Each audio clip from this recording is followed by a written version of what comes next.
morning, Kmart shoppers. Well, it has been about a week since I streamed. There has been some mini busy deals going on to try to get things working better. See, I'm still cleaning up my workbench. It's going to be a couple more minutes before I'm good to go. I just want to finish cleaning up minutes, 3 minutes or so, and we shall start.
Alright, so some quick updates while I finish off my cleaning here. The GameCube is working, it is ready to go. Now, the reason I did not complete that on stream is twofold. One, I found out late in the process that even though this is a DOL 001, this is one that doesn't have a SP2 slot. So I've been experimenting on trying to hardwire the SD to SP into the GameCube, which apparently does work, but I wasn't able to get it working. So I'm just going to revert that. I bought a GC to SD for the GameCube for where it gets sold, and a 64 gig memory card. This is just my test unit, so I'm not going to get rid of it. And those should arrive tomorrow, and then that one will be good to ship off. The other reason I did not film the rest of it is because I had to give this thing a deep clean. This is the last bit that still needs to be cleaned. It is grody. You can see some stuff here, some stuff down here. This is all tobacco smoke. So the person who owned this GameCube before me was a prolific smoker. There was smoke dust, like all the dust that was coming out of it was orange. So there were a lot of tarry, dusty smoke. And so 3/4 of me working on it was just me cleaning the Hello, Minu. As per usual, the cat comes out just as I'm about to start working, wondering what I'm doing while I'm sitting at the workbench. Was hoping that he had settled down by now, but no. So yeah, that was most of my time last week. Well, most of the time was spent trying to get the SP to SD working, and yeah, I'm just not gonna bother with that. Hey, Maddie, how's it going? Doing a nice chill stream today. Gonna work on some stuff. As I was just saying before, I got the GameCube that I was working on last week working, but just lots of tar on it. Oh, nice. Hope the pipe ride went well. So, last night, my dude dropped me off a whole bunch of goodies. 2 of these things. Sega CDs. Actually, 3 of them. 3 of them. 2 Genesis. I got a Sega Saturn and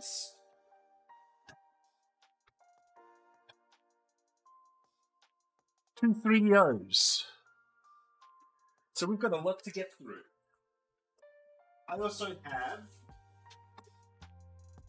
3 PlayStation 3s backwards compatibles that we have to diagnose. Trying to figure out what exactly is going on. So we've got a lot to get through today. Yeah, 3DOs. I'm kind of surprised as well. So my dude bought out a game store in Toronto, and oh wow, okay, that's how it goes on. That's why it's not working. And yeah, he came back with a whole bunch of stock and was like, I need you to look at it. Like, all right. So already this this here is a little sticky, so we're going to have to fix that. I think the first thing we need to do is make sure that this is working. This looks like it takes...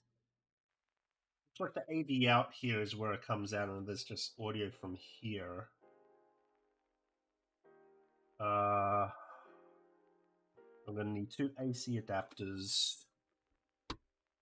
And I think I've got 2 already. I think it's but uses the same as Genesis. Let's see. 9 volts, 1.2 amps, 10 volts, 1 amp. Yeah, it's close enough. We only needed to test for work. Oh, is this locked in somehow, or do I just need to pull harder? I just need to pull harder. So, I feel like that's locked in now.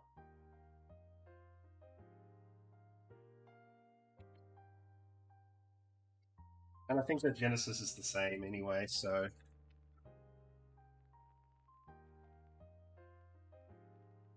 Yeah, there's 2 different types of Sega CDs. This is a Model 2, which is technically the more reliable one, because it doesn't have a... like a drawer or anything that has to pop out and in. It's just a lift-up lid. So now I just have to figure out where I've got my other power block. So the Sega CD ones, the top, the one that you sit on top, is a lot more expensive, a little less reliable from what I heard, but they're worth a lot more on the market. Especially because they just look like a really cool hi-fi CD player.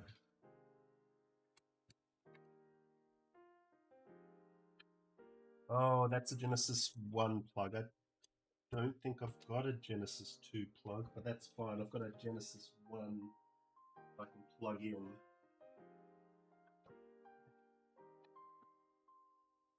we need to buy a Genesis 2 plug. So now this is my good old trusty Genesis 1 high definition graphics. Now I have to figure out if I just have to pull on this a little harder to pop it out. Yeah, I do. Okay. But I think the Genesis. Oh wait, no, this is going to be problematic because I think I need a cable adapter for this. Something. Move this out of the way real quick.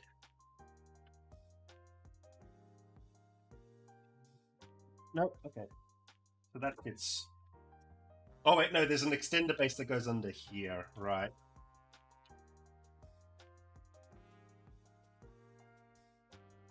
And then I shall grab this and put it back onto the Genesis. Or two.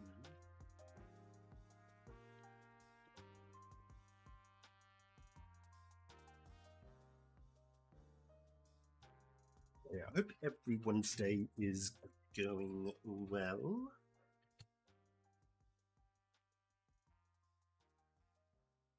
Get rid of that. And then I need my...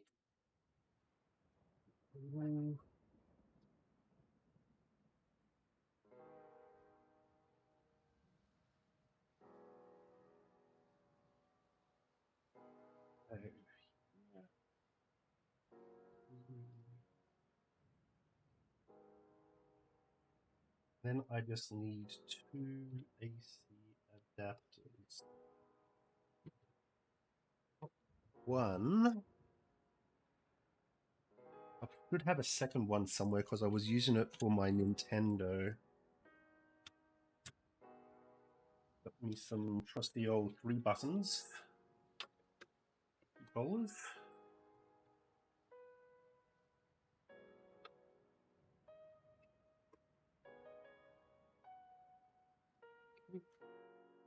Oh, I'm playing ping ball.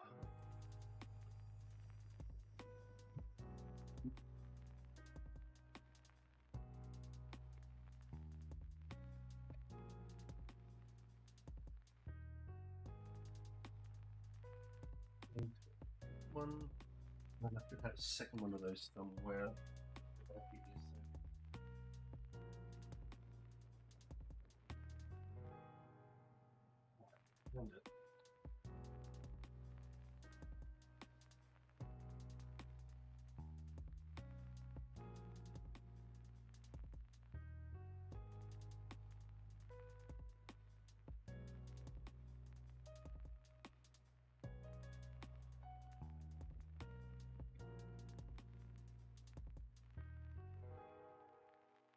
That's not it.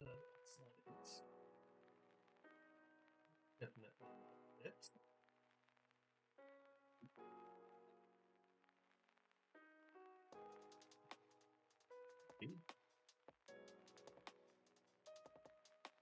Remember, this is 16.7 volts, 1 amp. That will blow it up.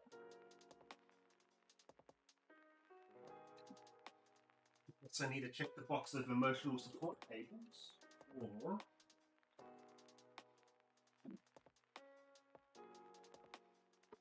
yeah, so this is the base extender here for the Genesis 1.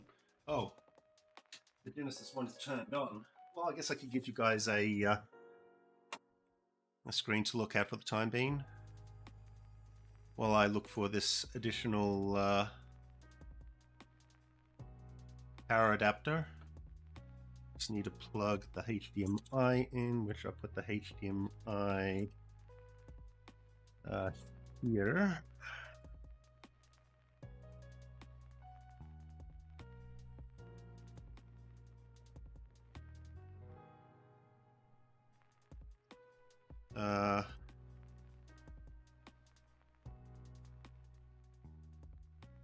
Elgato?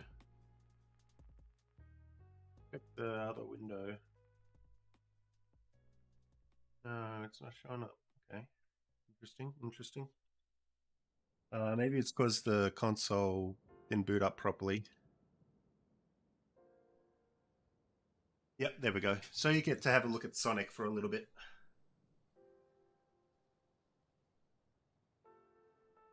Oh, that's just sitting there. I should probably. Nah, I won't do that. A little bit of isopropyl alcohol into the pins.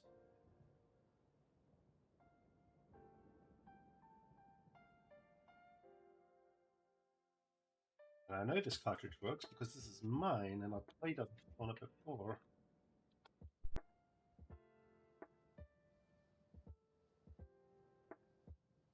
Hello?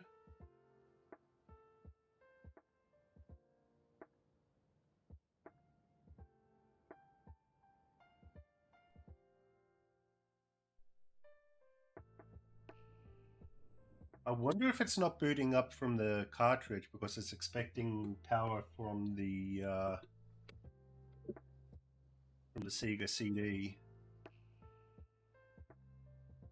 I would not be surprised if that was the case.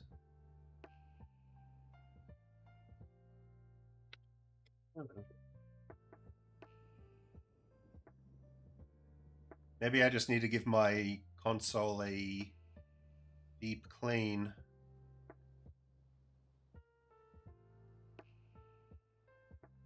Maybe this power supply is no good for this console. I don't know.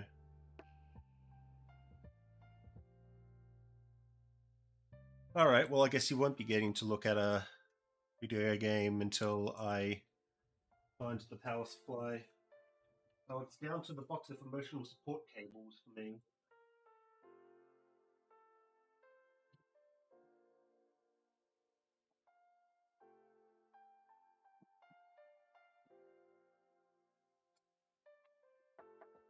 And I know I've got the second one because one of the power supplies that I have is for the Game Gear. Actually, no, I've got it in. I've got the plug around here somewhere because the Game Gear also uses 9-volt 1 amp. Where did I put it?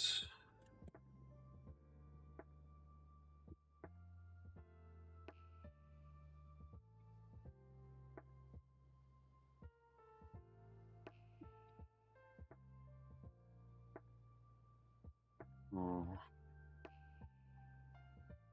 Things I should probably had prepared in advance.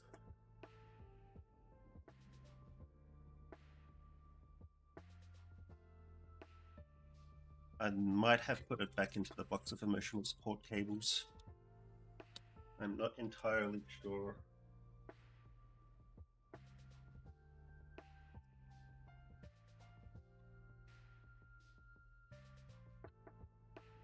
Oh wait, no, here it is.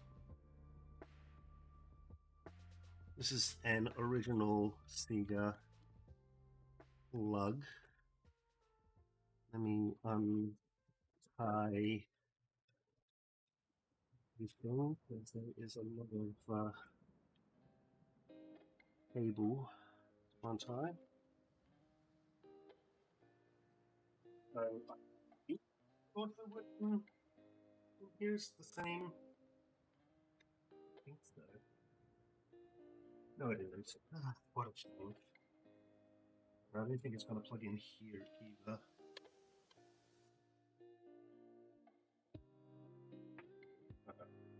Well, try something. I'm gonna put this into here.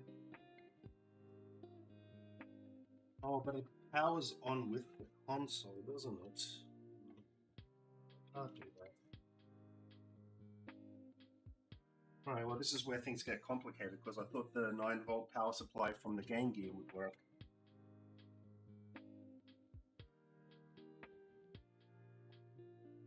Ultra filtered milk. But why? But why? I mean, I like the taste of milk. The more you filter it, the less it tastes like milk.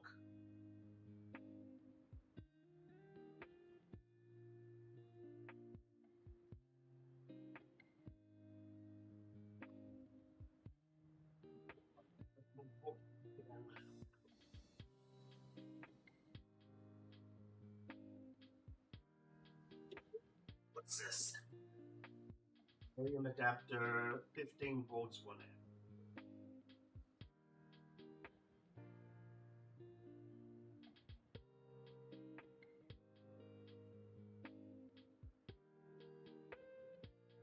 Yeah, it is 1.2 amp. What I really need to do is have something that I can plug into the variable power supply.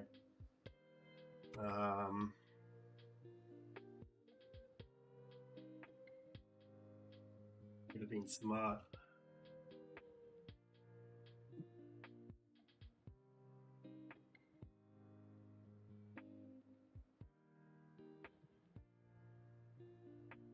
It would probably have been smart for me to double check if I have a second power cable.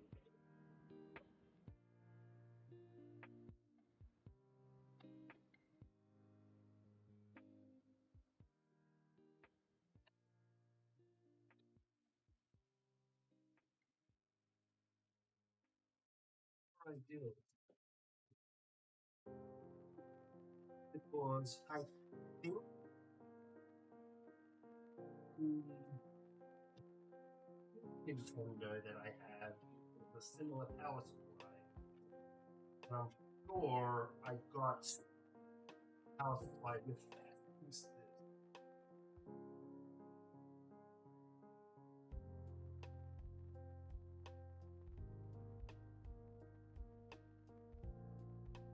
Output, 12 volts, 2 amps. Philips.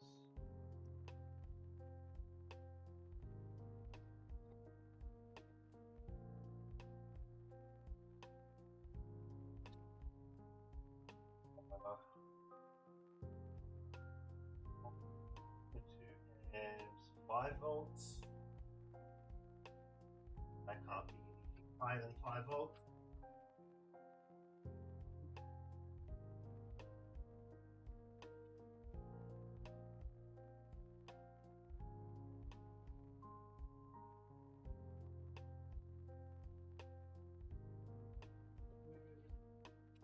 Yeah, I have to find where I put my Nintendo power supply so I can use that.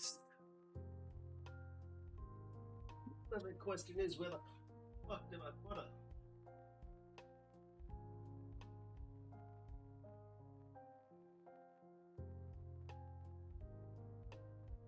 Let me check.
I think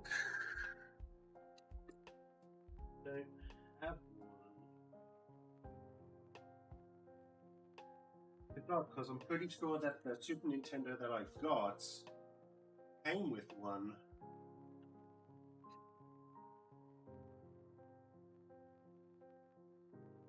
Okay.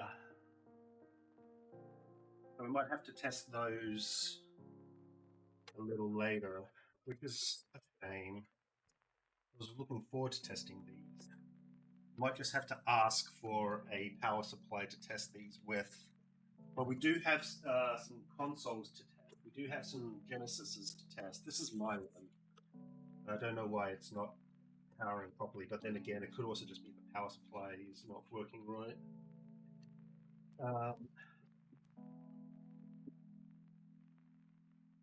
Yeah, you'll be fine down there. It's fine. Problem is, I don't have any adapters for this, so I'm gonna have to buy those before we can test them. So, yeah, there are a lot of Sega CDs I can't test. I need a power supply and I need a Genesis Type 2 cable.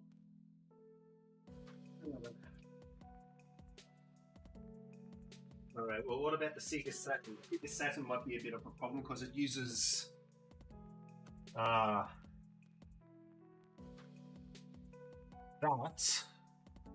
I don't have any.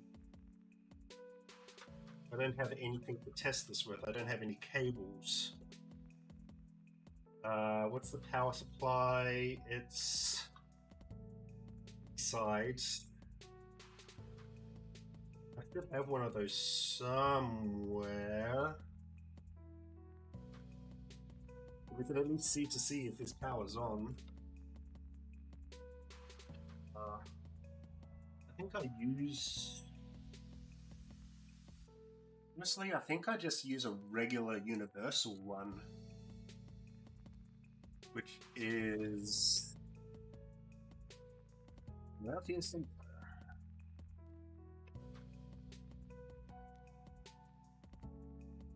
Because I use the same one for my Xbox, which is like just a double circle rounded one.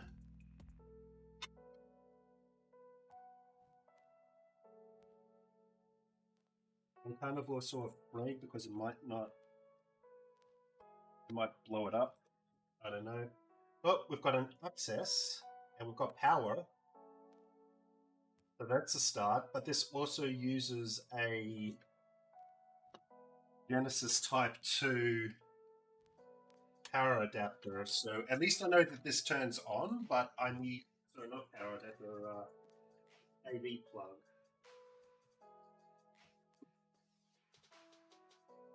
So I guess that means that we can break out the big boys.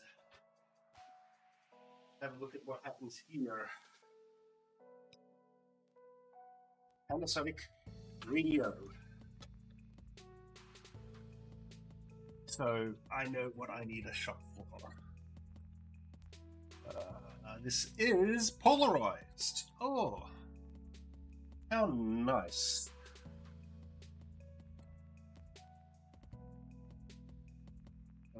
I need to.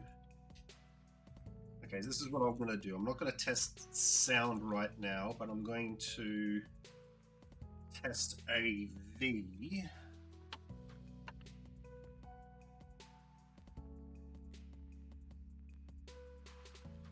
And I bring my AV cables over. Mono AV.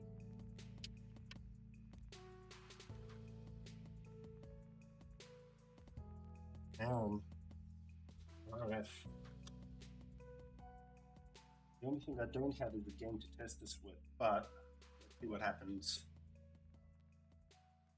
No signal. No?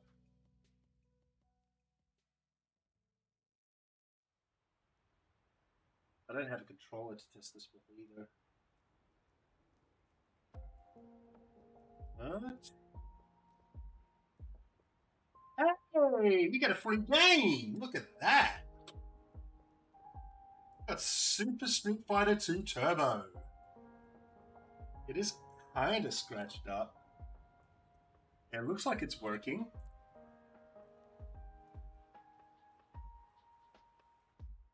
Plus the CD drive, see if it boots into the game.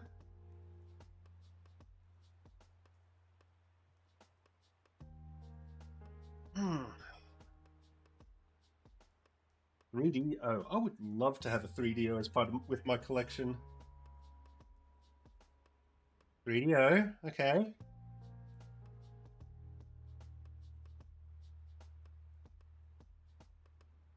Seems to just be boot cycling.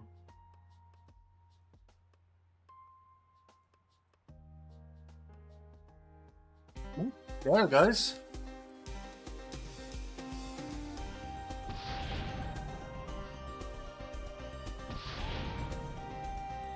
Hey.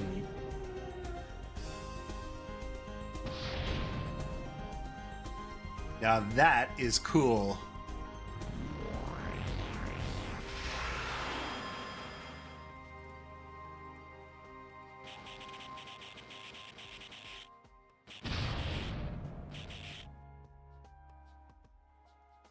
That is fucking cool.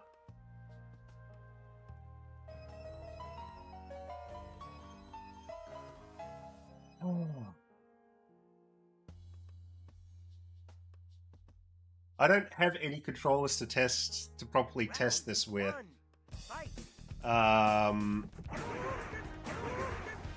But this does look like it works perfectly fine.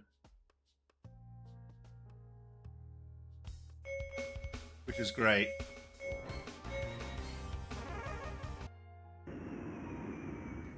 Hong Kong. Free game. It's nice.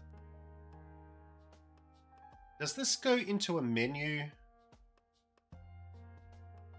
I wonder.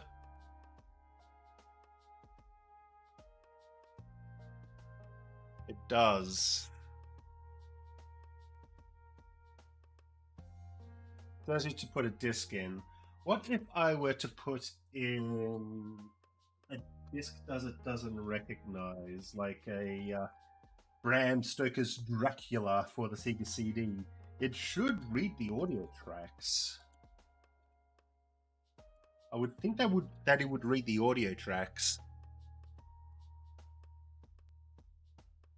I've only got right channel only plugged in right now for the audio. So that's probably why it's coming up as mono.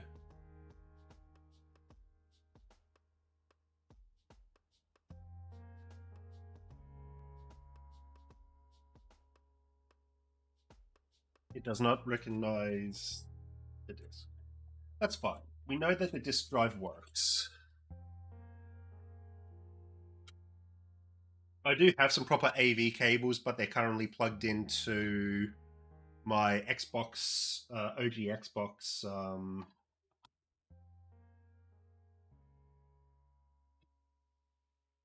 plugs, and I don't want to mess with them. Coming out. That sucks. Anyway, this console works. I love it. That is so cool.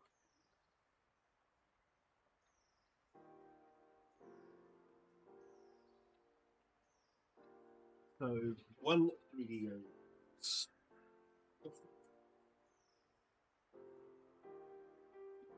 I could also plug this video in there. You get dual channel audio, but I don't necessarily care about that right now.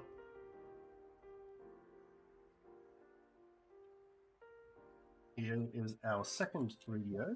We shall give it the same treatment. I do see a sticker on there. I don't think that's the computer company that they got it from, because it's only got a 7-digit phone number. And usually these will come with a 10-digit phone number with an area code, because area codes have changed over the past decade. Okay. I'm going to restart the console. We've got our game disc in there.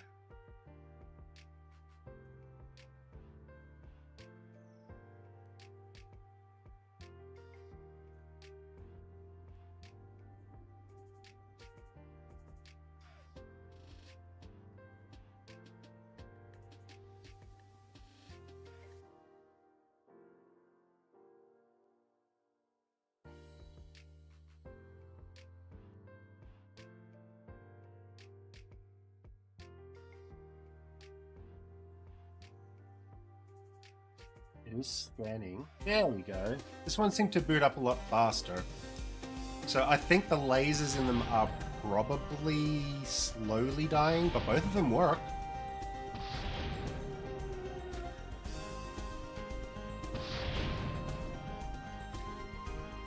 I'm stoked about. I mean, I would love to have torn one of these things apart and had it look inside, but if everything is working, then I can't complain.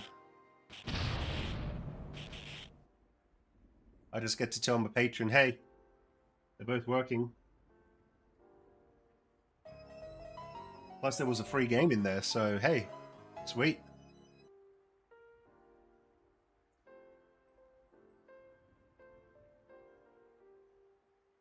Round one, fight. All right.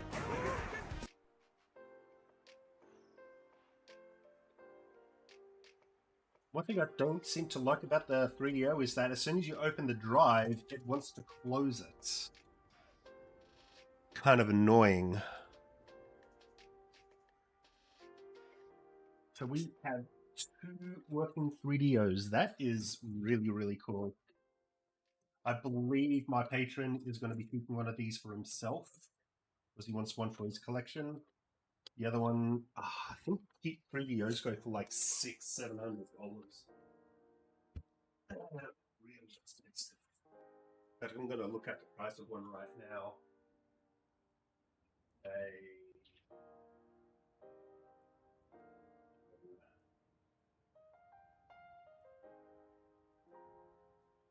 Only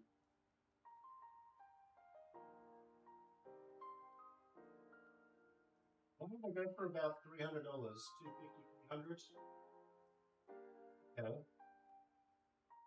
that's with a controller though.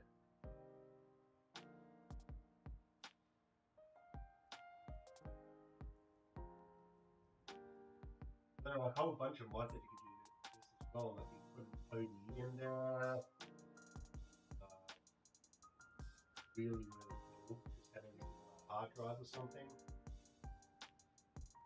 We'll see if my patron wants me to use that.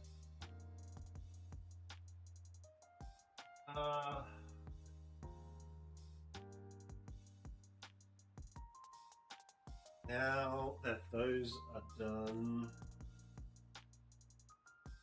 I'm really hoping I could test the Sega CDs. That really kind of puts a damper on things that I wanted to do today. Not much I can do. I'm gonna have to order cables and another power supply.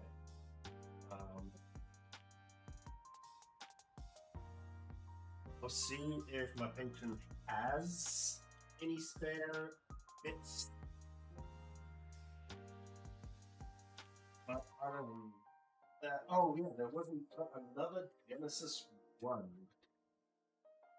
This one says no power. So there is a console that we can test. Oh. That is a loose controller port. No, it's a tight controller port. Ooh. Ooh-wee. Okay. That is not great. All right, let's plug in our Sega. Where did I throw the thing? Did I throw it over here, or did I actually be smart and leave it on the table? I think I left it on the table. Yeah. This is it. This is the Genesis. Oh, come on. Oh. So this one says no power. Does that mean that the power supply has, like, the power plug has exploded? Or something sinister?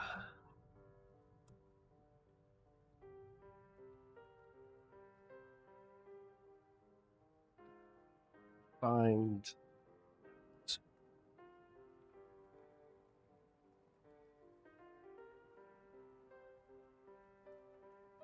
Where did I put the power plug though?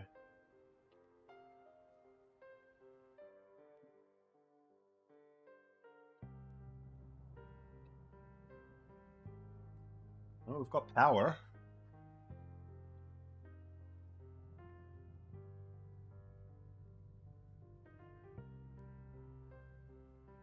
Got no signal though.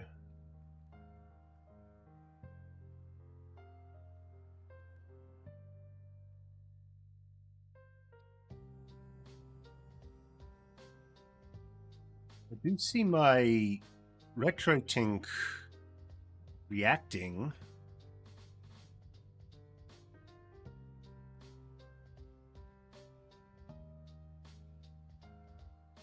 Oh.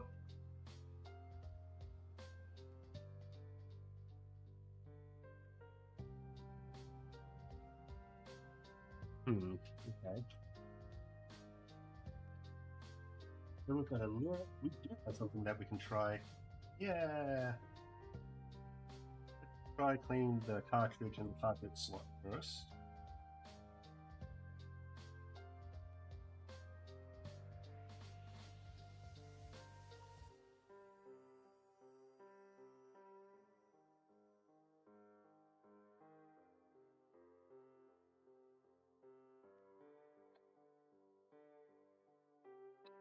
Now the cartridge slot is very tight because I think what was happening was that they were putting the game in like this is like, yeah, that's in. They need to go that nice big crunchy sound.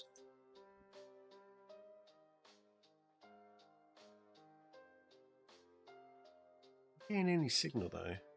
I wonder if that's just the RetroTink and the game, like the Elgato not playing nicely. There we go. Does it boot into the game?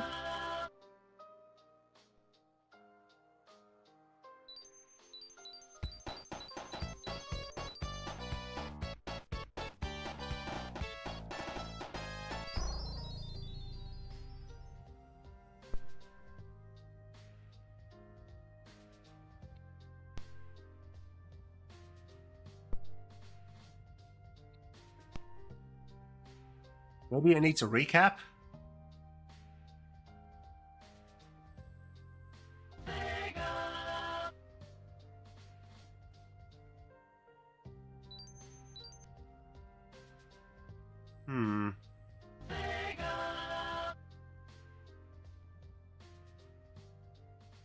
Let's try my copy of Stomach.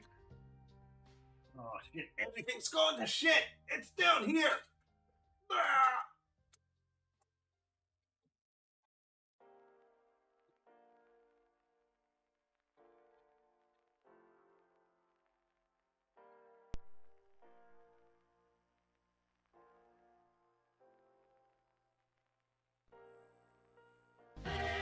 Alright, so the same thing that's happening with my console is happening to this console. It should be fine, but I think maybe the power supply isn't powerful enough. Maybe there is something with the power supply. Which is weird because I have... Oh, nope, there we go.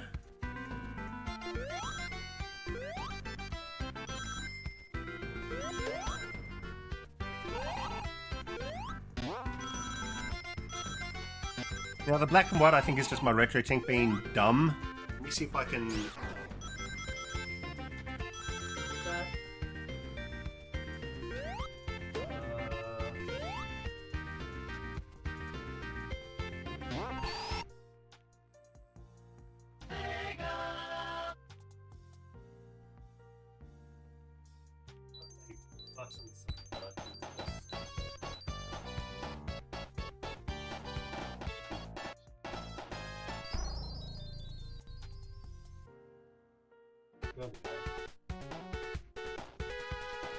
Because it was accepting the larger DC.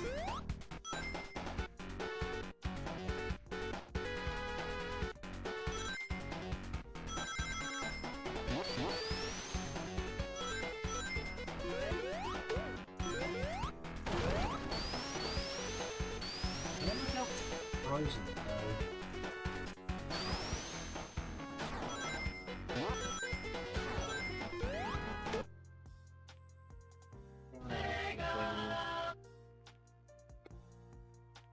It looks like it's freezing. I don't know if it's because it's not getting enough power draw or if there's something actually wrong with it.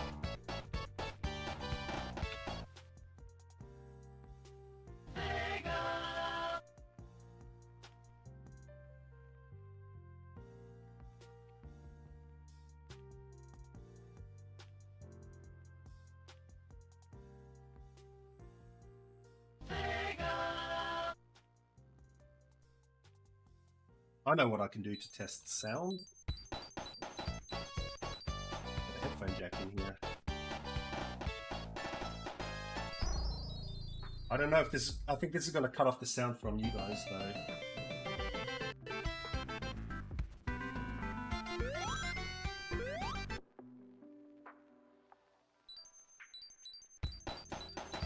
Okay, so the audio is working.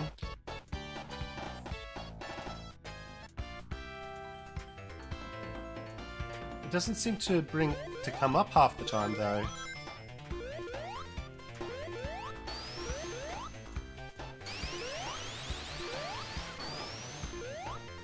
Alright. I wonder if that's a consequence of the RetroTink, or if that's a consequence of the console. And the only way that I'm going to be able to test that is by plugging it into my TV. So you're going to have to excuse me while I ditch the Elgato. And go directly to an output that I can thrust.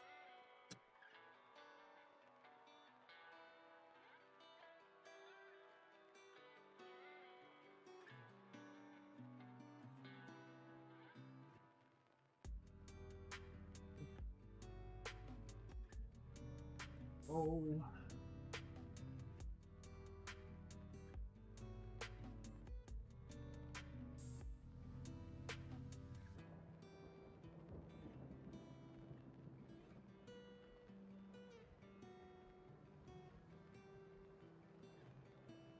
No, not components.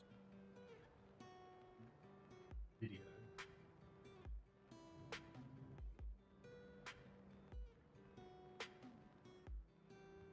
Yeah, see, it seems to be working.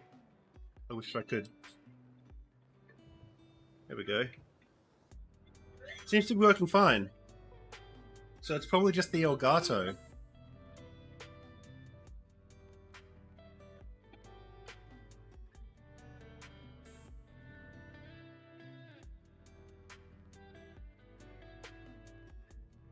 All right, cool. So we know that this Genesis is working, and my Genesis is probably working fine as well. I think that there's just a problem with the way that the Elgato is capturing the video signal. I'm going to test this cartridge as well, just to make sure. Yeah, it's working fine. All right, so I don't know why it says no power. Working perfectly. Pop this no power sticker. Alright. Give it a bit of a clean. Isopropanol on there.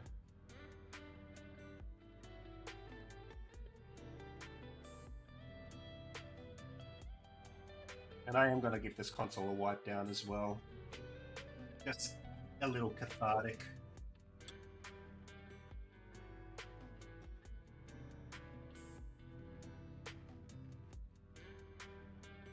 This box of Kim wipes is empty!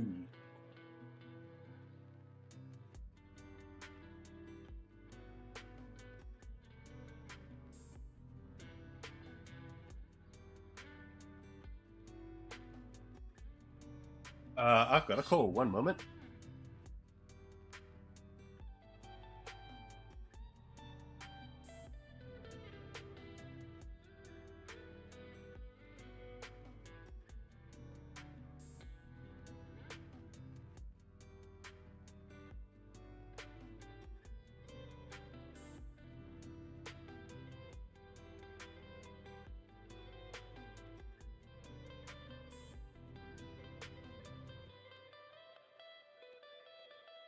No, I am not interested in taking a call for a survey about the TCCC.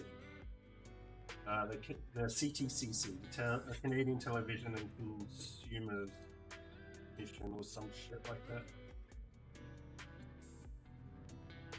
Basically, oh, we're doing a survey on streaming services and TV signals and all that. I'm like, I don't own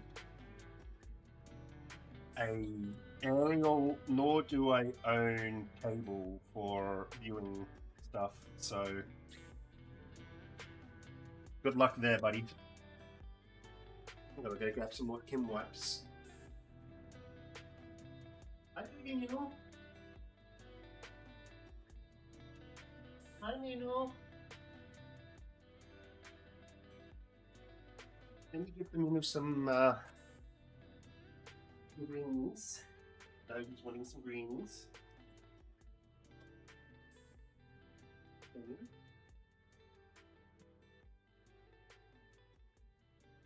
And as an added bonus,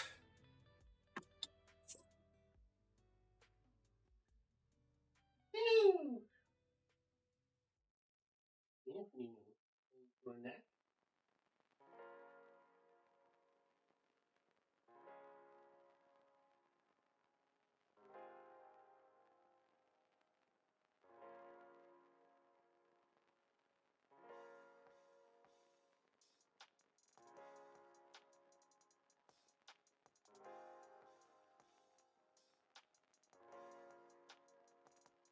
Look how big he is.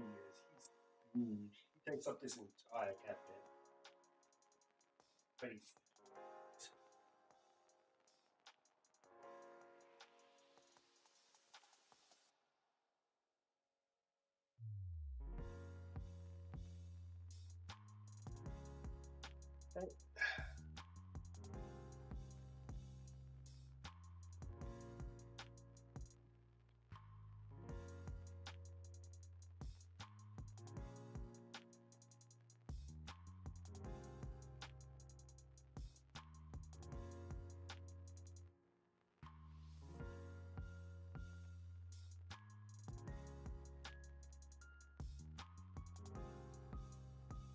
a box of Kim wipes.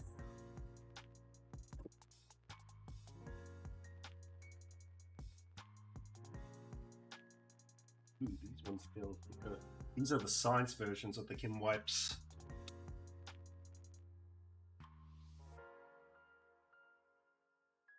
So they're slightly thicker, which is nice.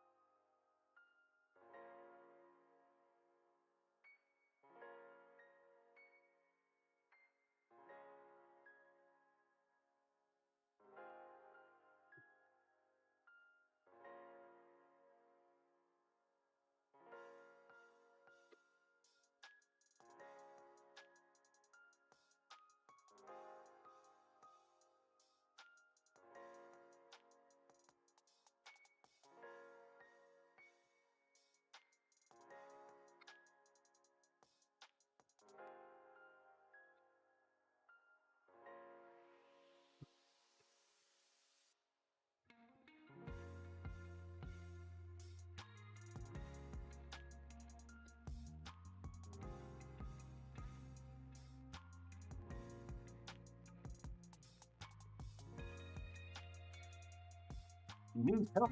Call 1-800-USA-SEGA.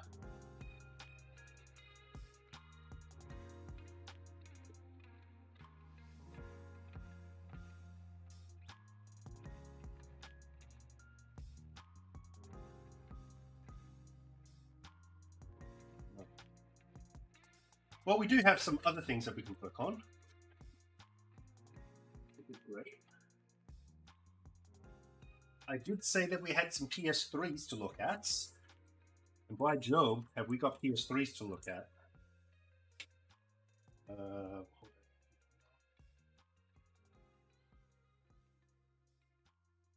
So, what we need to do, so all three of these PS3s that I've got, come up with a green light and then yellow, immediately go yellow, then red flashing, which I think is a GPU failure, but let's take a quick Google look. The PS3, red, yellow, green, yellow, red. Go green, yellow, red, blinking. Sounds like the early stages of a white LED. Dust. CPU ball. You're like, yeah. So, yeah, this has probably got to be one of these ones that we cannot fix, but we can certainly take a look. Surprisingly, the warranty sale is still on here. That means that this has not been opened before.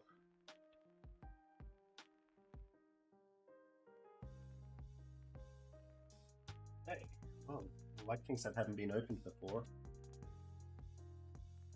Screwdriver.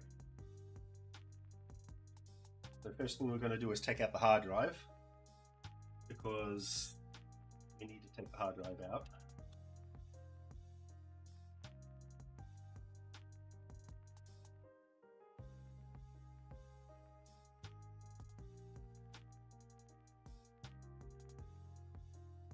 Long screw. I don't remember the hard drive screw being that long. Holy balls.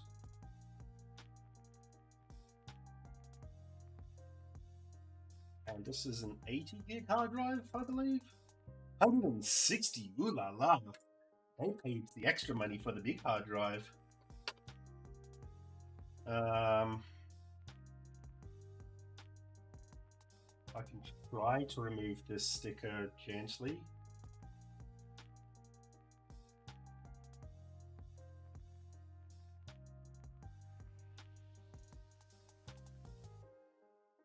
Let that soak for us a couple of seconds. I know the focus is bad.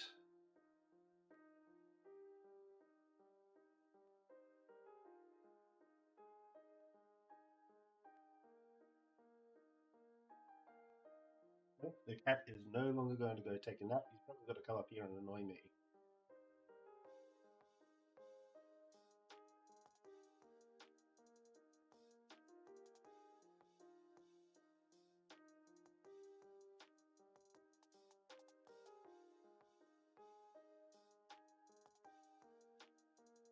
Then we get the tweezers.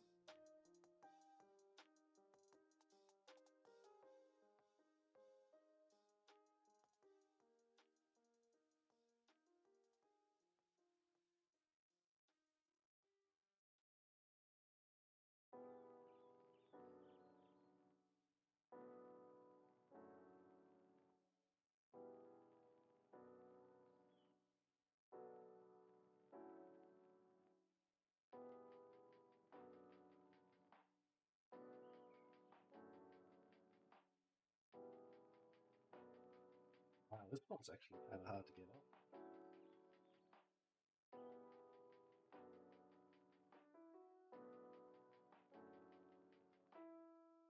I know warranty stickers are suggestions nowadays. They don't have any retail value, but I do like to try to keep it on there because it looks nice. I don't think having the sticker on or off is going to adjust the value. Oh man, this thing is... yeah, this thing is thick. Fuck it. Void. Like, this is a really thick sticker. I don't want to worry about it.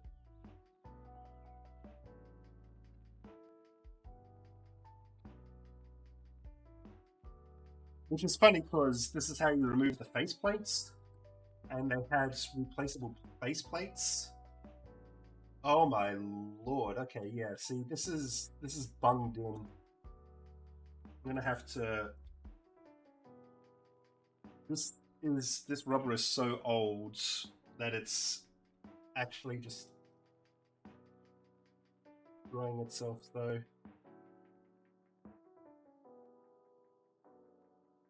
Yeah, that rubber is stiff. That just breaks.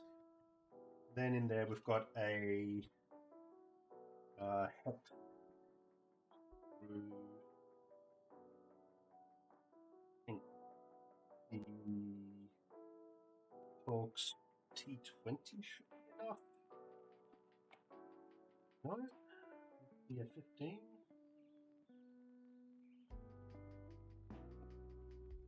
Yeah, a 15.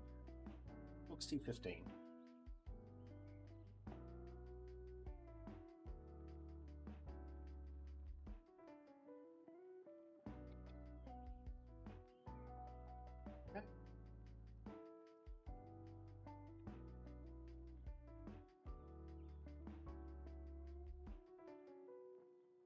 IPA in there. Make sure. Set up.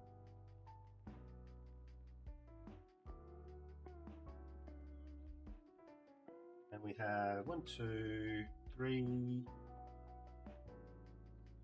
1, 2, 3, 4, 5. We've got a whole bunch of screws. And these aren't tri-wings, these are fucking Phillips. Not tri-wings,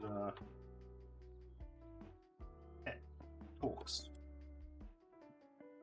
Small bolts, and then the rest of them are large. You can tell because this one's got a little S on it, small.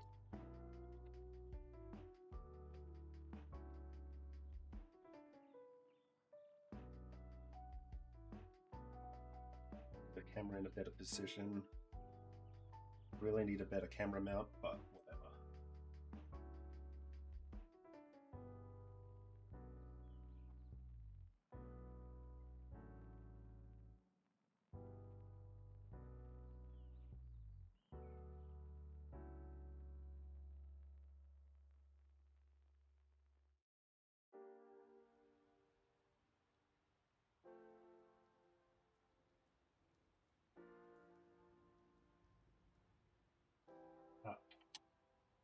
Some of them look like that they're hidden.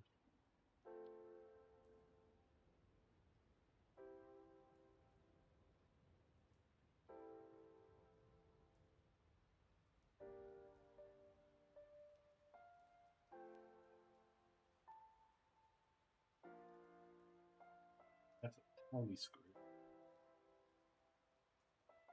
Unfortunately, I think I might also need to remove these.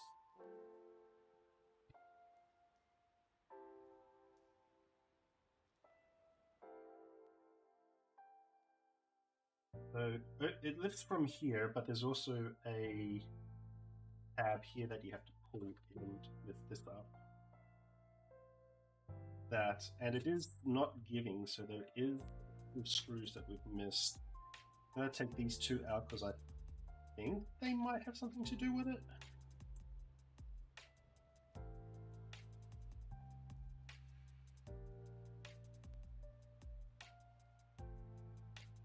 Yeah, they do. See? Now we've got two screws underneath. I really need better camera. We've got two screws underneath here that we have to remove as well. I'm just going to gently lift with my. Don't want to break them.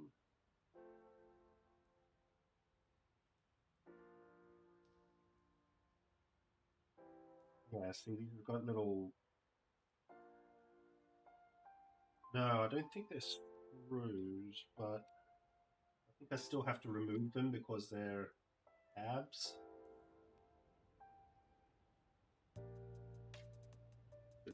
Here.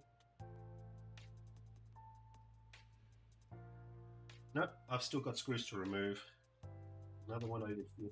I don't like PlayStation 3s because they've just got a lot of screws that are hidden. It's like, oh yeah, you're looking at the arrow to remove the screw, and you think you removed the screw from that arrow, but you haven't. There we go. And then we have to be careful because I think, yeah, there is a. Well, this little thing came out. That's for the top of the tray.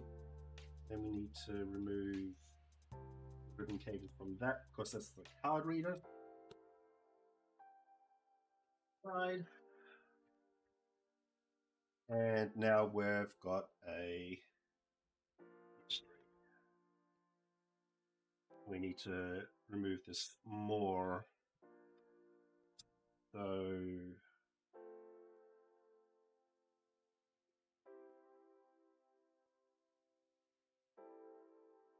little bit by little bit.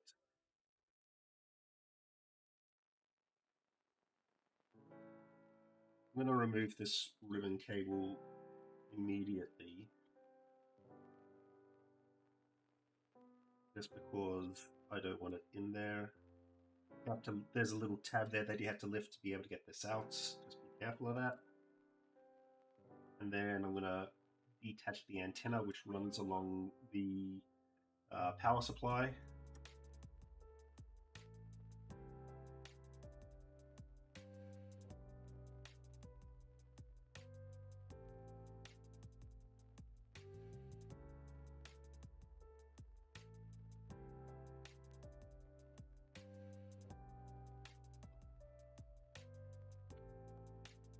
Move that, and it is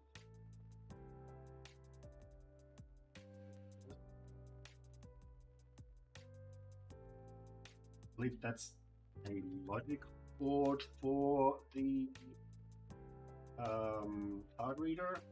Might be wrong about that. No, this has got the antennas on it, so this is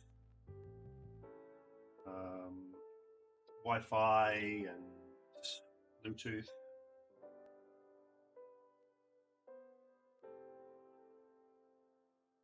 And I will remove the cables as I go along. Power supply. So the other PS3 one of the PS3s I have is a no power. So I'm going to borrow the power supply. I know this power supply works good because it does it does power up the console. The console itself is just having problems. Can I remove this? I can remove this so long as I remove the cable. Here for now, and I will remove this. And I've got some screws I have to remove for the power supply. Now, the power supply does have this antenna running along it as well. So I'll probably remove the antenna and the power supply at the same time. There's just a fuck ton of screws to do that with. At least with all these screws, we can say that the console is properly grounded.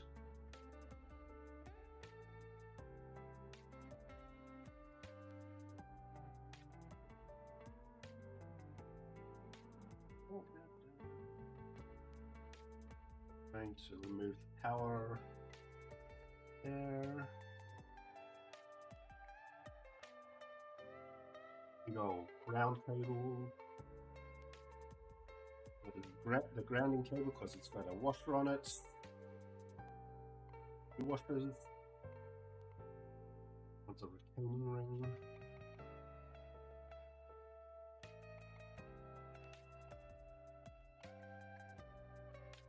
Luckily, all the short screws seem to be the same size. No, there is one that I need to get to, which is here, I believe. Nope, that just lifts up. Okay, yeah, it's just these two I have to be wary of. And then we've got the plug that goes into the power supply. Just comes out. And now we want to get to the bare board. It's so many screws. Can I remove this? No. I think that's part of the building. Right, well, let's remove this. Yeah, this is the front panel LEDs and all that. Tab, cable out. This one looks like it just slides in. Yeah, that one just slides in. I hate just the slidey in ones because you can start bending the tabs and that's just not good. I do have to remove these. I think what I'll do is just for the main board, I'll keep them all down here.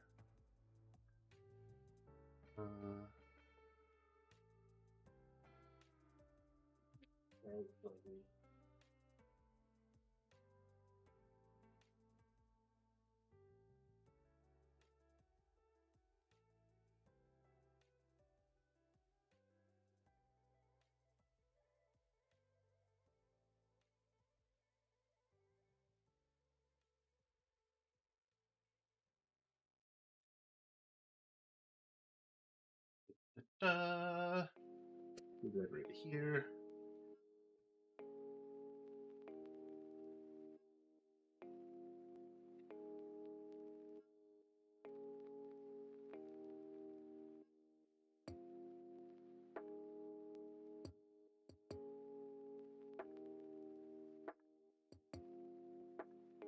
This one is a different screw. I'm gonna actually mark that down.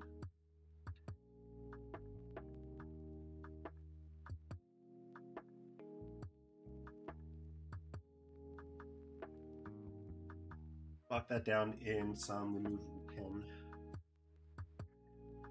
To keep me aware that this is not one of those big, thick, weird, like, I'll show you. Oh, this one's a longie as well. So the screws that I've been using for the front of the chassis so far are longer and have a bulb on it, and this one doesn't. This one also has a different screw. That one is a longie.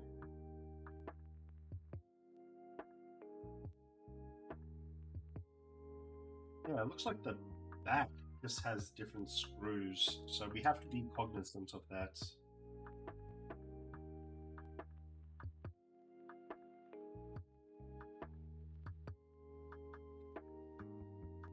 I think I have to remove these screws as well because they're down on the board, yeah.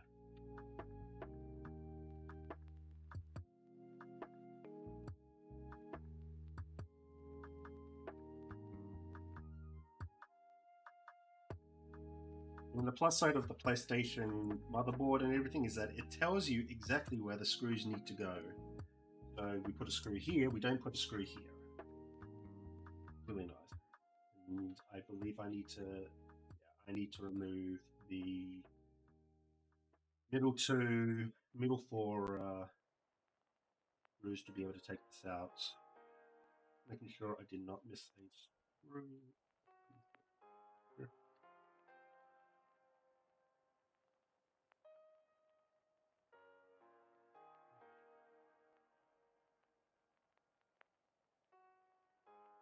Yep. Right. So when unscrewing these are the brackets that hold the heatsink on for the CPU and GPU. You want to separate them gently. You don't want to do one side full and one side and then the other side, because you could, in theory, crack the CPU and GPU. And usually I do this in the next pattern, but I'm not today because whatever. I think one side is becoming a little too loose. Go to another side. These were almost out, so that's fine. They do pop up. Our pressure plates.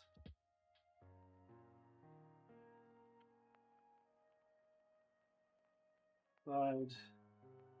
Now this should just lift up.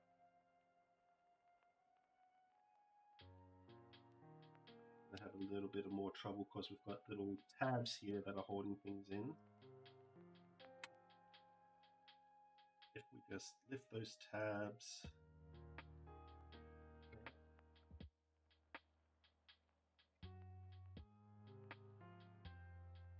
third, we just lift those tabs. Was there something else? Oh, I see. Those tabs are there to verify whether or not a console has been opened before, because you have to pull this up. That's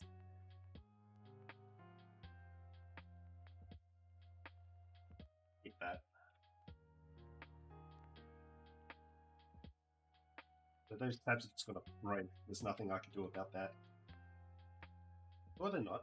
Okay. Very nice. Now, what do we have?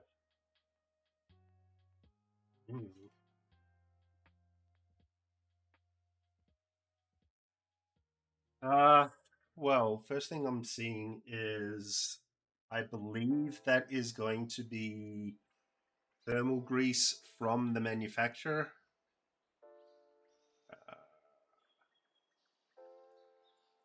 Not thermal grease. Flux here, flux down here. So we're gonna clean off that flux first.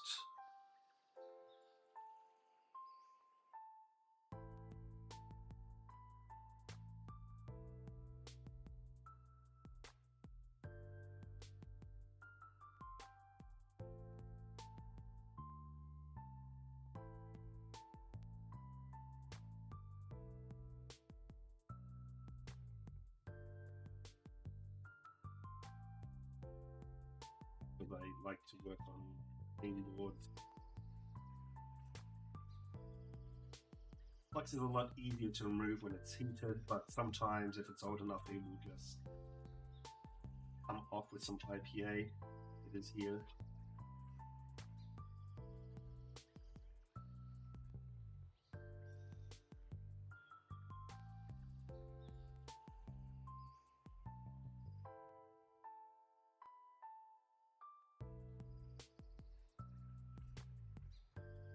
Okay.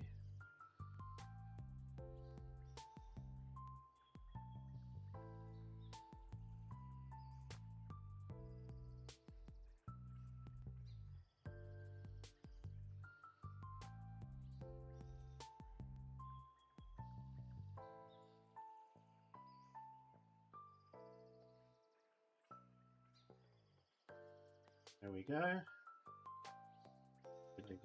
Well. Now I do want to turn this board over only to see whether or not there is any damage on the other side. I don't think there will be, but it is always best to check. And we can also see if there's any dirt or dust that we need to get rid of. Maybe reapply a little bit of fresh thermal paste. Maybe that's all this needs.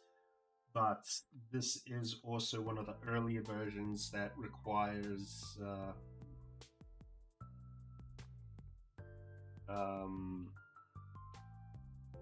probably either a reball or a replacement with a 65 nanometer GPU.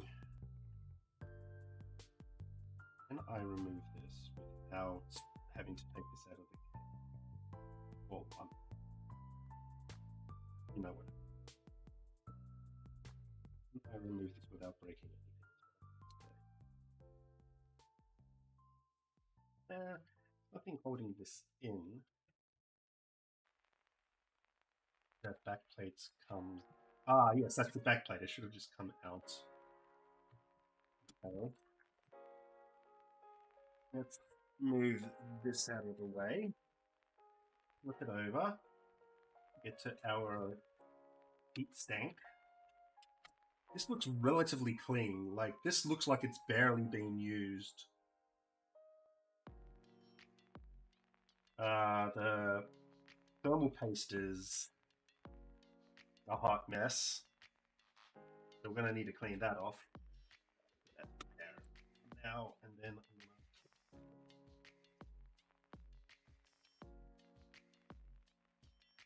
And this thermal paste looks rather fresh. So it seems odd that it had sticker on for the warranty, but the thermal paste is still good. Then again, it could also just be that this hasn't worked in a while, so probably also check this 2032 battery to see if it's any good, but just unplug it. I think this just pop away from the board now.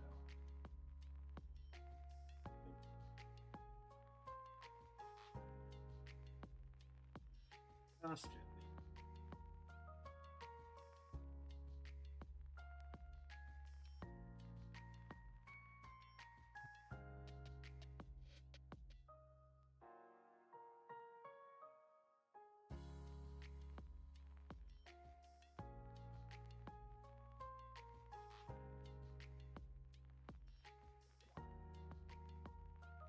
Always want to be careful about prying the board away from a heat shield like this. Okay, so the heat shield has to come away this way to avoid the ports over there. So lift side, and then we just wrangle it. I wonder if I have to take those screws out. No, just for safety's sake, because I think the cage needs to come out. Let's do that. Use a different bit for that, because that is too big.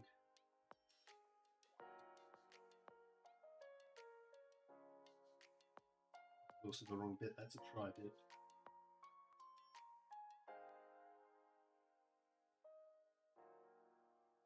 There's also a try bit. It couldn't be. Really too small. Down one.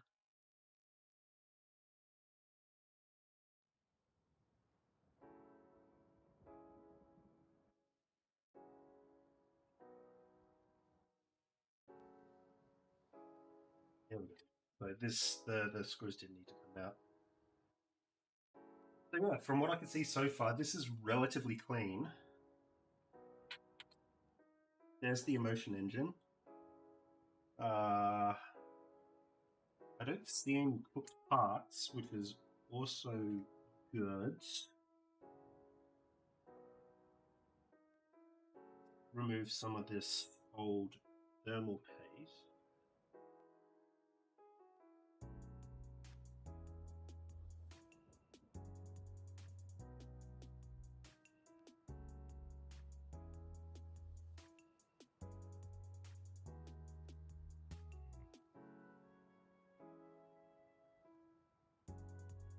I'm just being very gentle. I do not want to actually, I should just use the plastic spudger. Move it from around the sides. And then the tweezers just to the left.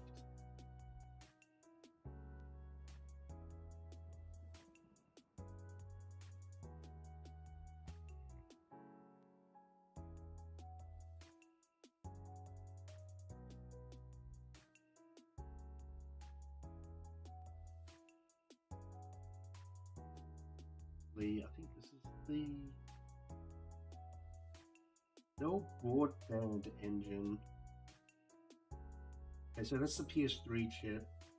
That's the reality synthesizer. This is the Emotion Engine for the PS2.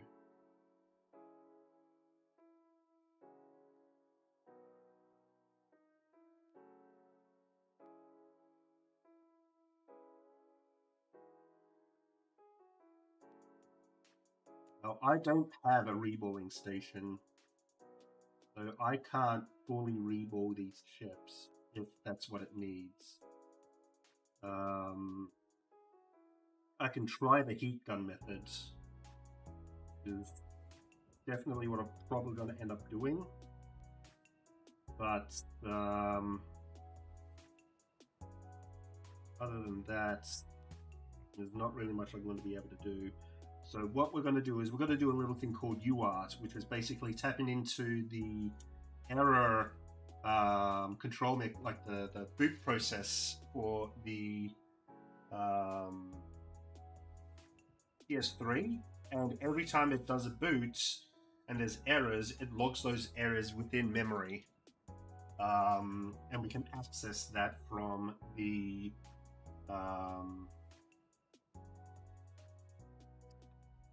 from a terminal.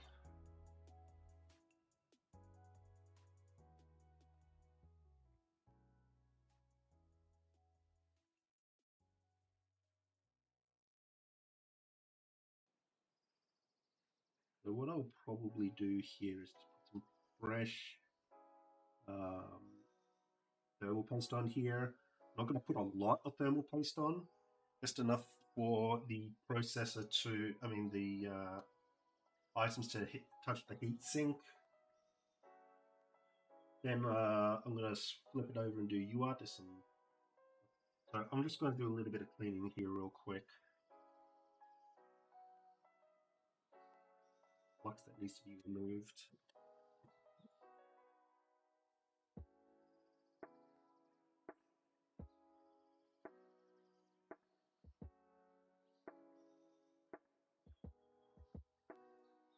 And I'll go into the whole UART process as I do it. Don't worry, I will explain everything.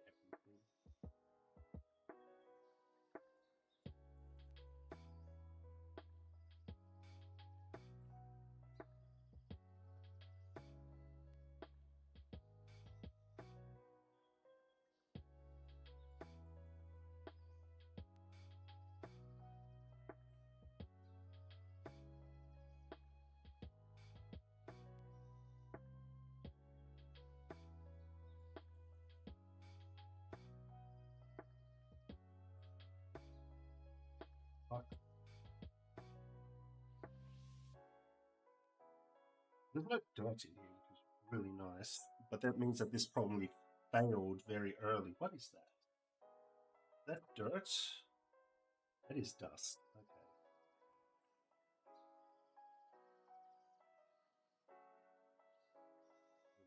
That with a.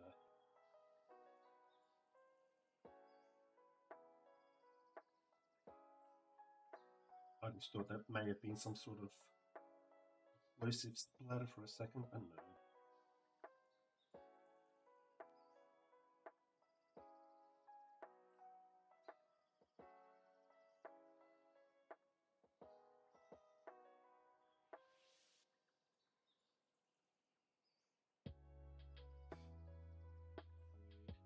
Again, I'm just going to put the tiniest amount of thermal paste on here. I don't want to cover the entire thing yet. Any little bit. Yep. And I'll let the heat spreader spread that out. I'm not going to paste it. I'm going to clean this as well. So I'm going to put this board to the side very gently.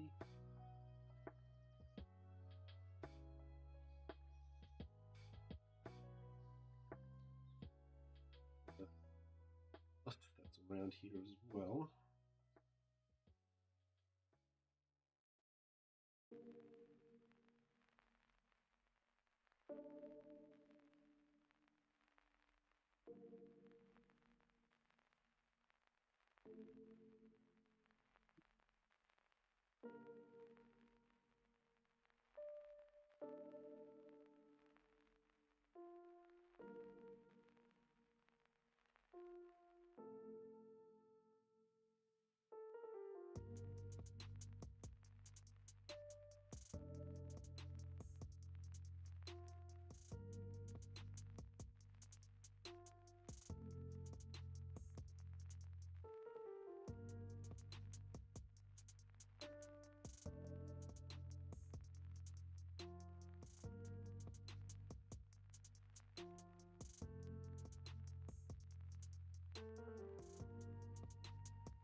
Any other bits for dust?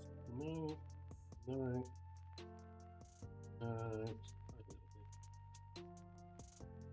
No dust, no hair. All good to go. Alright. These are a little loose, but they don't come off. This one's a little loose. I think this is supposed to come off as its own separate part if we were to pry this up, but I'm not going to do that. And we know that the fan connection is over there, so I believe that... I want to say it was this way, but I don't think so. I think it was this. Oh, no, the fan connector was over here. there was another connector.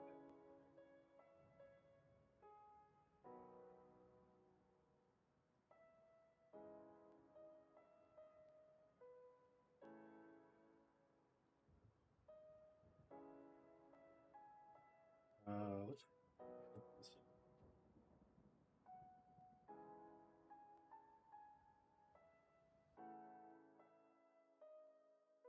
The one first. I think this goes on first. Yeah, okay. That's more the battery. Okay. Goes on first.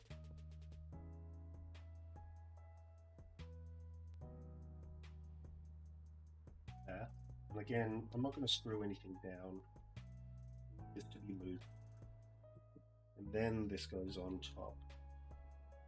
That guides the heat sinks back into their proper place. I want to plug the fan in. We do want to plug the battery in as well, just in case, but I think the battery is going to be dead. We might need to replace it.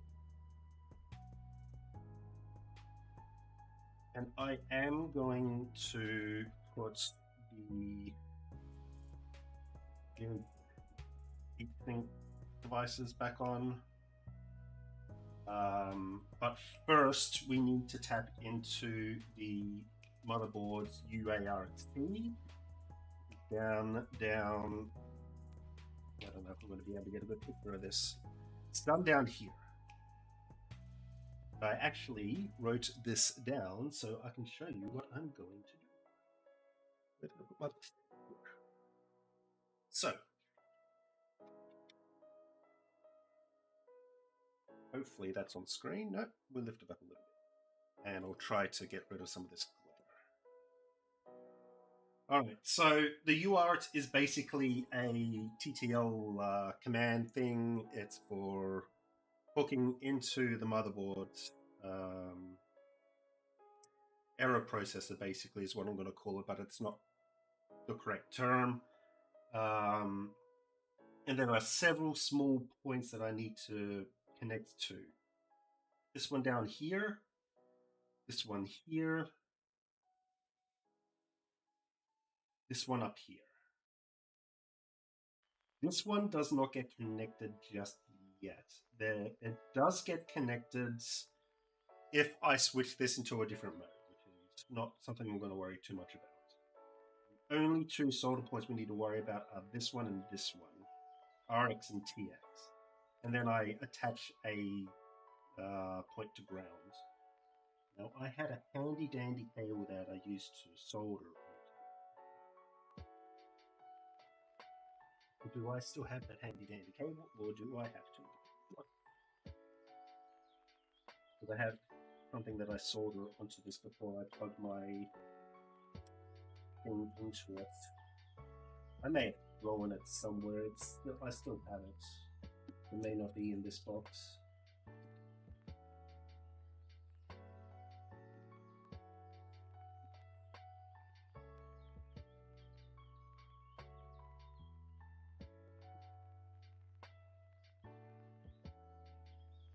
In this box, but it is around here somewhere. And I can just make another one if I really need to. Don't want to waste some more cable doing so.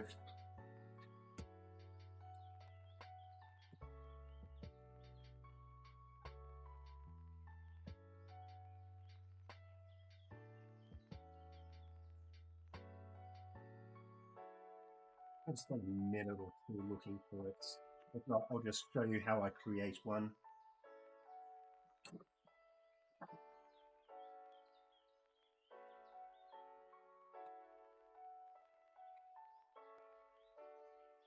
I mean, I guess I could also just show you the cable that I use to connect to the computer while I'm here. So this is a USB to TTL adapter. So the way that this works is that I plug this into the computer and I use a serial line to connect to it. I'll open that window up on the screen so you can not worry too much about it. It has to be connected to 3.3 volts, otherwise I can blow everything up. And here are the little pins that I connect to.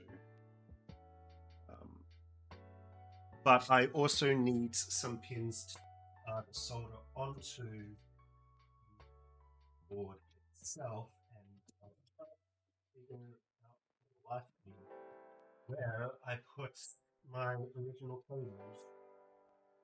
So I might just have to make one. And then have like 3 of them now. Oh wait, I might throw it in this box.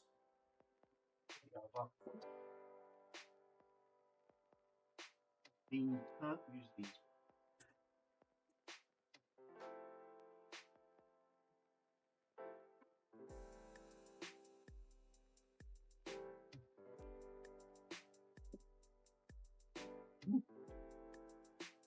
More tools for my tool.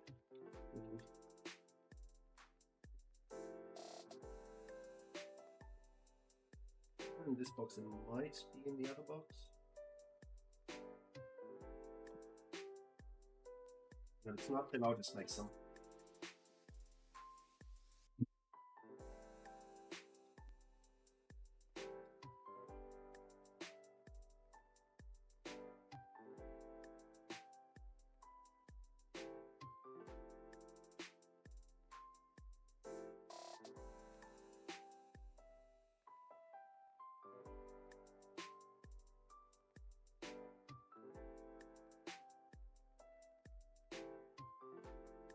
Jesus. More cables, more boxes.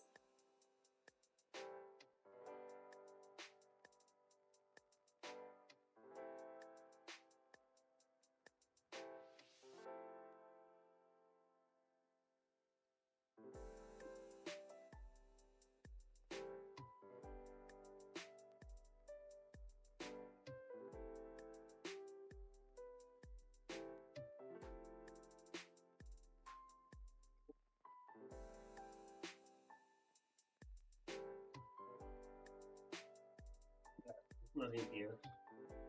So I'm just gonna make one. I think it's fine. At least we get to do some practical work on this screen.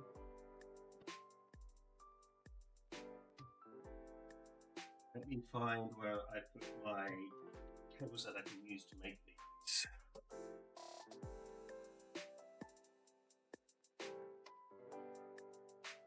I'll move those.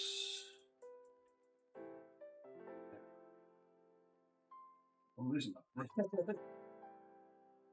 Oh, I've made it.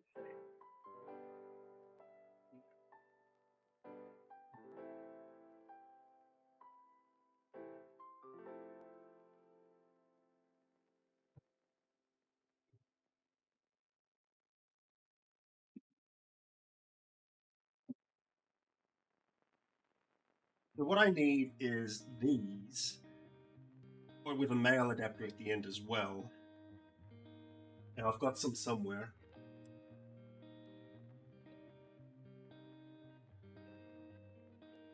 Figure out where the hell I put them.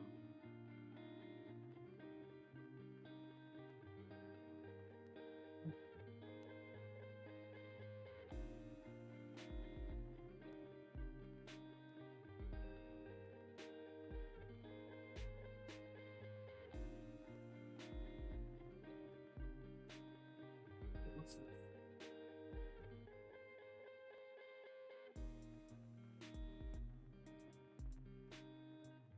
Oh, this one.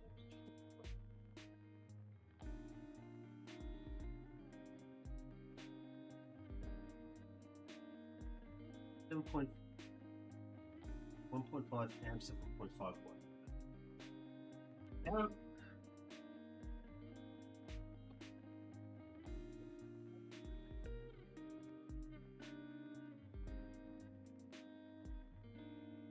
no, this is the wrong bag.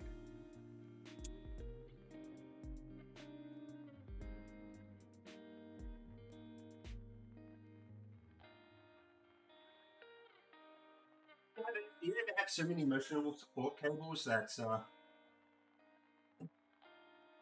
you can go, why the hell do I have so many emotional support cables? You never find the cables that you need.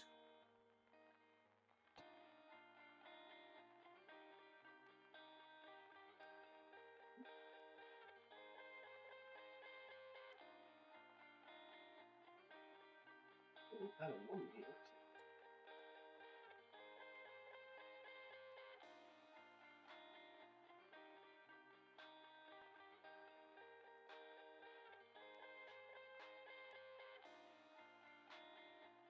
Very disorganized, I'm so sorry.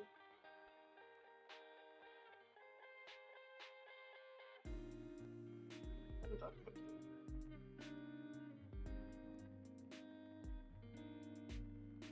Let's move some stuff around. Maybe I'll knock them up here somewhere.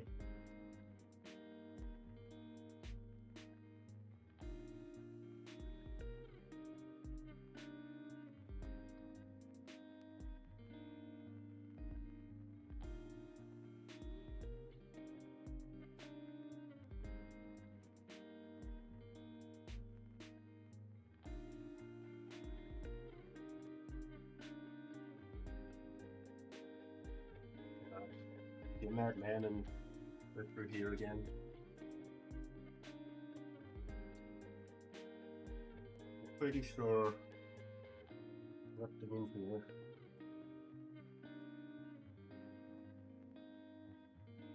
Here's another mini disc test cartridge, the one I ordered before. We got this one, a test tape for Walkmans to calibrate the sound.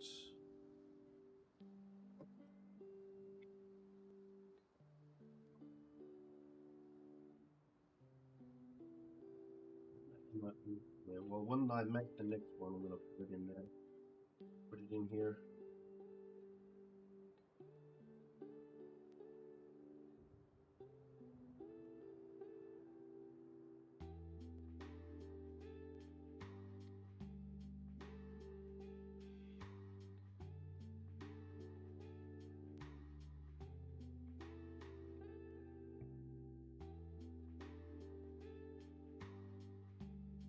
I need for the GameCube.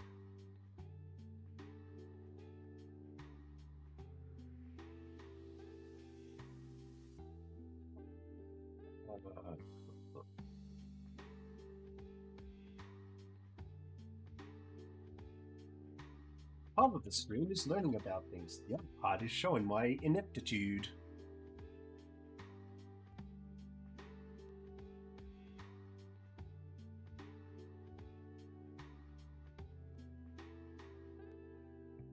I'm not sure what people are enjoying more, the ineptitude or the learning stuff.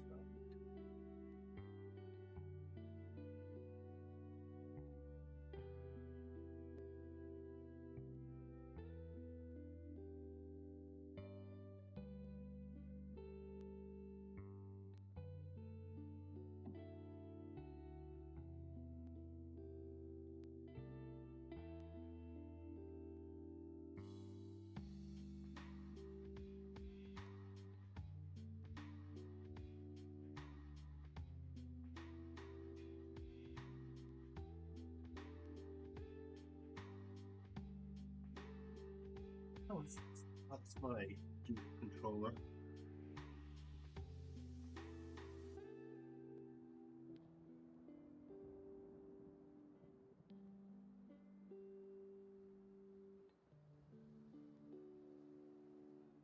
Oh, there's another way that I can do this. I just want to try that, but it's dumb.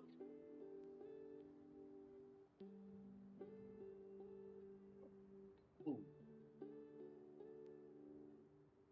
Just got rid of a whole bunch of shit, and now I have to do the exact same thing. Because I have got a lot of junk in here.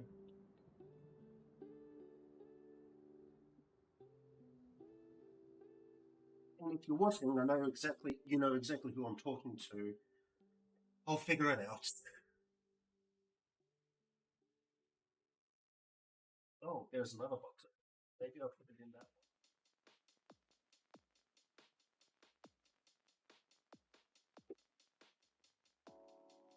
I think it's in this. No, it's not in this one.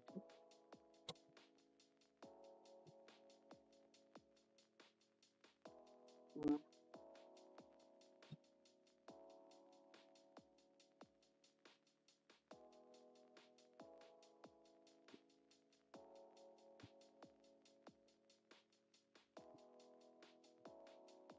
Again, should have been prepared.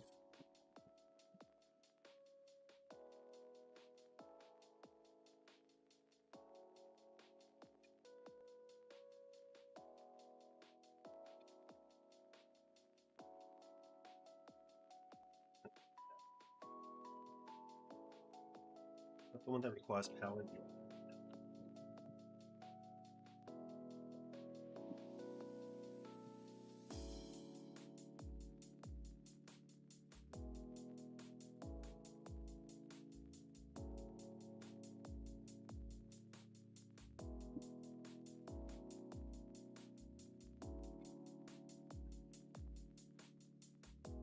Nothing to do here, no.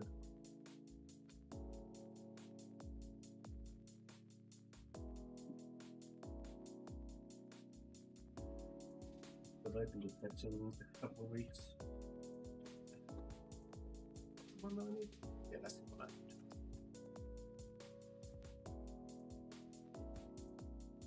Oh, is that it over there?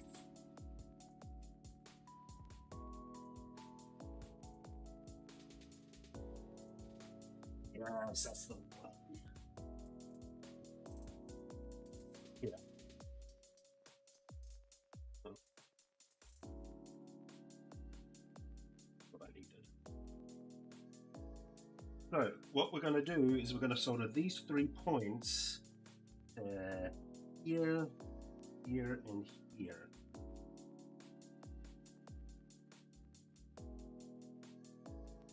And so I might just start with just the 2 of them, brown and red. We'll go from there. Let's start the soldering iron.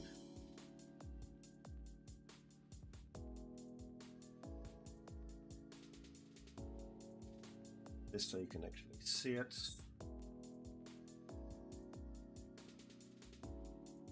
Point here and this point. I don't really need that much flux there. A lot of flux for a little work. Okay. My solder iron.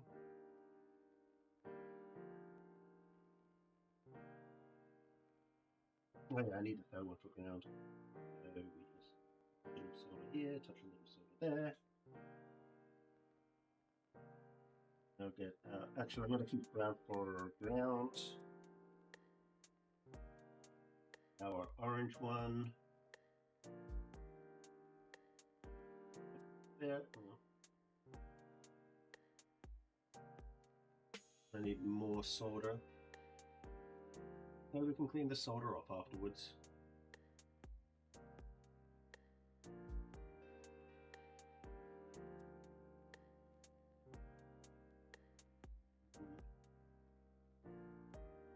Already come off. The problem is tends to do that.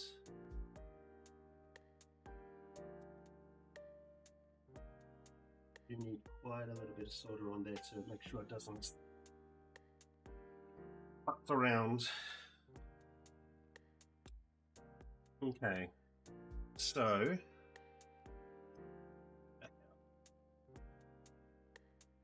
and then for the ground, I just attach it to common ground, which is just like right there. Solder this. And this is a bit finicky. It's always going to do shit like this. Generally, a little bit more solder will fix it.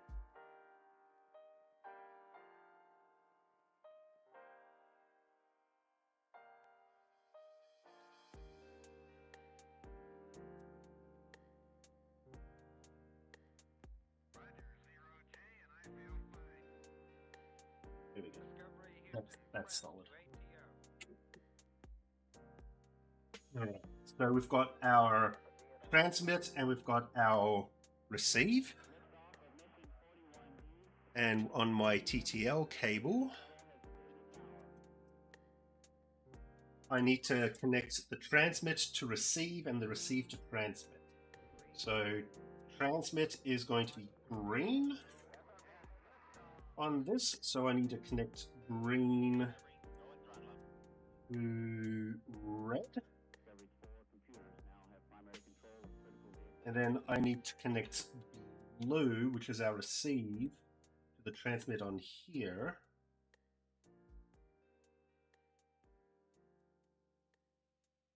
Like so. And then ground is black. Ground is usually common black. Yep. So ground connects to ground. And then for ground on here, we're just going to, I'm just going to like slide it underneath the chassis and the heat shield. Coming off, that came off. So I need to resort it back, that back on. As is the way we're trying to do TTL.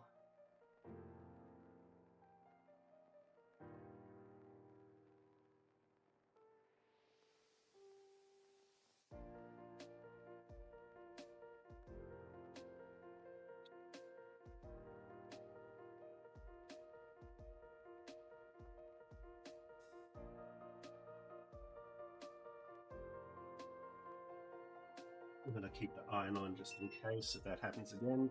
And then I'm going to plug this directly into my computer. Is that going to reach? No, I'm going to need to move everything over a little bit.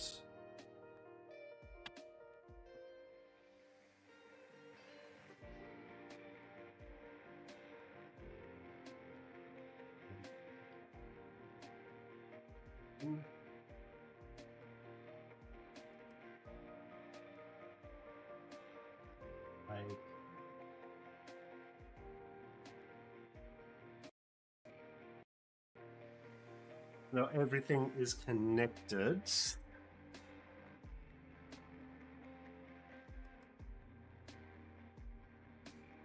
I'm trying to get a good position for this.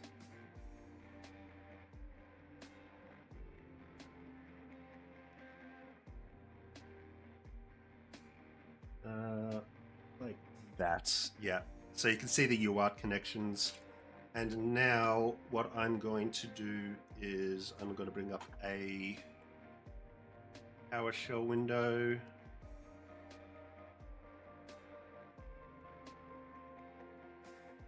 No, not ISE. I don't want ISE.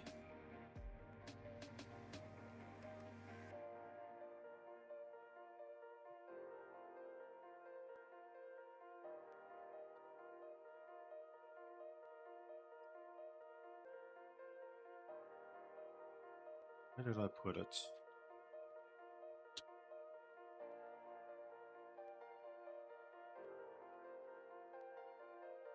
ThisCon, that's what it's called.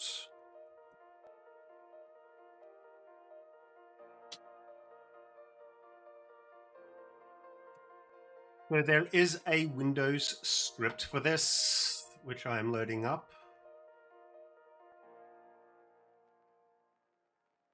Wheels on the rotary end, but company hosted with a half count of the oxide. Fantastic. I'm glad that I am able to motivate you into doing something. Here we go. So I shall add a capture.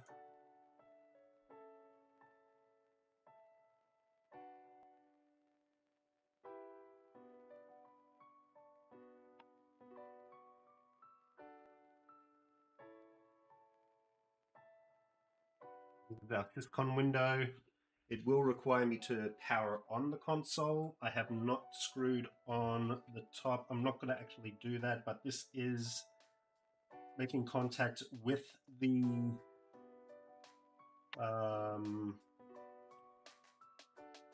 heatsink. I do need to get the power supply and plug that in. So we shall do that. And because that's probably going to touch the board, I will... I can't put this over because that's going to break the connections. So what I'm going to do is put some of the cardboard for the belts for the Walkmans.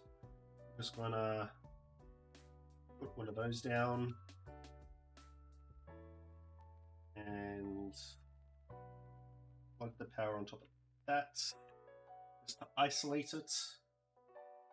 And in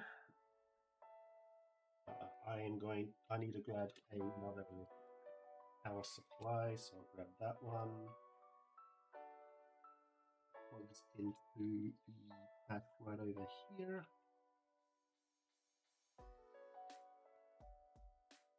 What? Oh well, you can't see it, but I'm right. Let me hide this.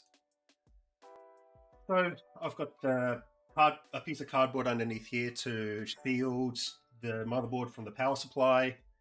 I'm just plugging the power supply into the back here, like so. No, doing that. Power supply in. Might need to plug in the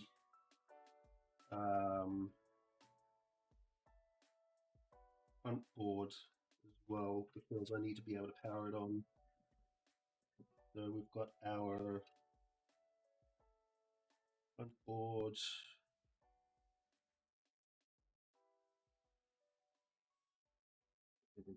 Here.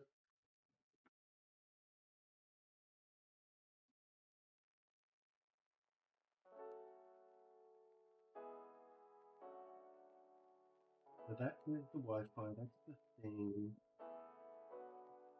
That's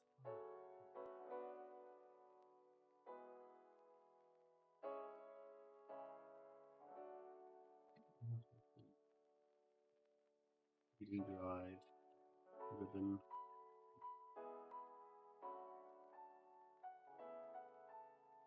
Ah, here it is. Here is the touch panel for the thing. I just need to find just a ribbon cable for it, which is not very long, and I remember putting it over here.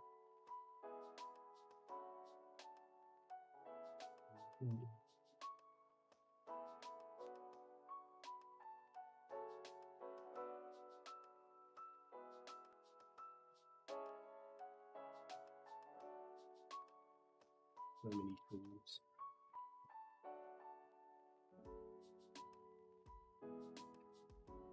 Oh, where did I? How did I put it? It's where I put it over there. Where did it fly off to?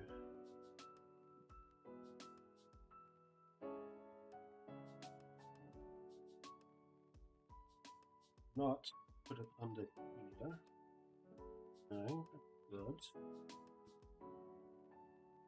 Interesting confidence.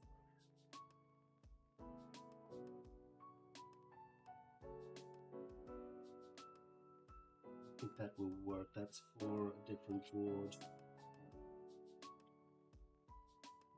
Very short, maybe.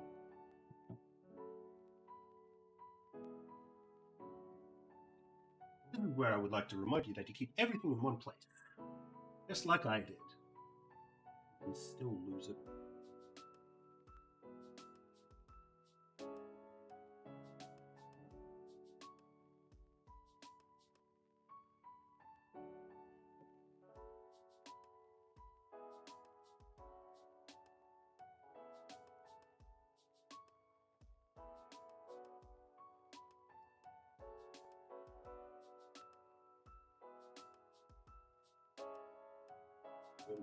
I didn't drop it on the ground. No, I didn't.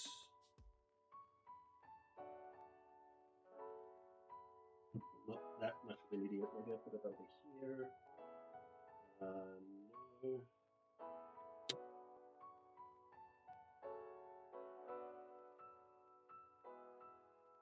Tried to make myself not look incompetent, but here we are.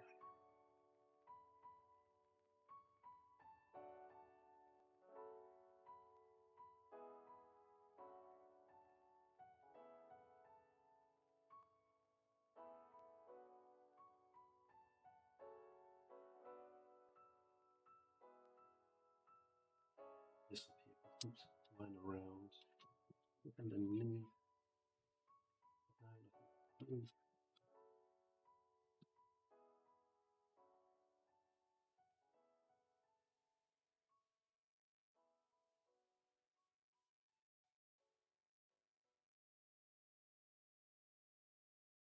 Oh no, there it is. It is in the tray.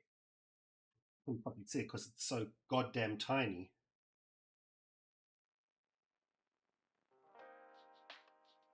So we plug that in here, plug this into here, but we're going to leave it hanging off.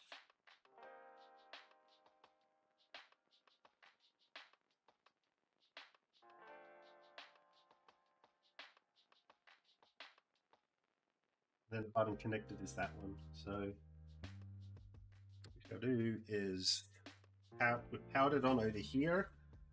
I'm going to see if there's anything that comes up on our UART tool.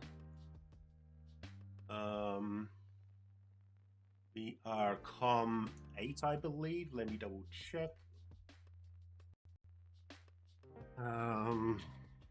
Device manager.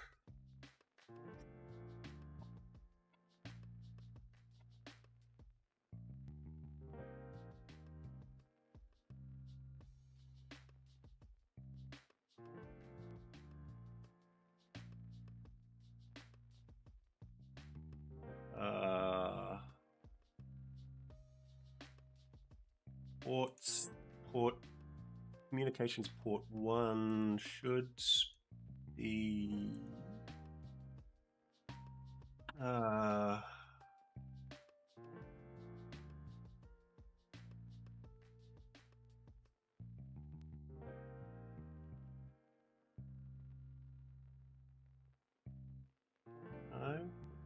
I think it's port 3. So why is port 3 not showing up on here? Oh, there it goes, port 3. And then there's two Syscon types, the CXR and CXR, well, 4.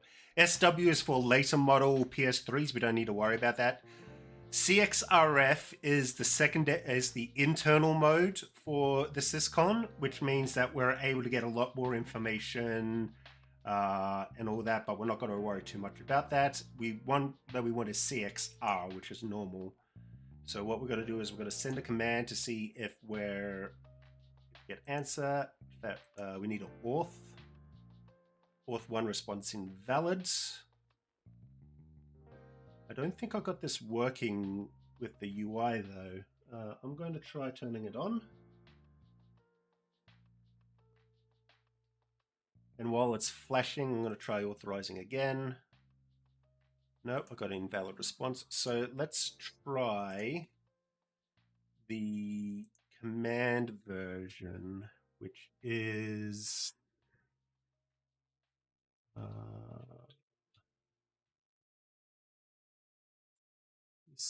on 1.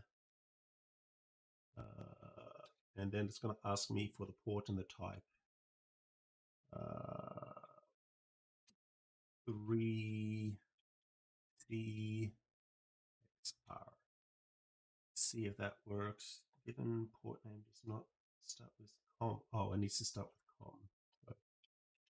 COM.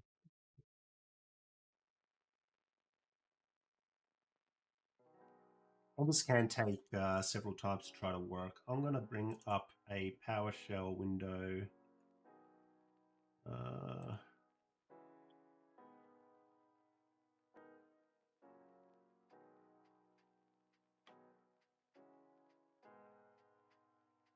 What I'm trying to do.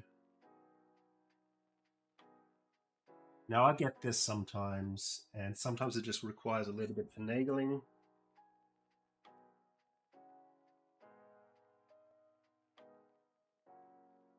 Oh, the thing.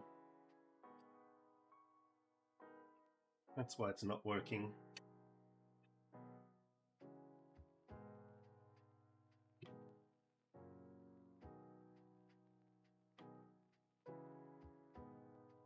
I'm loose again. Probably from me moving shit around.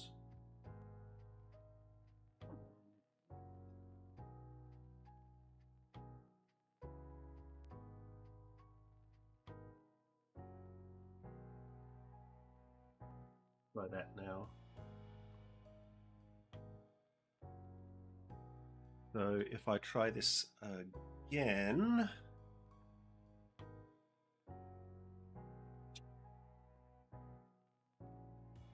it might not work because I don't have the power on. It probably do.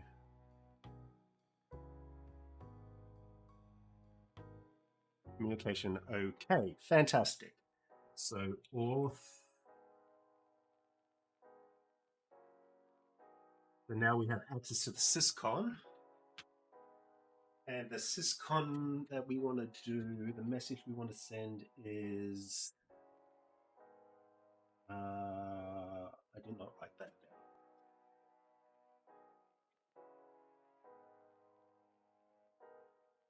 1, 3.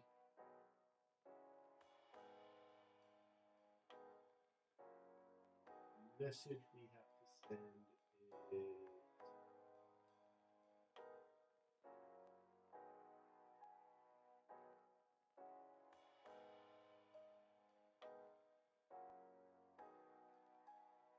log ERR log. F00003. That's the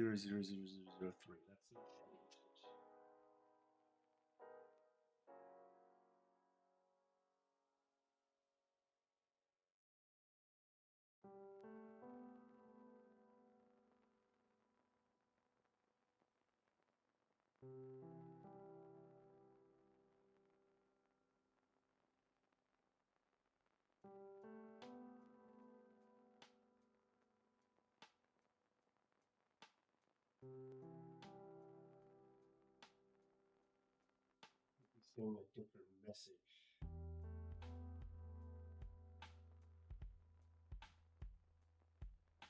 I'm wondering. Because F0003 means nothing. It should be giving us a code in hexadecimal.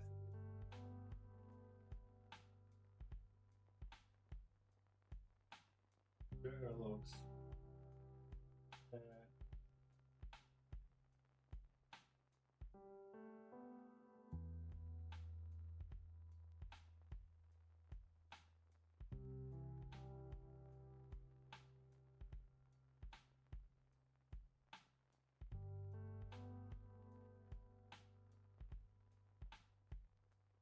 All right, so now that we've got the syscon working, let's try this. I'm going to close out of this. I'm going to open up the command line version. I mean, not the command line version, the GUI version.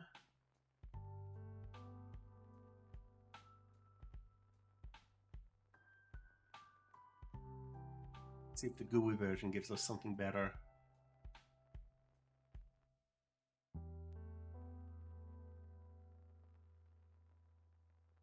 Right, we bring up the exe GUI. On port 3, and an auth request, which should come back successful.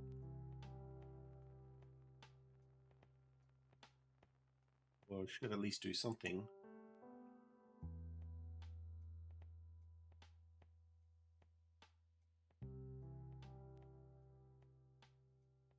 Goddamn thing. It's great.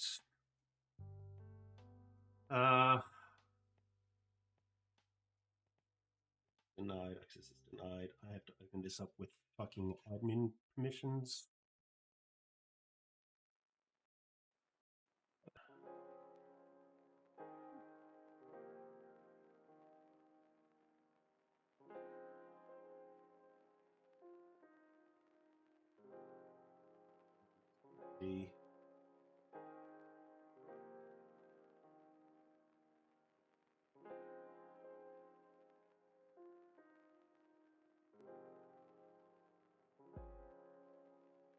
I think the PowerShell version also had some problems, so I might try the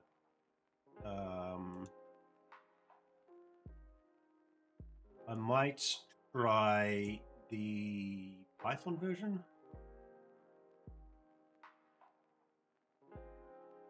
I think the Python version worked, but the PowerShell version or the UI version had problems for some reason. Yeah, it's giving me errors. Access is denied for not open port 3.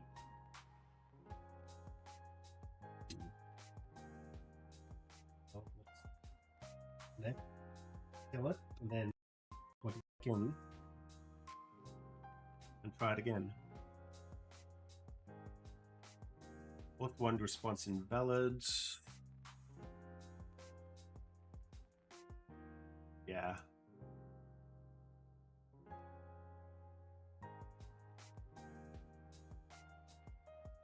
So I think the PowerShell version has problems. Let's try.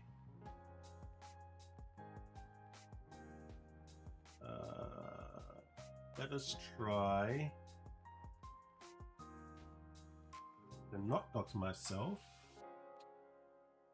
CLS. S.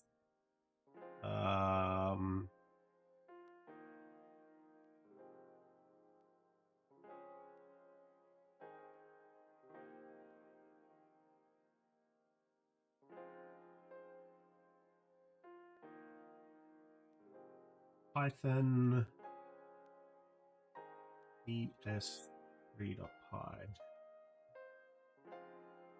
Yeah, it wasn't. That's right. So yeah, I think I did use the PowerShell version. The GUI version has some problems. A previous Syscon session was already authenticated. You can use privilege commands normally, okay. An error log should be giving me a man error, but it's not. It's giving me that. That's not a valid error. There is something that I can try.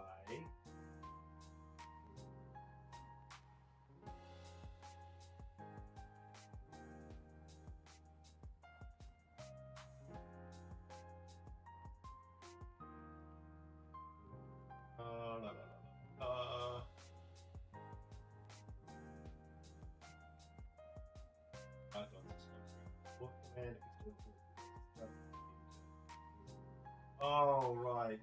Internal command error log.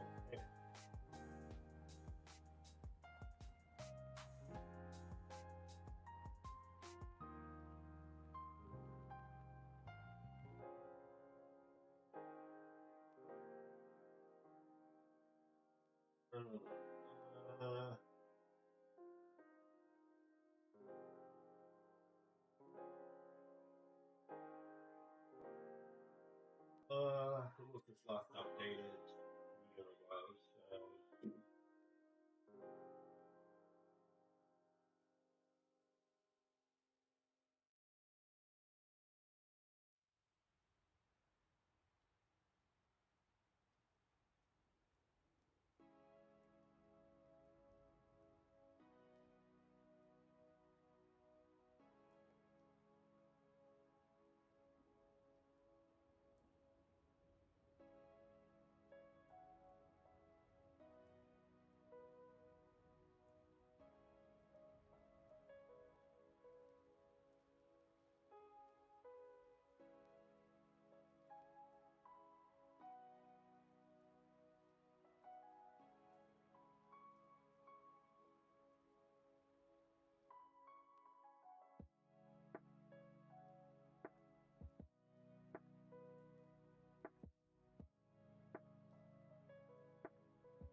What I'm looking for is no longer fucking.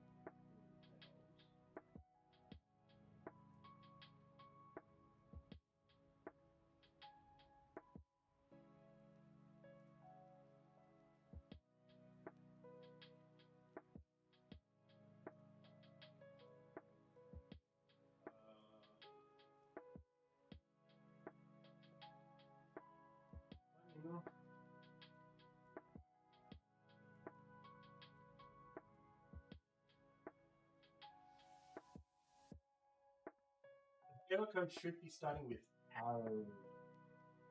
A-R-S-T. No, A. It should just start with A.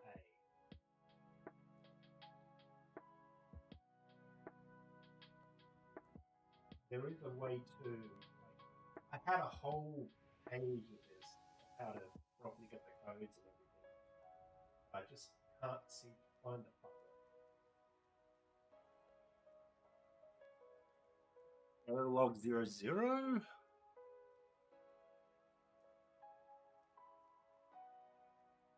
No, 1?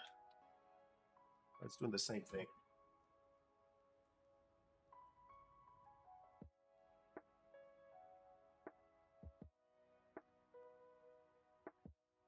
Well, I look for let's see if the cat wants to say.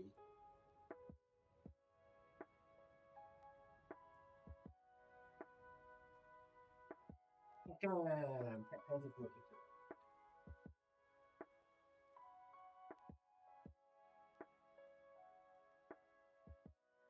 Here it is. I think this is part of it.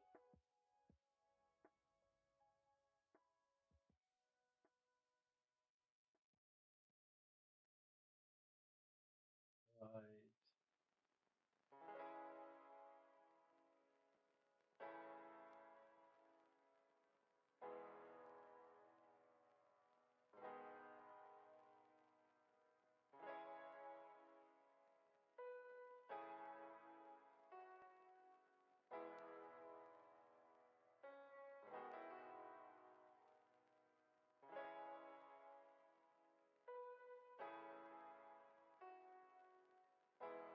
What part of why lot and system? No, that's the same one I was looking at the forum. It's not telling me shit. It's saying use the goddamn script.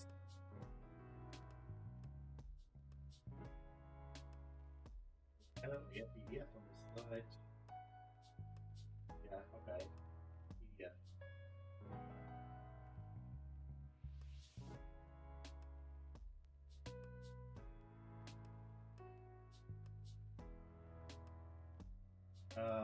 So da da da da.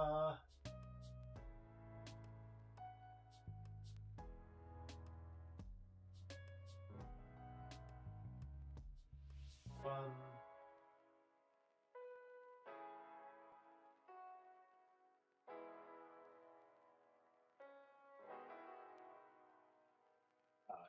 Error log gets.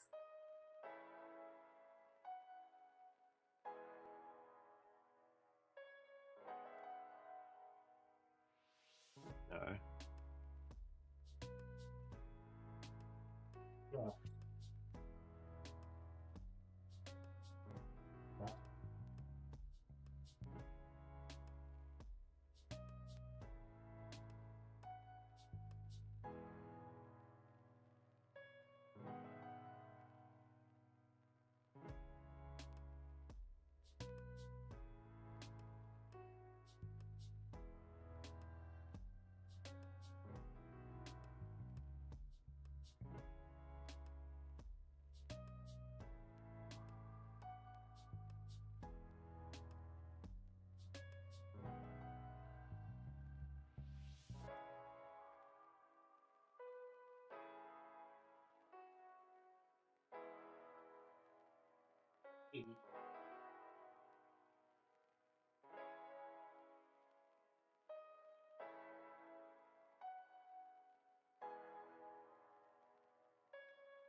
Oh, that's why I couldn't find.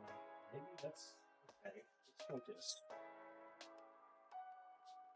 I'm going to try something. First of all, I am going to move the cat cam up here. So I'm going to back out of this, go Python, and I need to pip import crypto.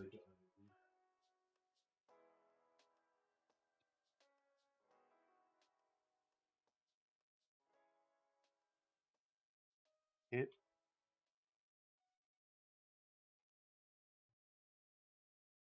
Import. I have no idea how anything works in Python.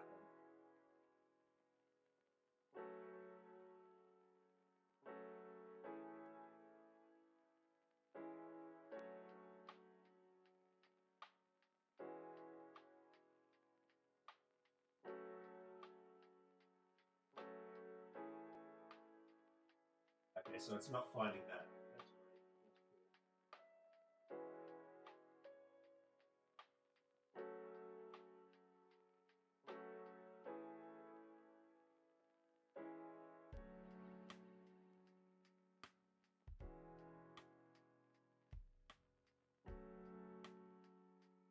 All of that huge reading for this.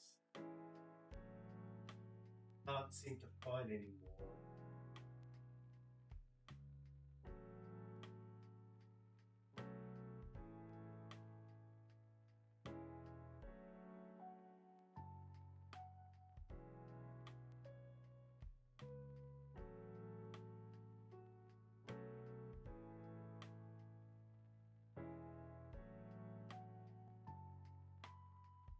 Ah, here we are. Got it. Ah.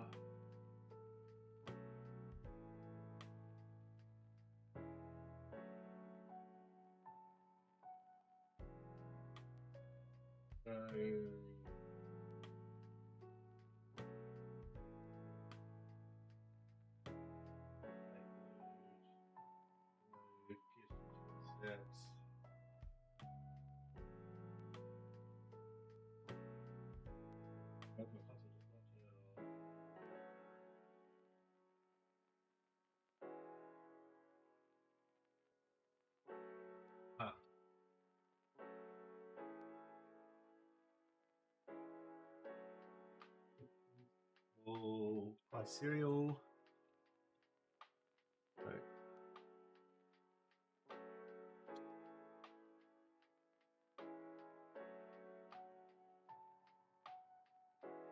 No. Valid syntax. Yeah, I have no idea how anything fucking works. And you have to be out of exits. Control Z, enter, hit install iSerial.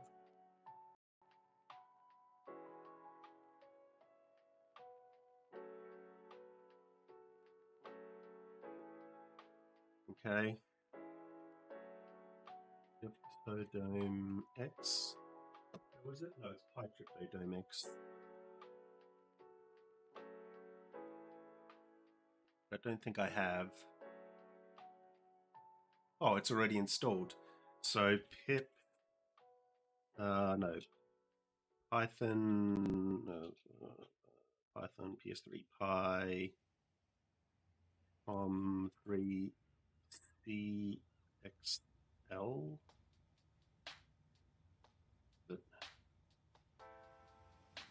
CXR. PS3.py com3 CXR. And it's not able to import the module named crypto, so yeah, it's shit.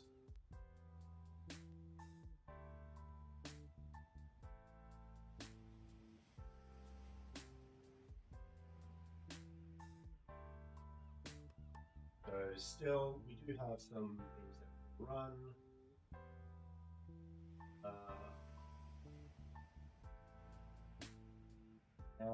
Yeah, so I was typing in the right commands. Syscon.ps1 com3 CXR. I'm going to try CXRF because it could already be in CXRF mode. Actually, no, it's not going to work because I need a rewire. So CXR, and it should be error log gets 00. Oh, okay, so it's just case sensitivity. And that is exactly the error message that I was hoping not to get. Note to self, case sensitivity is a thing. Okay. So 403034 is the GPU failing.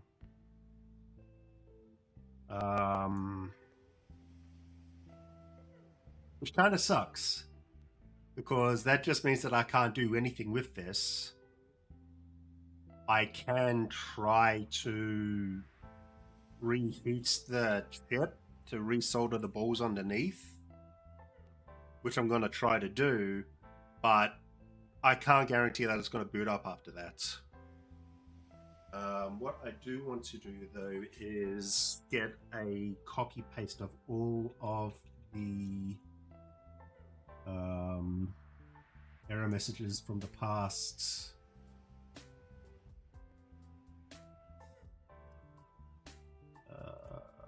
Where is my copy paste of the... Oh, KitKat has disappeared. So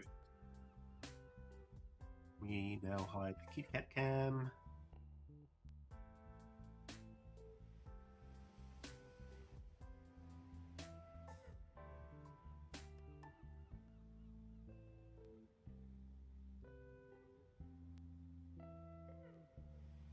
Here we go to... I thought I had the entire thing copied. Oh, apparently I didn't save it. Okay, so...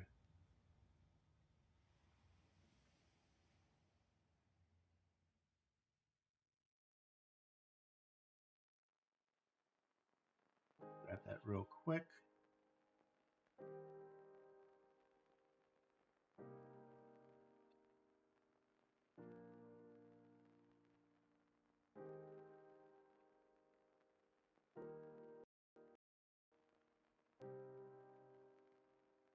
One is this one. This one tutorial.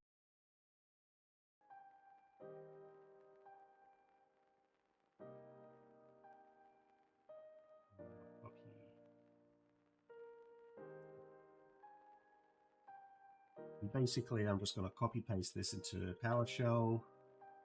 I'm going to get all of the most recent error codes.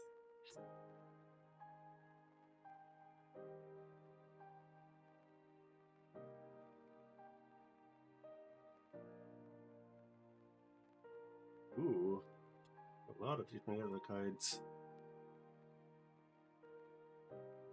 Okay, so 00 is the most recent one. It's telling me that the GPU is failing. And then near the bottom, we get different error codes.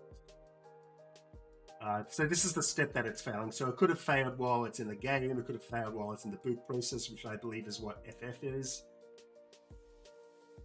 801701. What is that? So if I go to the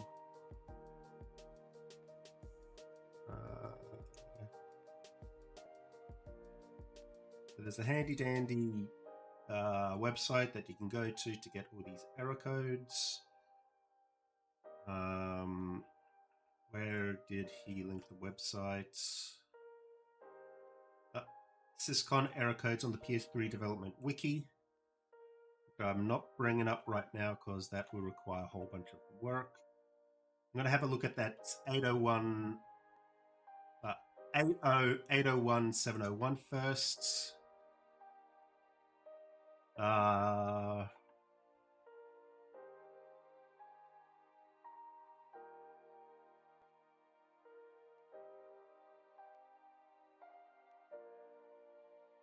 Failing GPU for FF. Doing a 16B.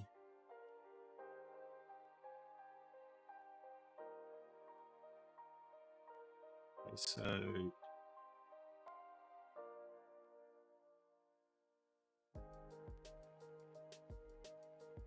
I'm gonna check this here.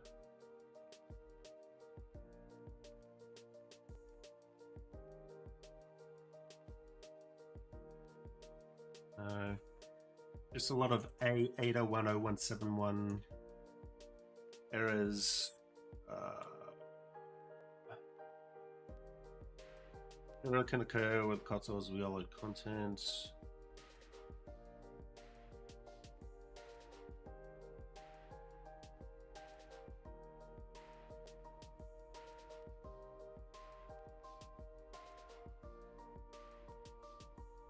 I don't get much else. What about the next one? 8014FF. Check stop RSX initialization. 801 8801601. Failing GPU. Check stop GPU. So yeah, the GPU is failing. So what we're going to do here is we're going to get out of this. Since there's nothing else that we can do right now in Syscon. And what I'm going to try to do is reflow the solder balls underneath the GPU.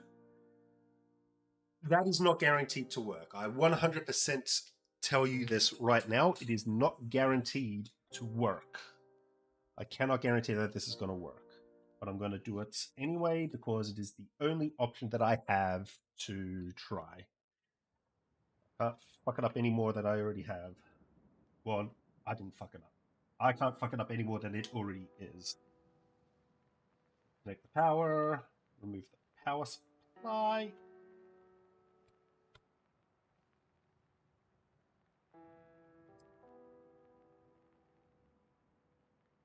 I'm going to quickly desolder, like properly desolder these, let my iron get up to temp.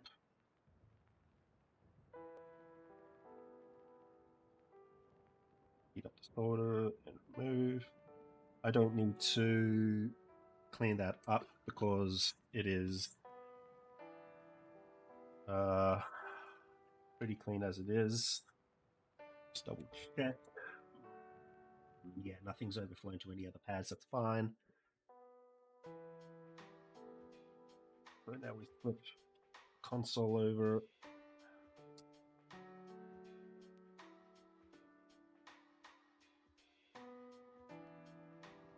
Take out the power supply, the fan. And again, I only just put tiny little blobs on there because I didn't want to put too much on just in case this was the problem. I'm going to have to clean them off anyway. I just needed a tiny little bit to touch the battery. Come on. Come on, Syscon.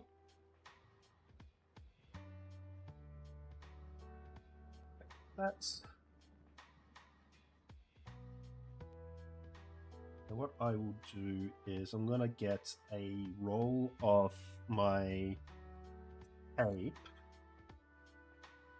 probably underneath like 5,000 layers of different mechanical components at the moment. Remove this because I need to use it.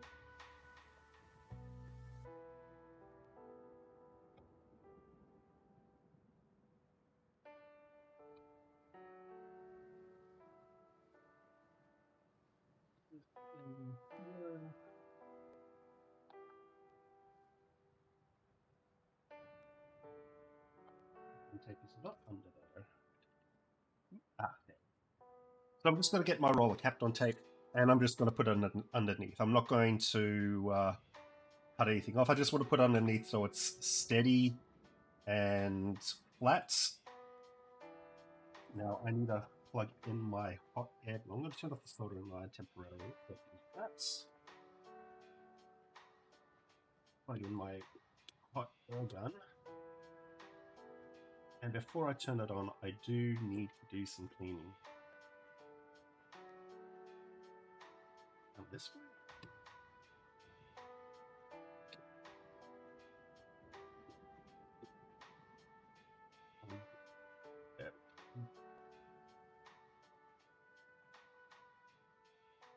I'm going to clean off the thermal paste that I did put on there.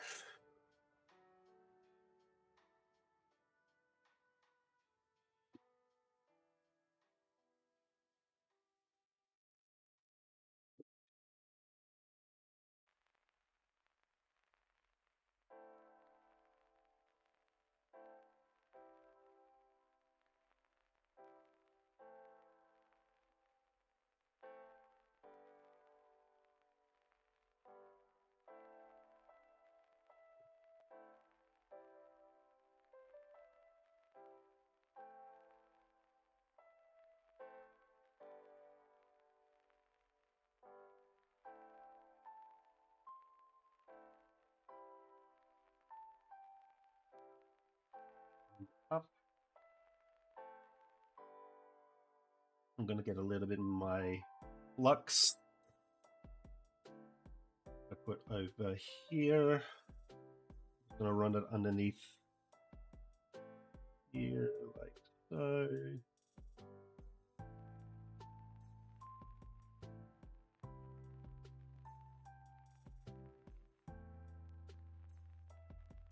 Oh, there was a piece of old that didn't get removed. I'll just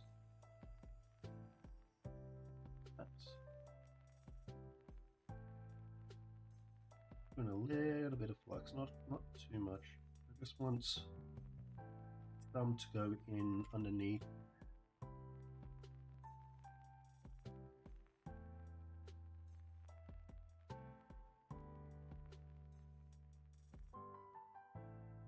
And I'm going to do the soul as well. Might as well do that while I'm here. Again, I can't guarantee that this is going to be a fix. The most permanent fix that this can have is a 65 nanometer GPU put on. But if I can at least recover this and let it run for a year or two, then that'll be fine. Alright, so my hot air gun, I'm going to put this at 450 because it is leaded solder, and I'm going to have the airflow at about 80%. And we're just going to heat the board up first. We're not going to worry too much about the processor. We want to heat the board up because we don't want to crack the board. For the plastic components, just be careful of them. For these old pads, just be careful of them. You just want to heat the board. It doesn't have to be boiling hot, it doesn't have to be melting temperature hot. Just a nice warm on there. I mean, the other failing point could be these tantalum capacitors, but I don't think so since this has had very low use. Okay, now that the board is heated up a little bit, let's go ahead and focus around here. And this is going to take some time.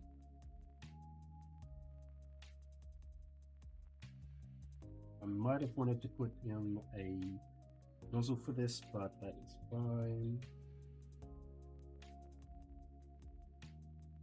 And I can really only do this once or twice before I start possibly doing permanent damage to the chip. Well, this side here.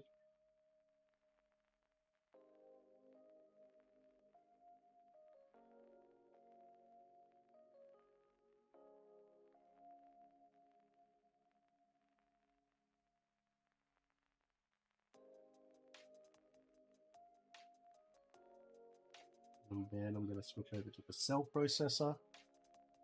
Do the same thing over here.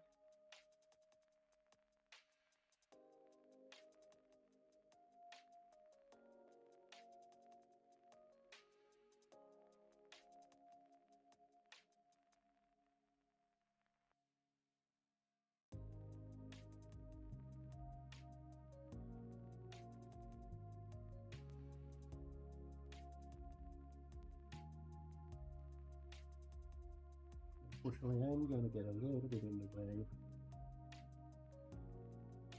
And then we switch. We want to do this for about 45 seconds at a time on each device. Let it heat up, cool down a little bit, heat up, cool down a little bit, just so it's not focused. I'm going to have to lift this up because I need to get my hand underneath.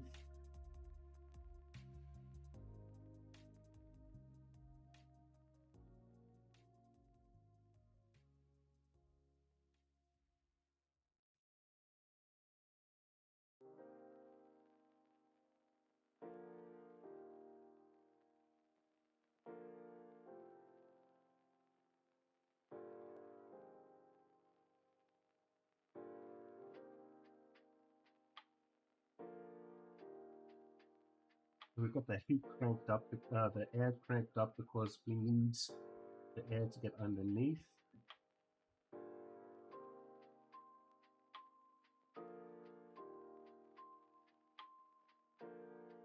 You know.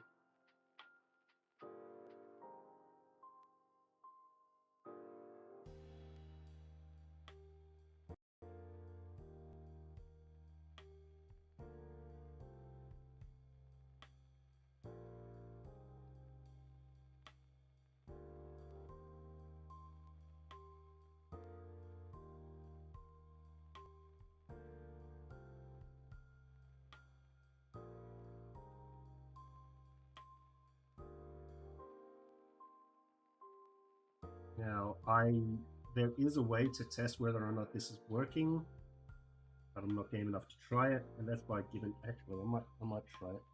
By giving it a little wiggle test to see if it's, because you can push it a little bit to see if everything's melted.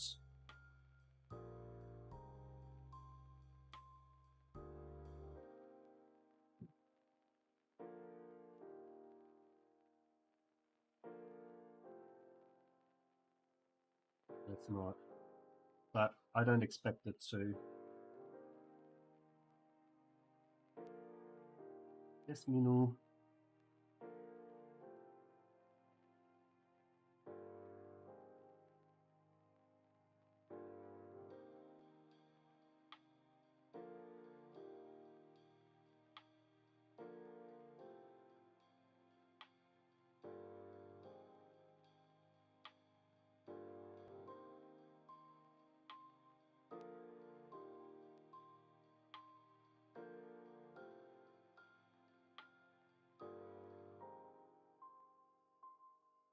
I'll actually bump this up to 475 for the last little bit.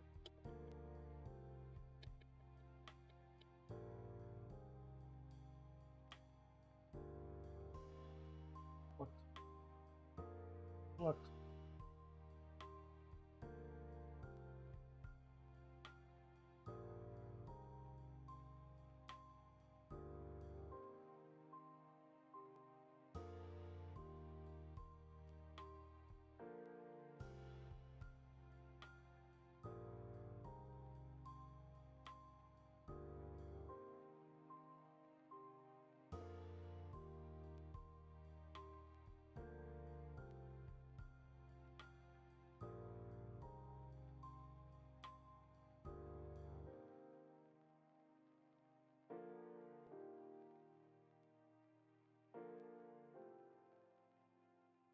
Again, I can't guarantee that this is going to work.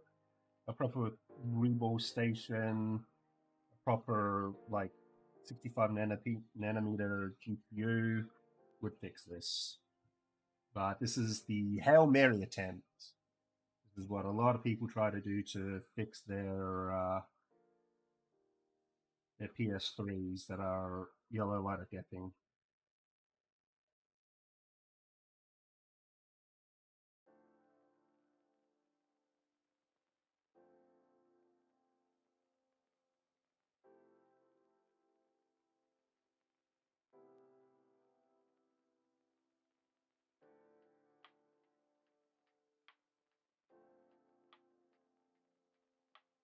One more go around.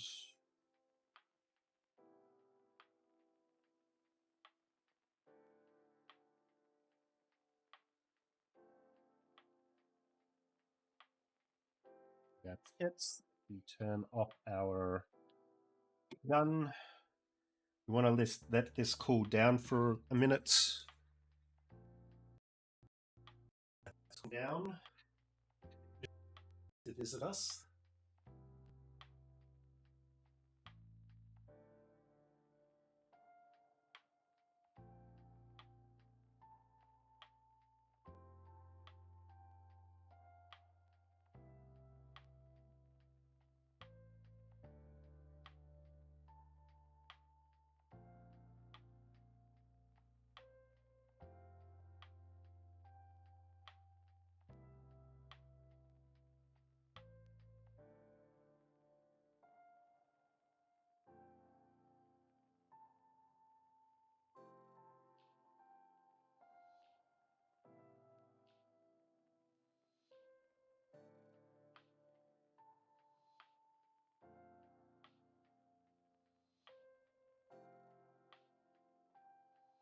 Well, it looks like Rage, Switch emulator is dead.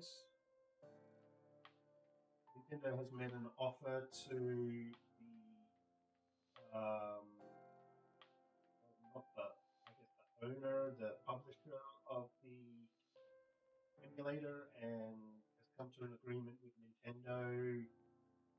Stop working on it.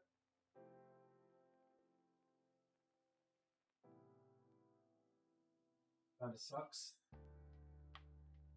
Then again, when working on emulation for a console that is currently in production, kind of expect this kind of thing.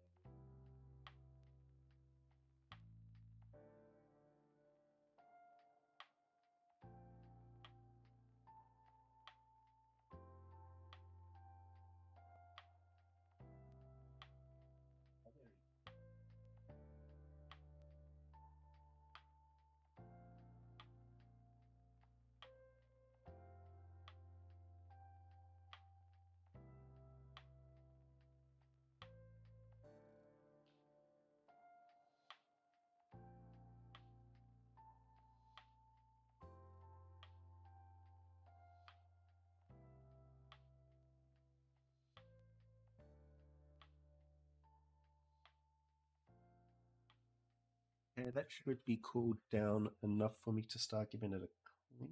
It is still spicy hot, but I should be able to give it a clean with some isopropyl alcohol. Get rid of the outlying flux around it.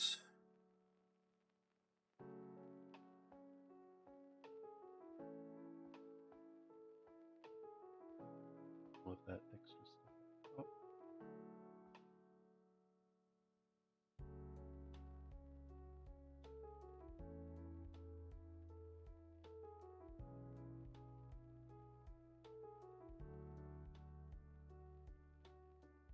Let us maybe squeeze some IPA under there to get rid of any flux that was hiding. Seems like a bit of a waste, but apparently having flux underneath the chips can cause problems, so just remove some of that flux. Fine, there's plenty of IPA to go around.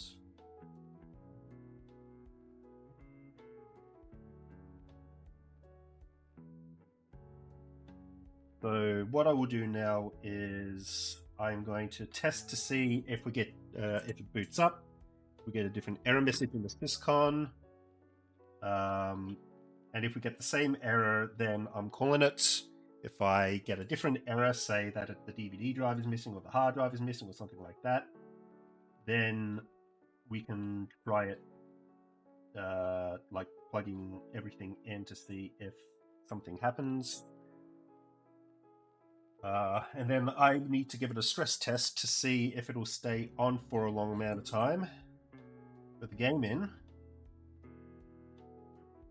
If that happens, then we can sell it for a nice tidy profit. If not, then we sell it for parts. Saying exactly what we did in the process. Because there might be someone who's able to reball with a GPU or put a 65 nanometer GPU on there And if we tell them what exactly we've done to try to remedy the issue, they might be like, oh, well, I can fix that and sell it for a bit more profit. Either way, we're going to get quite a bit for this. It is a backwards compatible PS3 for. Sell it to the Iranians. It's a supercomputer. Yeah, sell it to the Iranians as a broken supercomputer. Okay, that has cooled down enough. I'm going to put another tiny smidge of thermal paste on there. Dug through the box, and now my thermal paste is at the bottom.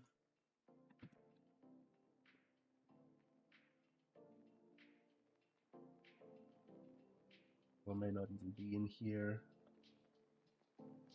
What there it is. The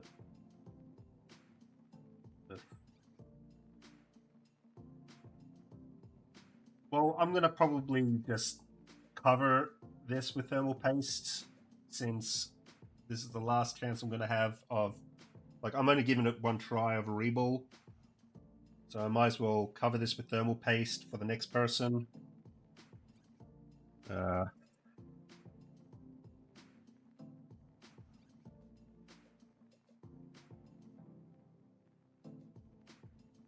do like using the spatula method.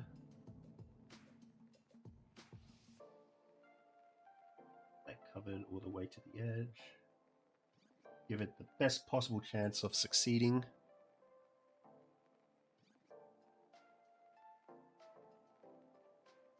I mean, if this is busted, then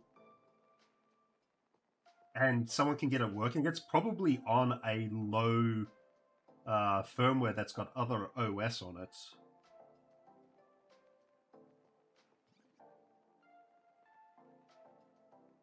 I should be able to confirm that within the syscon if I can get it into internal mode, which we should try as well while we're here.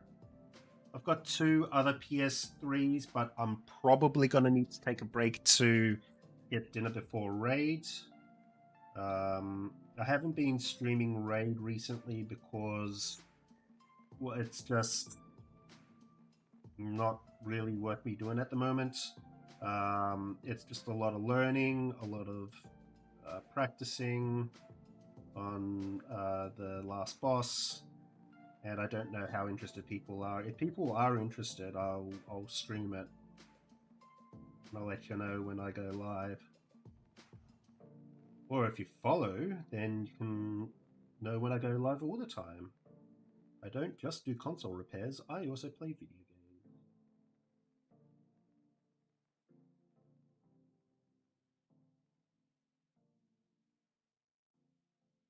But most of my time right now is spent doing console repairs because I'm unemployed and this is the only thing that can possibly give me money right now.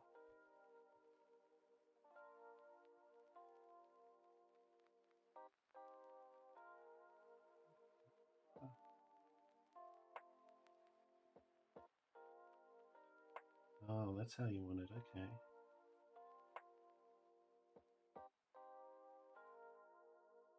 Always just little itty bitty.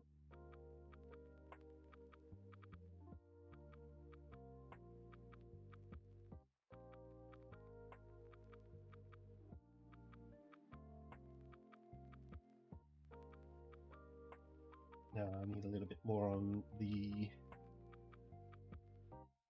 bell.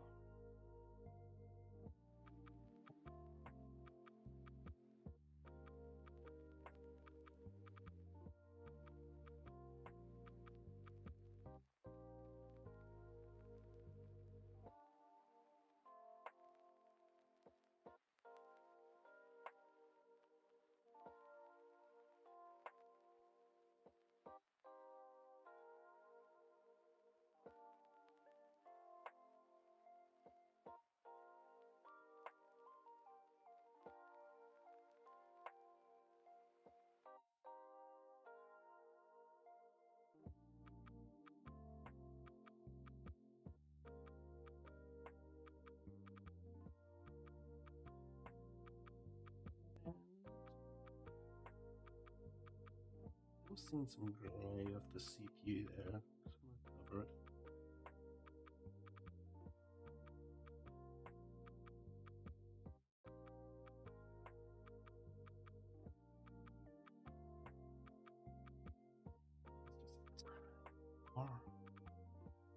Properly cover.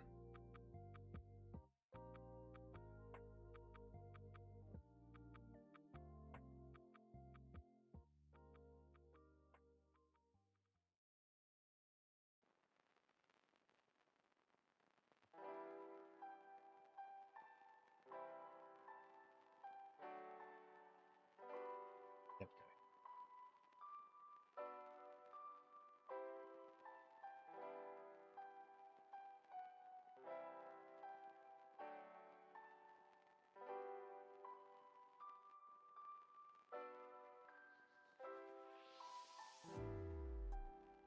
Under, in,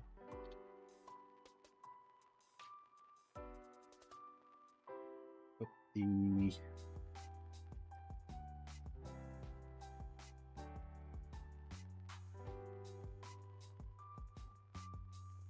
remove the thermal face that was on here.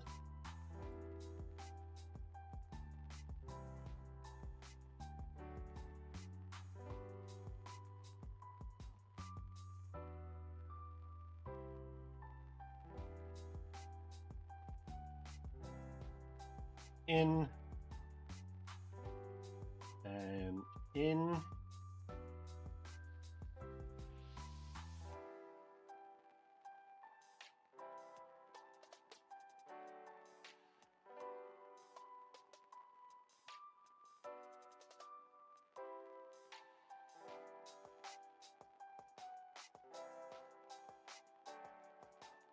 I might. Okay, so for testing, I'm going to put this back on. Goes the other way. Believe. Yeah. No. Goes this way. Because I want to put the fans on. I want to actually screw this down. If it does the same thing, then I can go back, take these off, and UART it.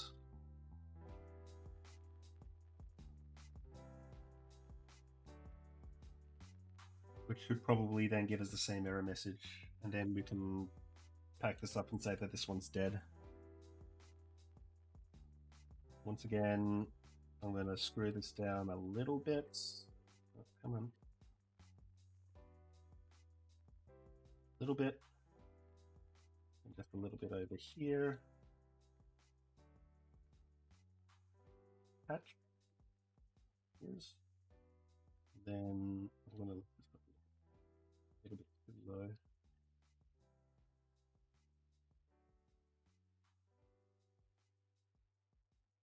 Yeah, that's still way too low. That's patching.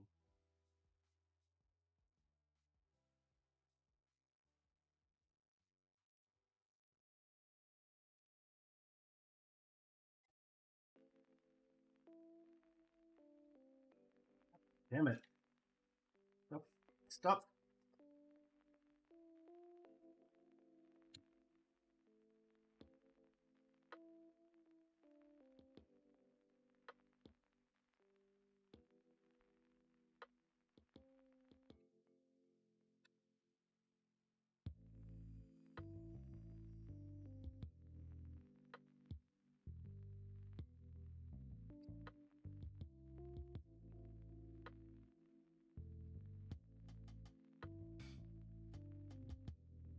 Lower. A little lower. A little lower. Clamp, clamp. Finger tight. Finger tight.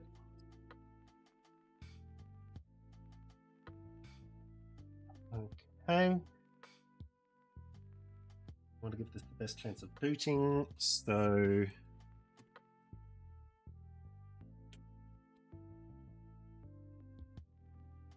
D drive. The hard drive I will put in as well.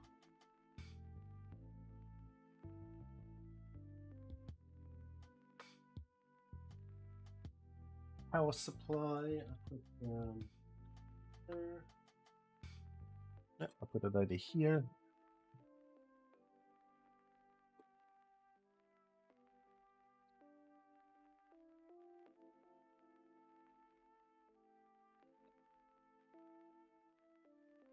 The only thing I need is the DVD drive hooked up and the port. So I need to grab the DVD cable, which I put here for safety.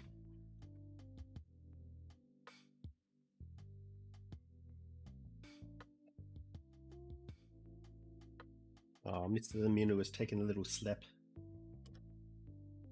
Maybe the needy the CP. That up. And down.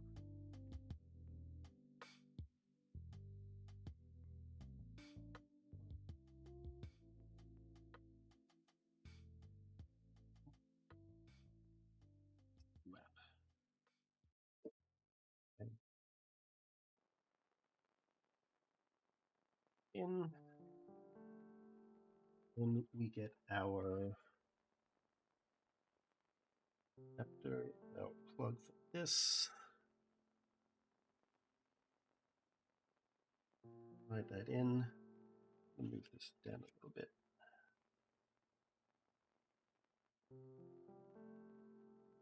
Okay.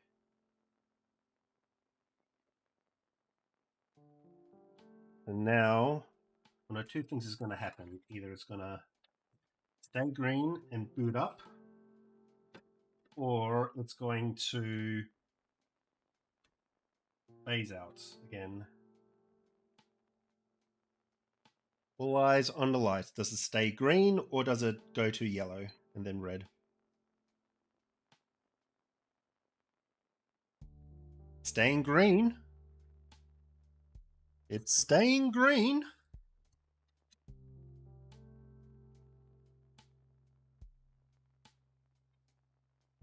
Okay.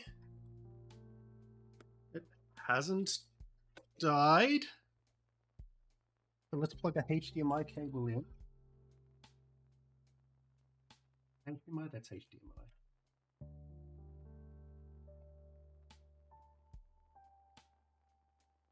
Let's turn on the Elgato.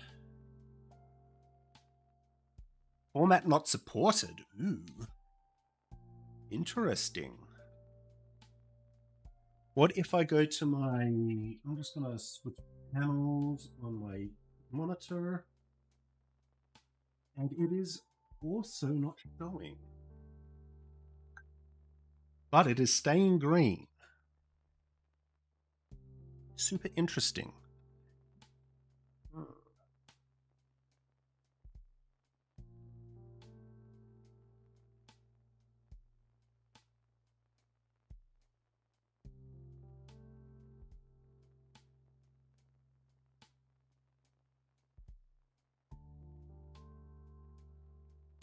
So now, do I have... I do.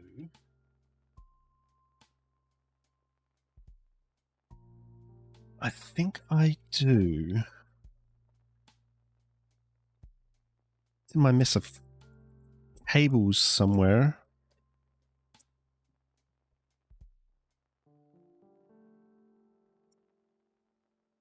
Got a PlayStation out.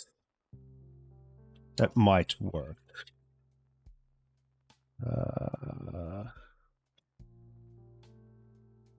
I'm gonna disconnect the HDMI. Spin this around. Plug in the PlayStation connector. Now that was plugged into the TV. Yeah. Was it plugged into the TV? No. That is... Where does this one go? This one... Where's a rat? No, this is plugged into the back of it. Was. Give me a second here. I've got to figure out where this cable's gone. There it goes.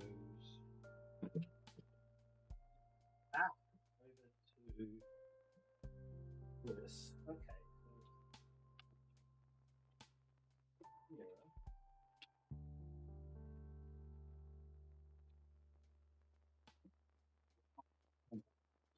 That's dedicated.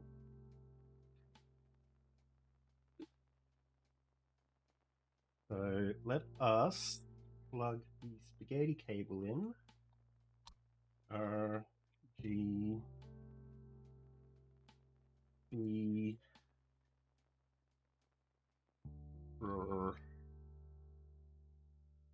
L. Let's switch the mode.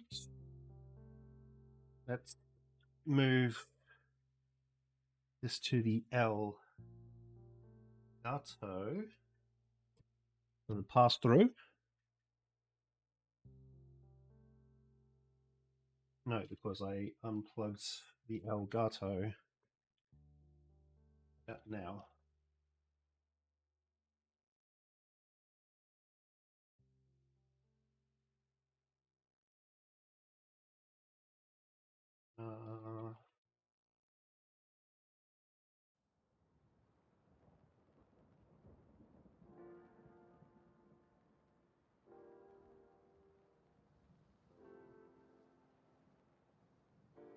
No signal.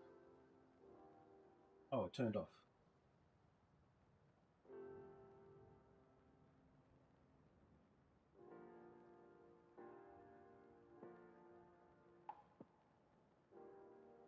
Still getting no signal.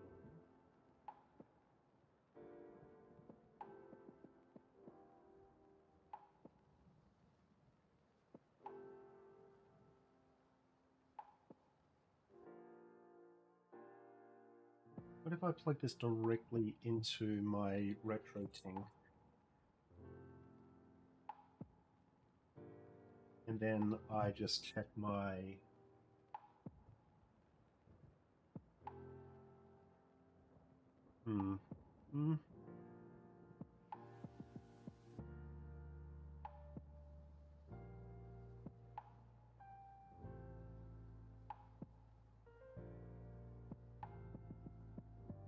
PS3 is overheating.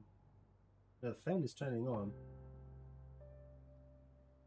It is super heating up.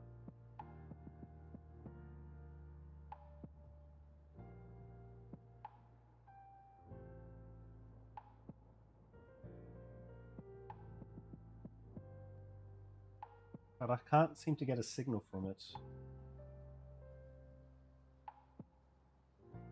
Yeah. And just to make sure that this is in PlayStation mode, yeah. And what if we plug the HDMI from the monitor directly into it?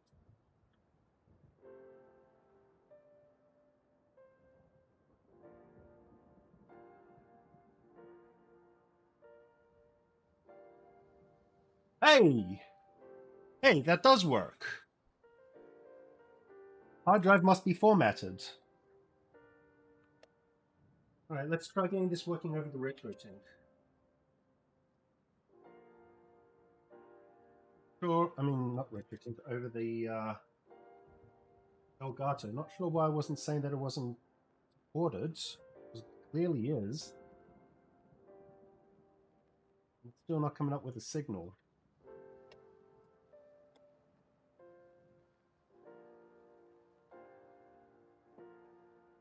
Weird.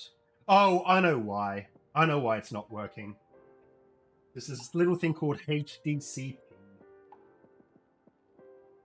So what I'm going to have to do for the time being is...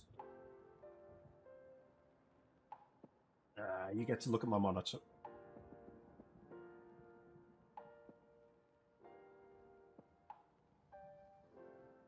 Let me grab a PS3 controller and a cable.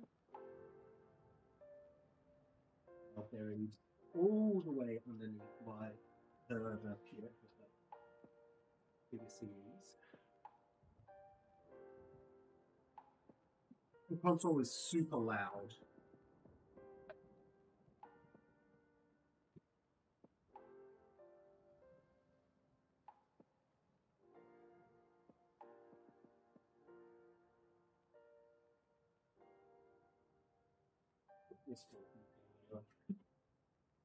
This screw controller, and that is a USB cable. Hard drive must be formatted.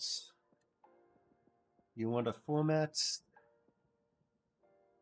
and on the controller, wait for it to pair.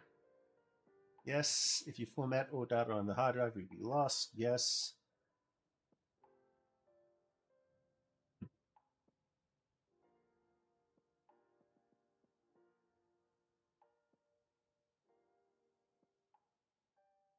All that complete. Start the system.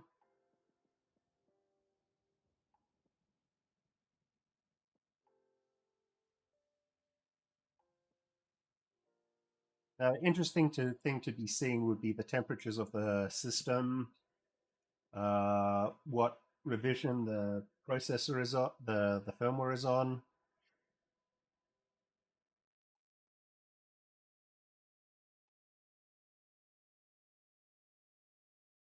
Yep.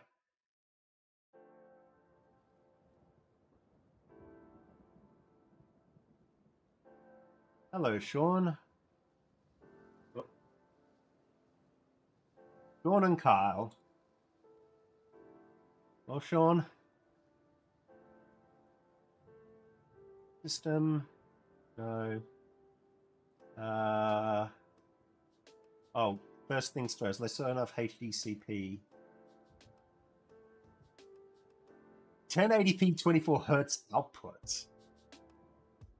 Ugh.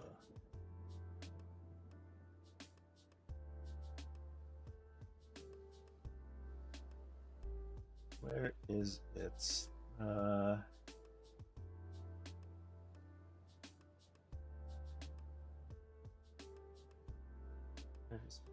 Those are system settings.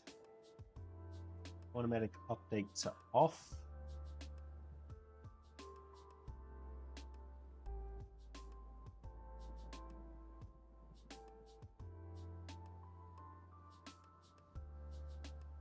System information version 4 firmware. Okay.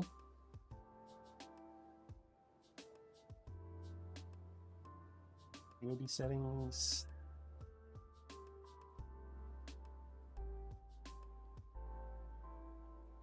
Okay, so we don't need to set that. Ground control is off. So where? Okay.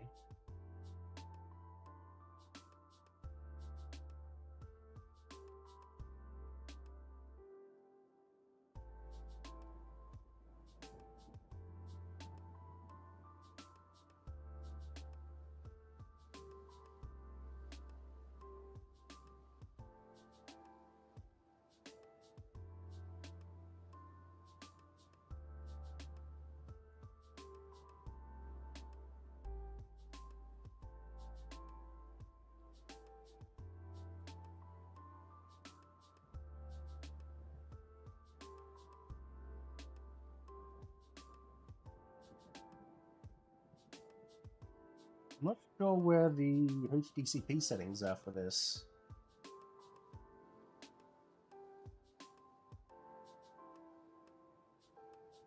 I'm not going to connect this to my network.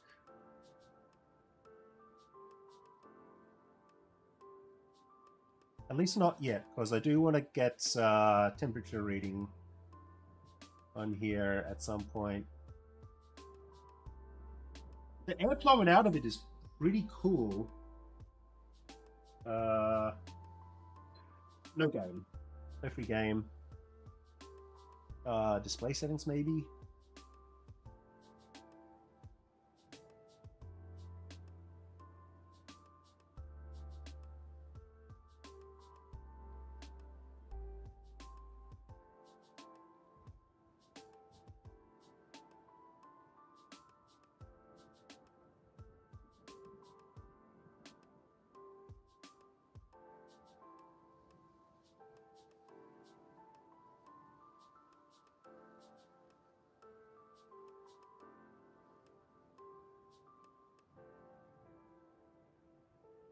PlayStation 3, does that do anything? No.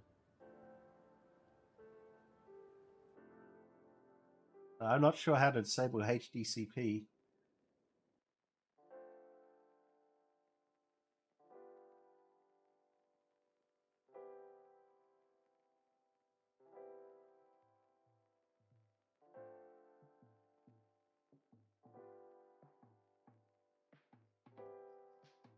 Let me check real quick.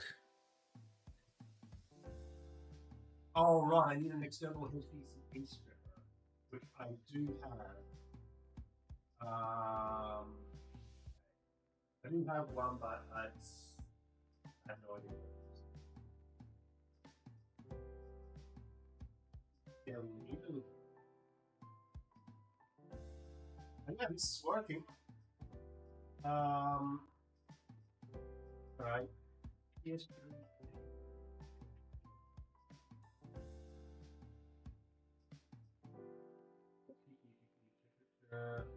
Custom firmware is the only route.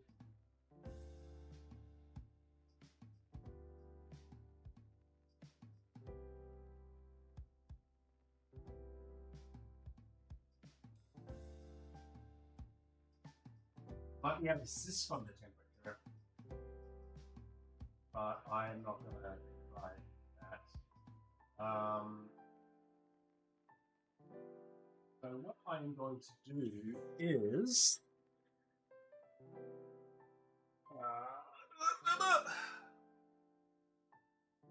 let's plug in a PS2 game. See what happens.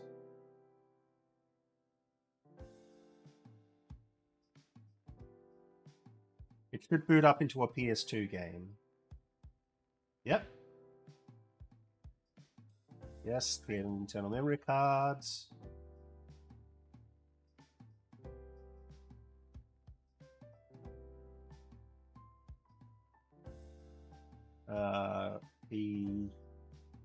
PS2.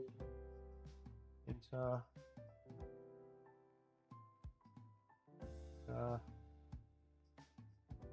Oh my god. Really? Okay.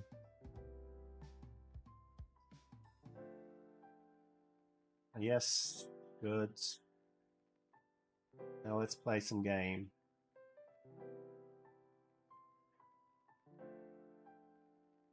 I remember having to get an HDCP stripper for my PS4.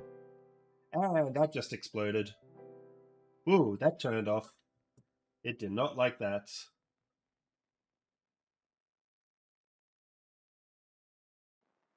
Ooh. It is not reacting to my... It is not reacting to me.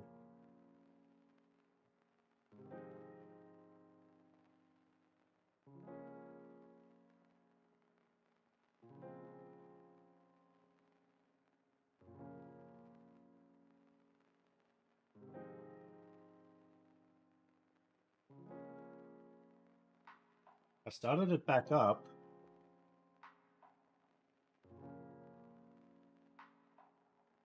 I think it's trying to boot directly from the game disk.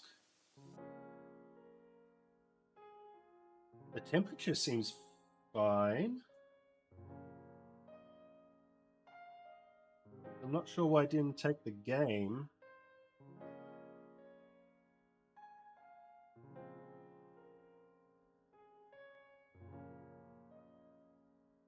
Not sure why it's not showing anything.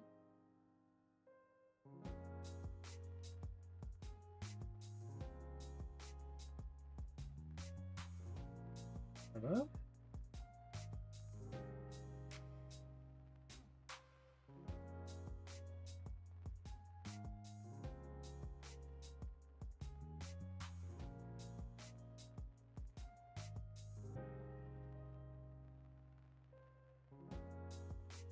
Oh wow, that power supply is getting toasted. Plug the HDMI cable back in, maybe. There we go.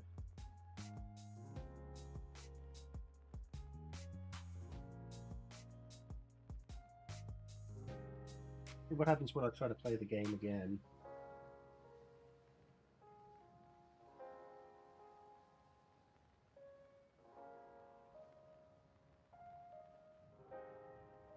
Well, it's starting the PS2 game, okay. And okay, that's interesting. So I might need to UART that and figure out what's going on.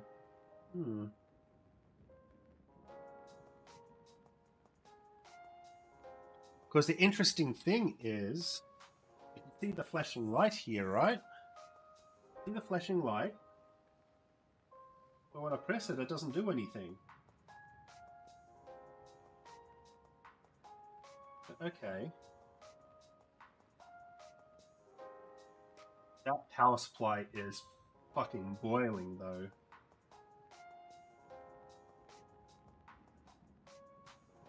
So maybe it doesn't like PS2 games. Let's try a PS3 game.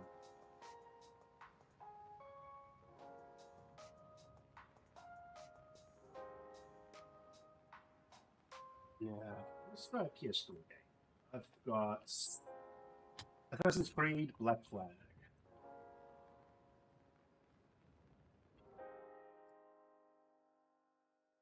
I'm gonna have to disconnect and reconnect the HDMI cable.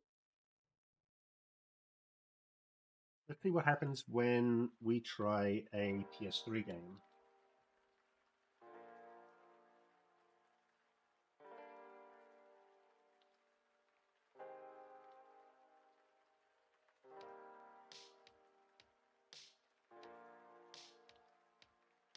It is spinning up quite hot.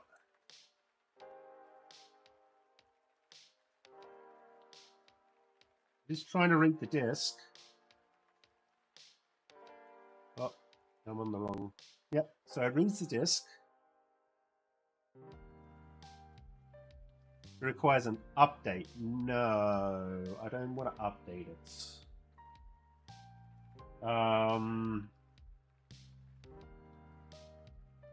Do I have another PS3 game around here somewhere?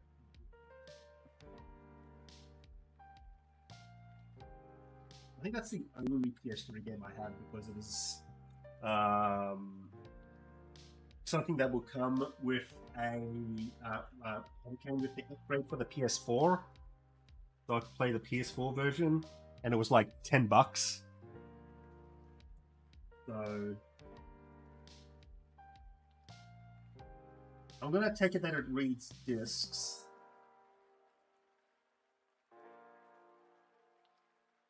But I'm also going to UART it to try to figure out what's going on when I try to play a PS2 game.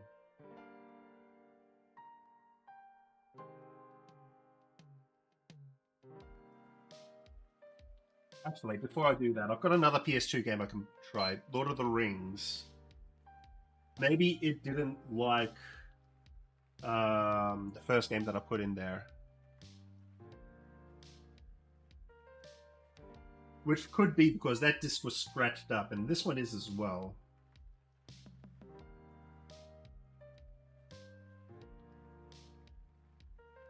Oh my god, this power supply is boiling.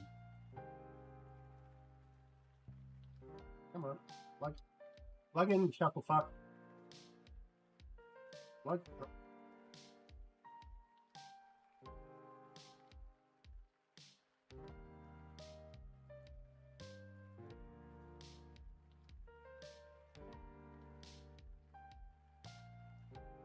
God! God!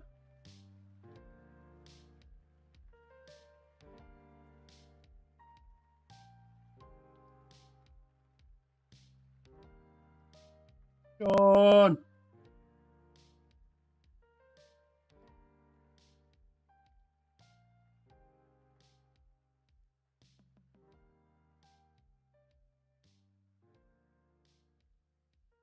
Huh.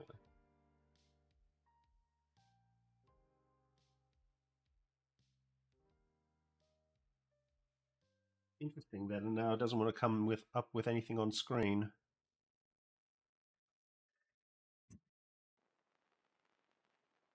It could be. The GPU, like, I recover the GPU to the point where I can start it up, which is more than what I can say that I was doing before. But the PS2 has its own chip that it needs to read from. So maybe the PS2 chip is toast. Yes, I want to use HDMI for fuck's sake. What I've been trying to do.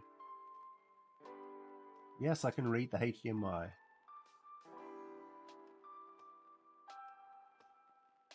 Alright, let's try the PS2 disc. Got Lord of the Rings.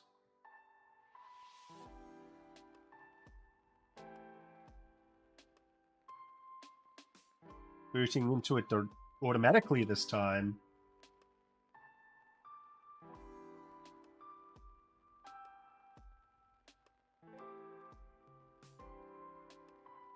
Get the PlayStation 2 logo.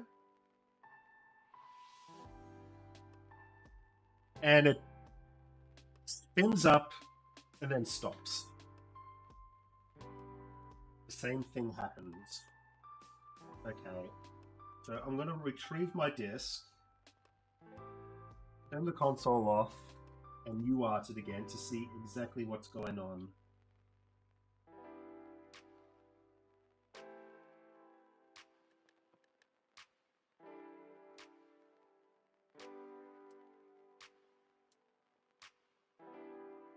Because now there could be multiple different things wrong with it. Come on, you piece of shit. There we go.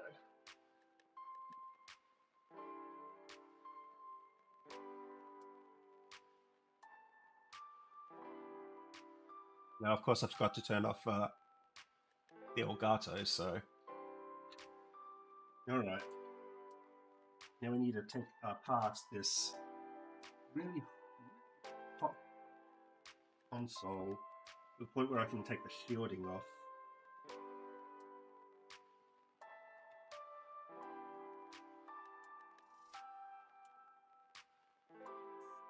Put this here. Out. So fucking warm right now. Ridiculous. This out.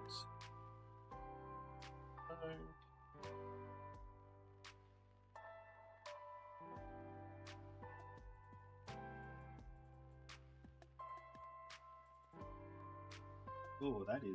Oh, right, I need to take these off, don't I?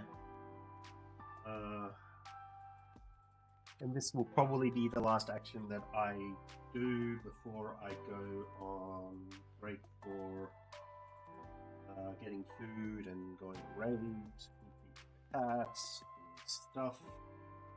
I fucked it up with my screwdriver. Yeah, underneath the hot hot fan.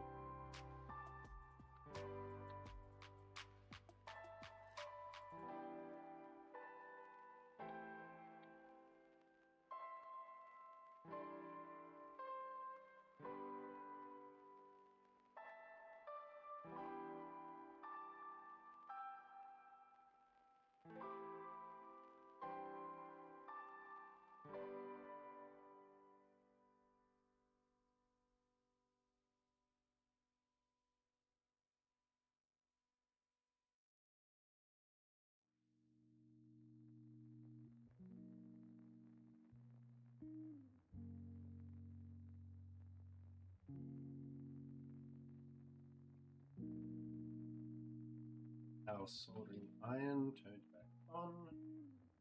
Get our trusty UART cable.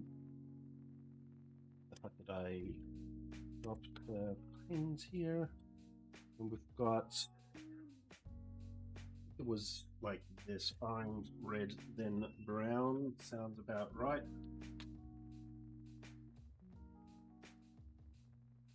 And I shall shoot this down, this up so you can see what I'm doing?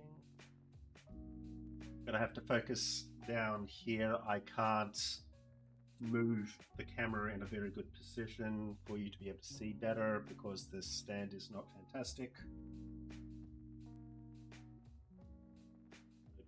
Standard. One of our cables transmit, I believe.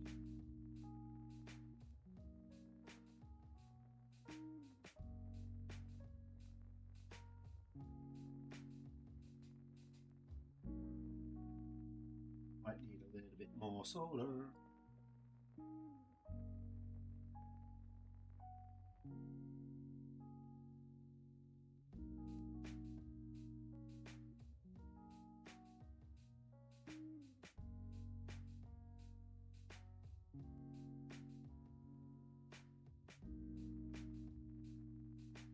Enough.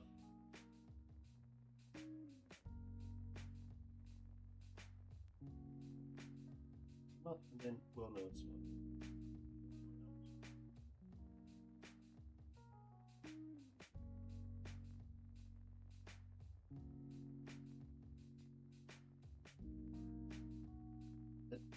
Oh god, did I just...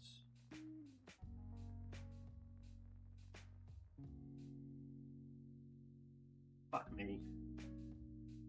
I ripped the trace. Fuck!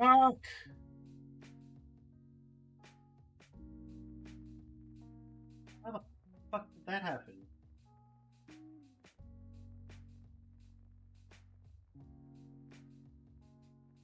Where does that trace to?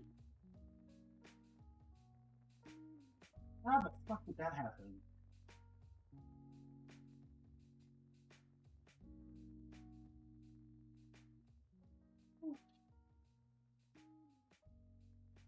I just ripped a trace, and that's my transmit trace.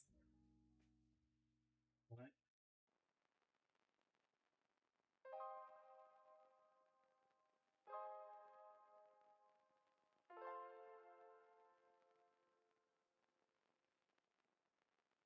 Not gonna be able to see it very well, so apologize.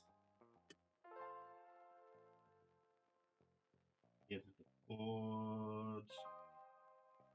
Go to the board. Up, up. Capacitors, capacitors. There should be a...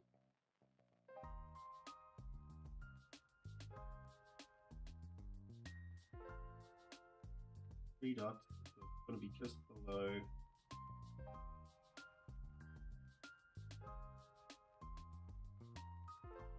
Okay, I was covering the light. That's our trace there. Where does that connect? This line here. I'm gonna need to create a trace.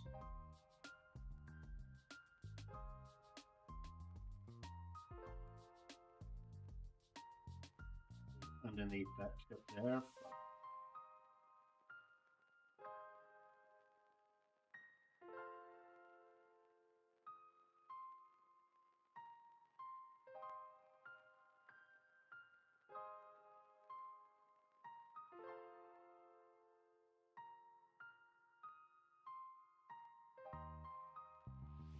Trying to check something.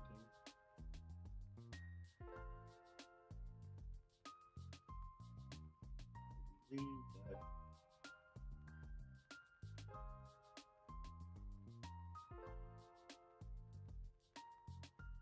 Yeah, I need to create a fucking trace point now.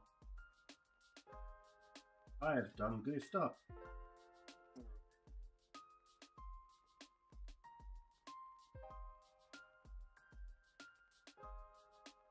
This is gonna suck because I can't see what I'm doing very well. And maybe you guys can not see what I'm also not seeing. Let's get some IPA on there. That up.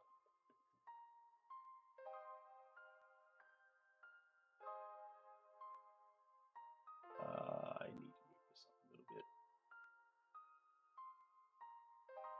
No, right here. So that pad came off, which is not good. I mean, it's just a test pad, but it's also our UART pad. And as you can see, there's a tiny, probably can just make it up, it's a tiny thin line right there that I need to scrape off some conformal coating and get access to.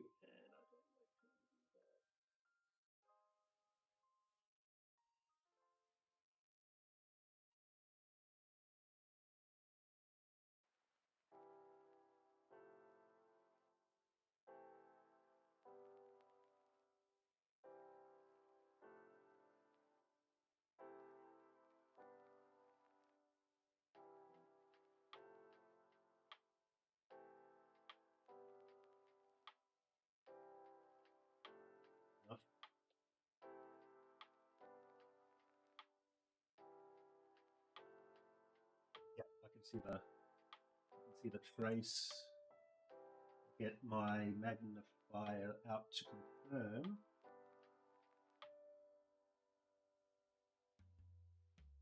Hey, guess where? I can't find my fucking magnifier. 5 2 seconds. Ah, put it over there. I get my magnifier to confirm. I'm gonna zoom out a little.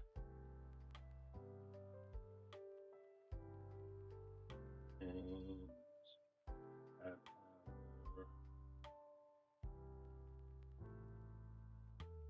there.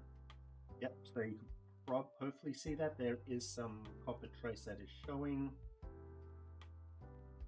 right there.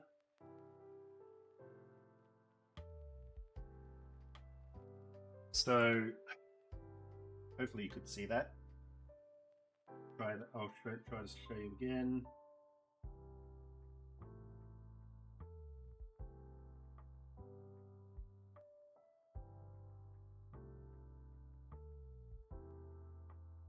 Down.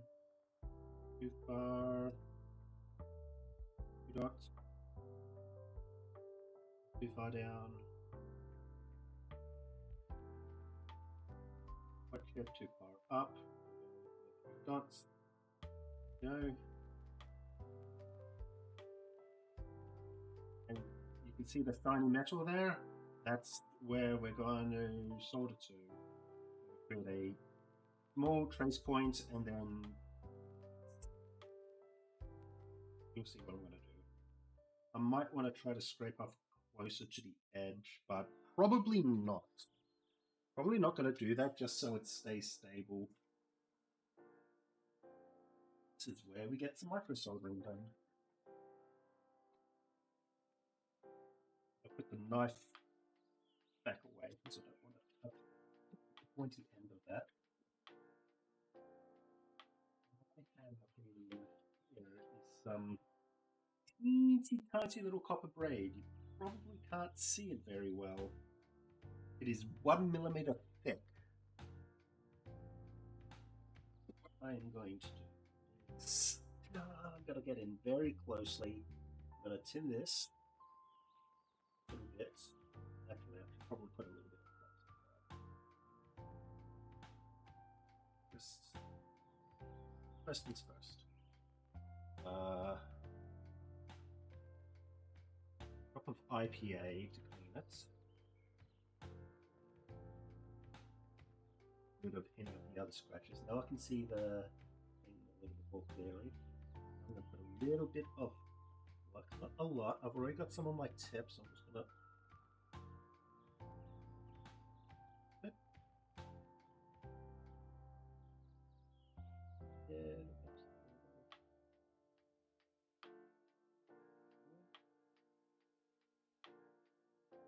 up. Hoping that's tinned. Might put a little bit more on. More away from me.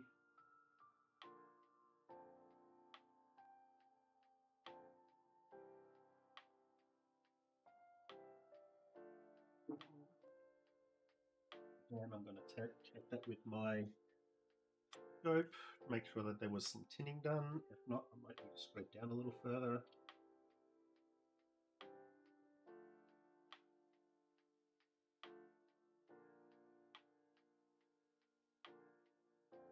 a little bit dead. Ignore the burning stuff, that's just the flux. It did get a little bit of a tinning, but I'd like to get a little bit more on there.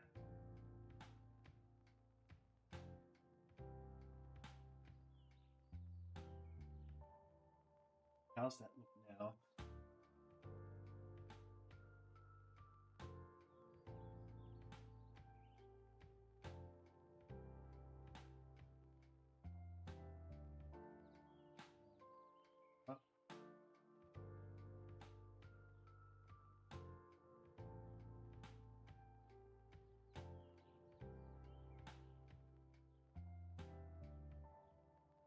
Alright.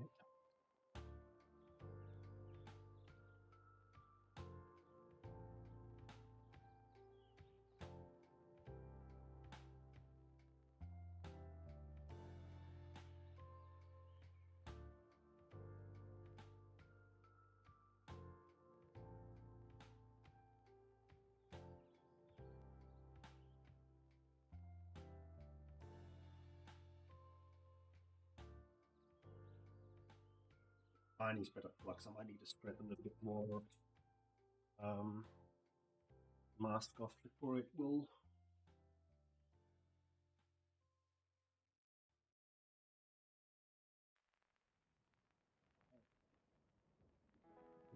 Right.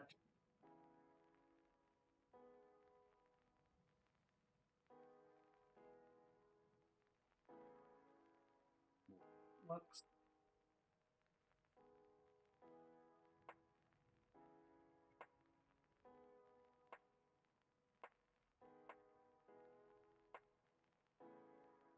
And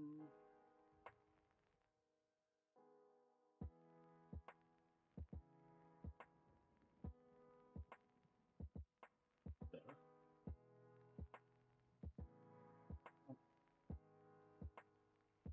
No.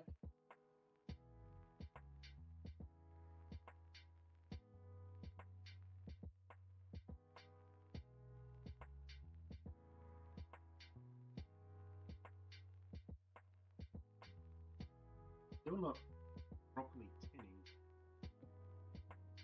Try a little bit more.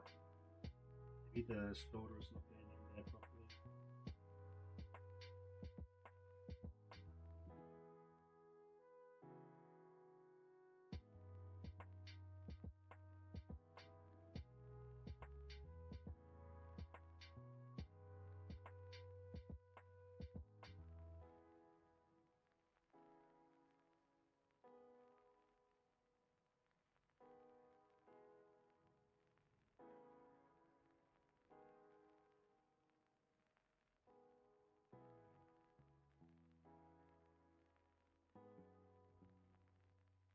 Yeah, I'm not getting a lot of solder on there.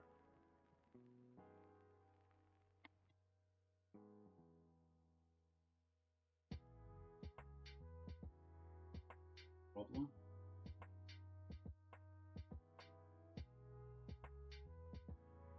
It looks like it's exposed.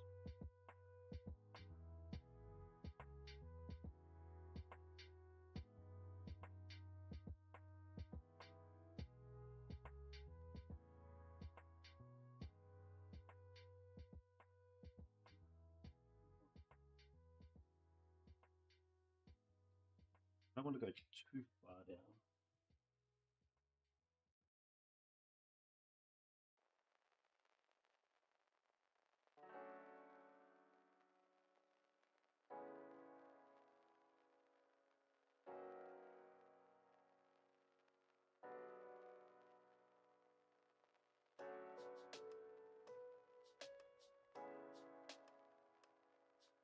I'm just pressing down very, very gently.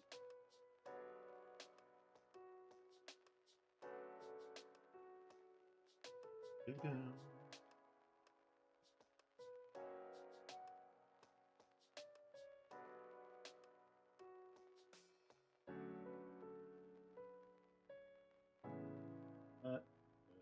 Down there. There we go. That looks shiny. Hi, Minu. Did you enjoy your little nap?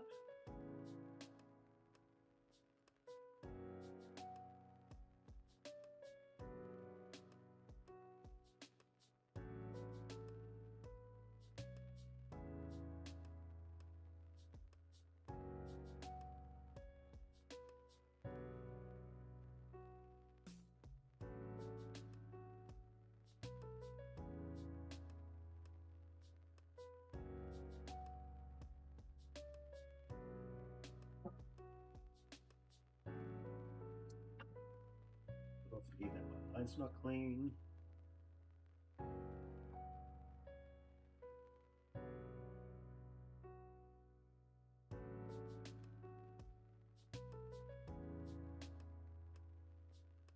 That's tinned.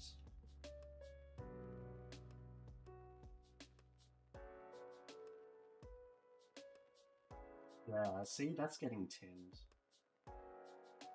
Very.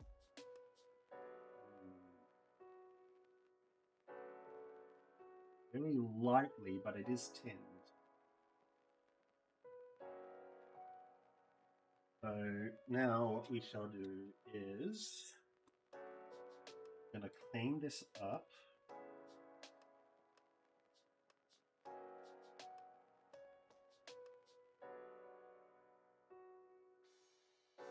Now I need to get this really thin trace wire.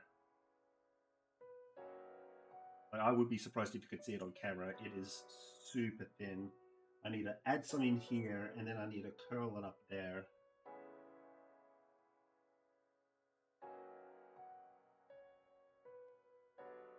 Left-handed soldering.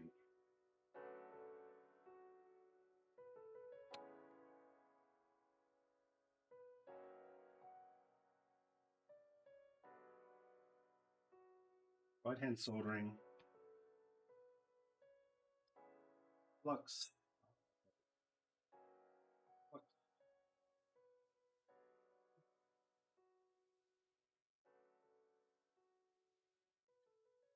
What I might do is, since I need some there over,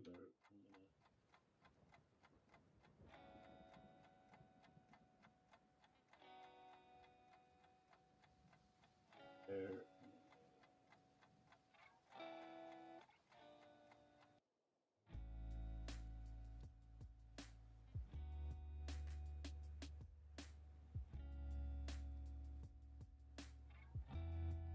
Thing down.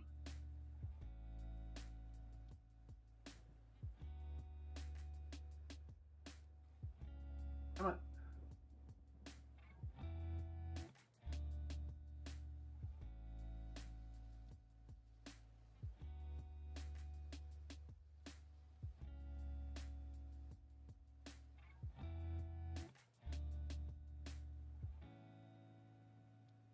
Is joined barely.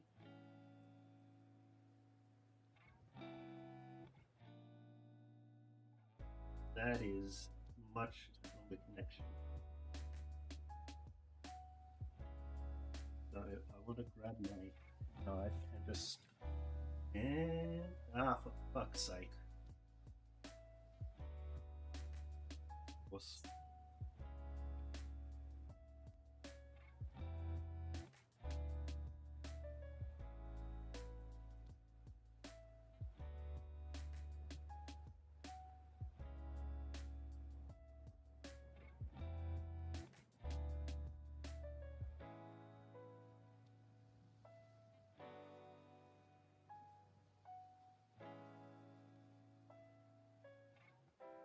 iron, which means there's not enough flux on here. Just going to flood it with flux.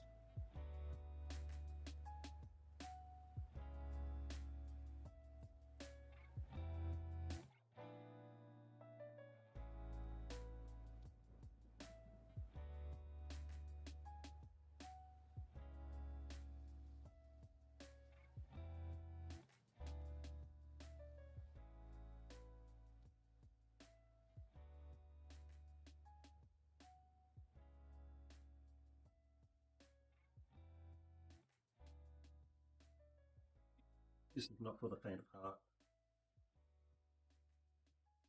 It is a pain in the ass, especially when you can't see what you're doing very well.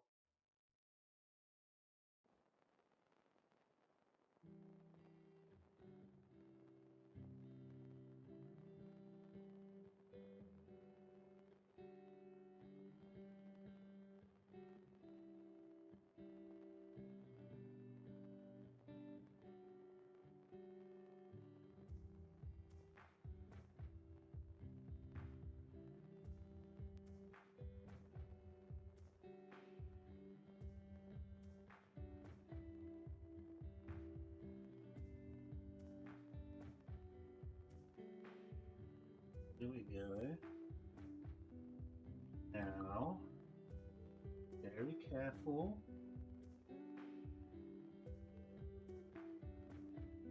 Pop the ender off the copper strand. Hopefully you can see the copper strand on there now. Right here. Then what I'm going to do is I'm going to, actually, before I do that,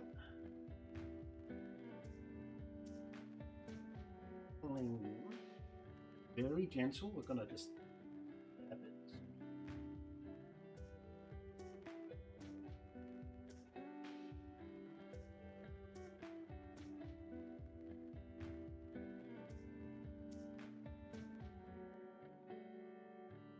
Okay.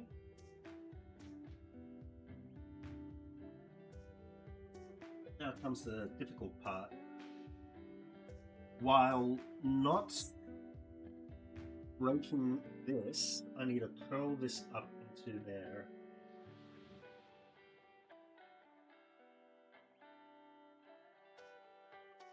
Probably going to need to have the help of 2 sets of tweezers.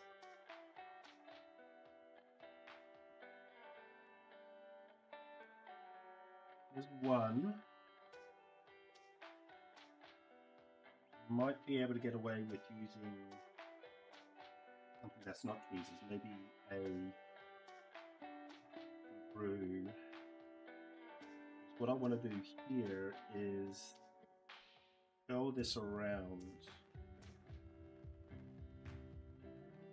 Oh my god, how am I going to do that?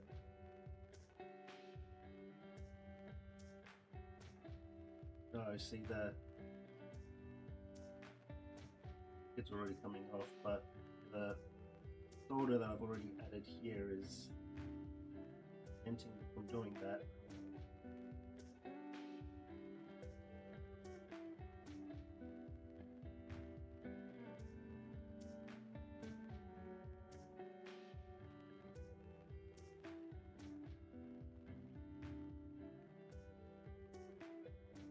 Let's see a fucking thing.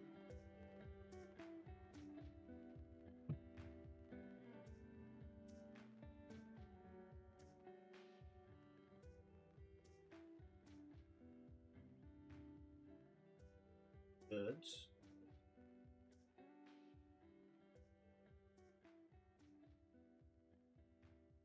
Okay.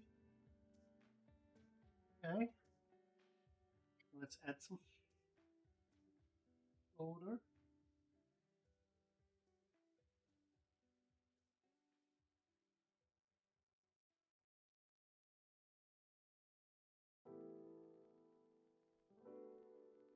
That. Going to still there. Flux. I want to tin it. Then I need to formal coat it. And then stretch it back. Again.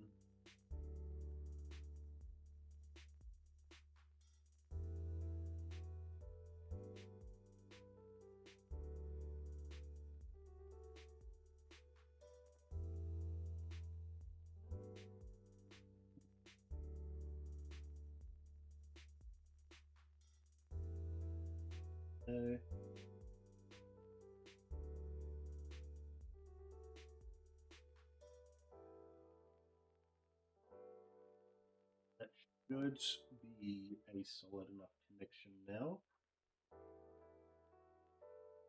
Test. Yeah, it is on there.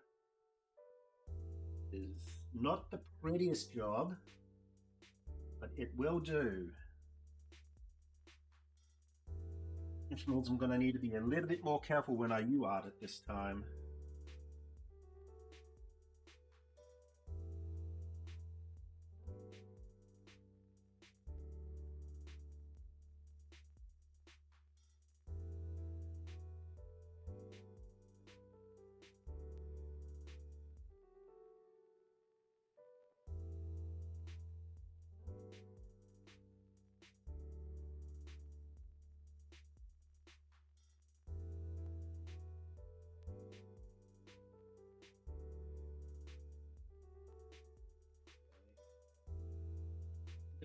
Wiggling this into a better position. Q-tip.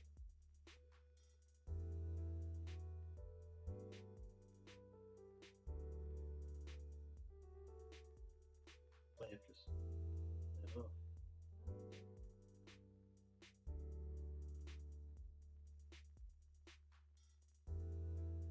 Ripped it off. No?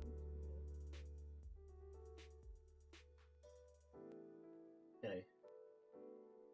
So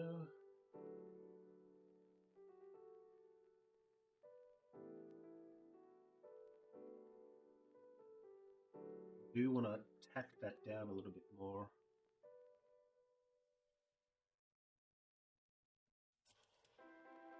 In a lot better position now.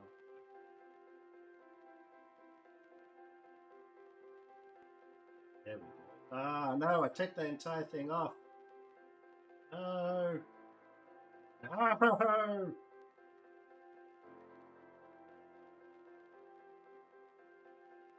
No.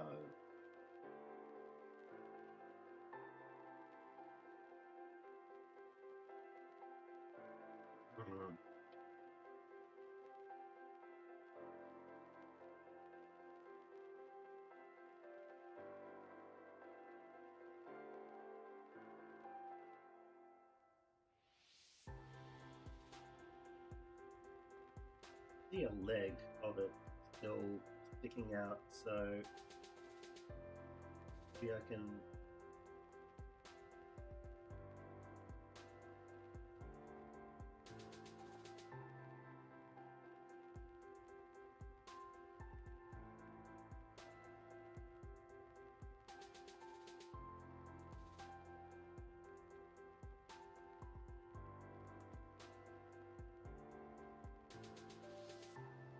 Son of a bitch. Ow.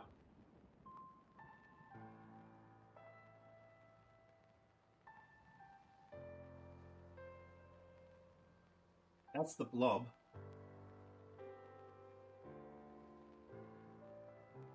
So I might be able to get that back on there.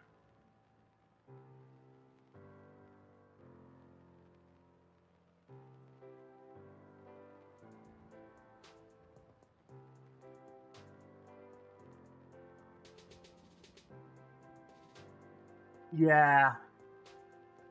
Yeah, I'll do that next time.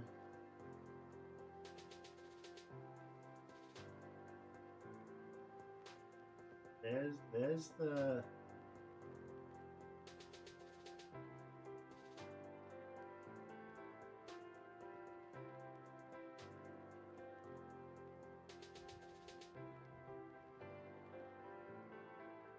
There is it lined up.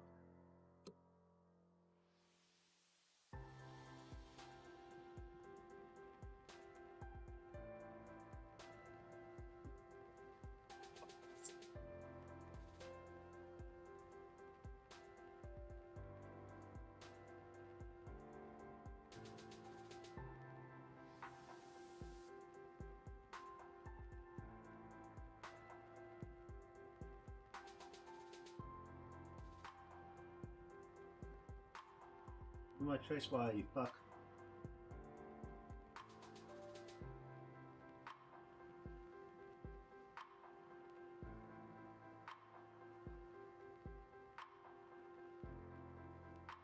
Yeah, I should have done that, Maddie. Well, a lesson for next time.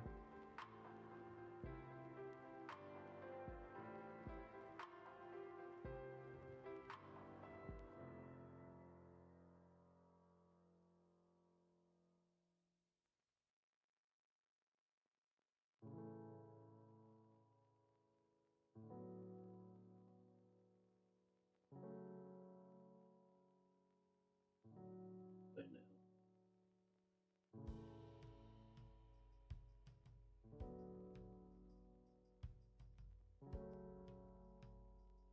I am an idiot.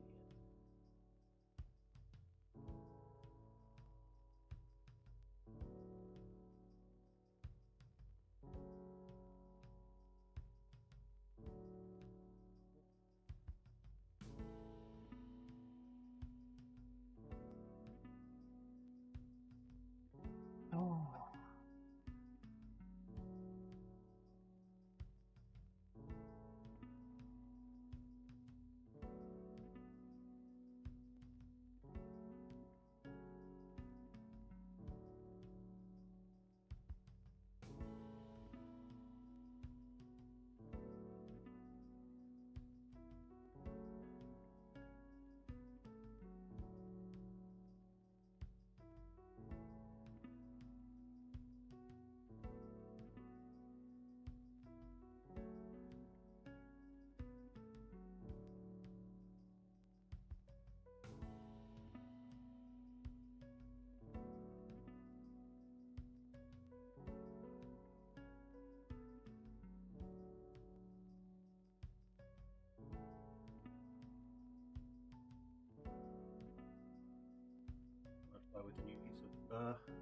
wire. The time 7:21.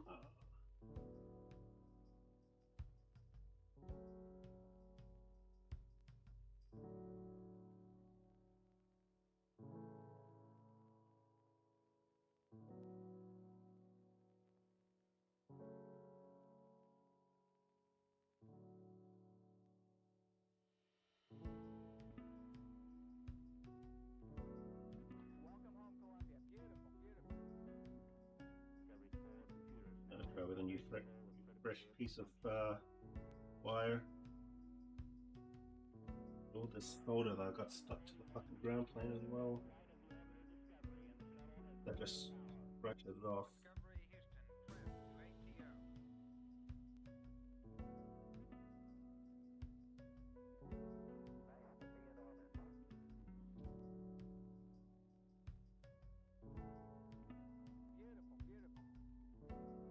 Let's try that again. This time what I might try to do is curl the trace wire up first, then hold it down.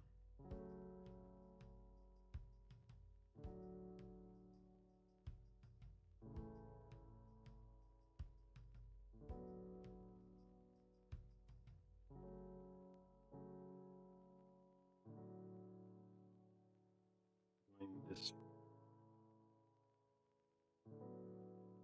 very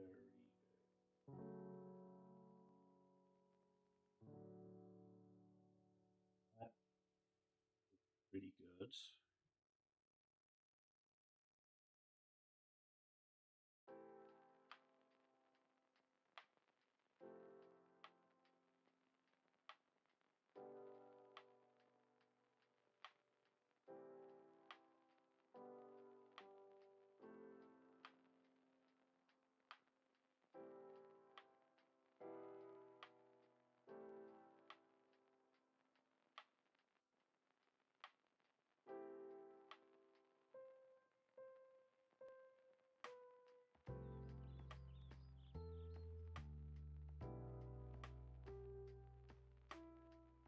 Folder.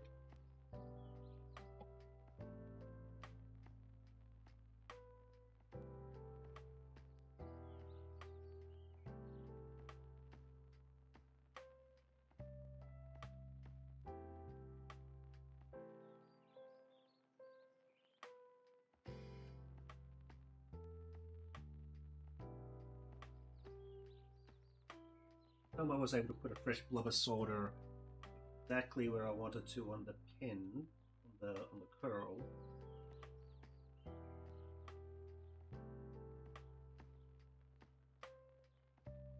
Good.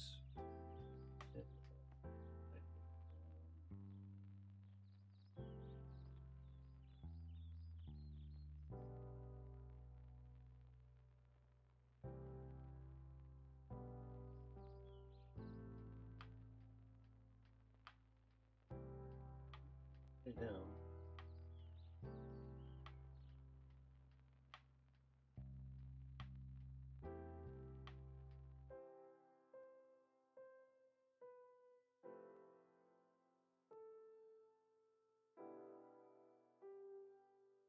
More solder. Actually, fine.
Packed on.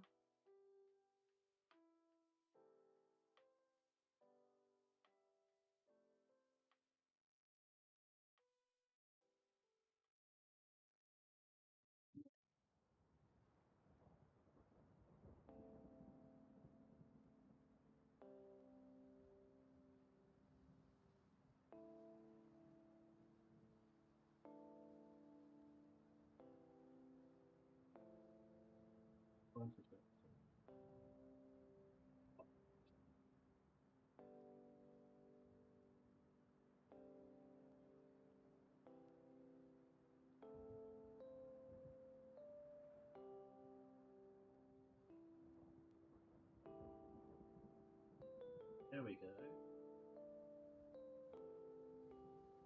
There we go. Okay.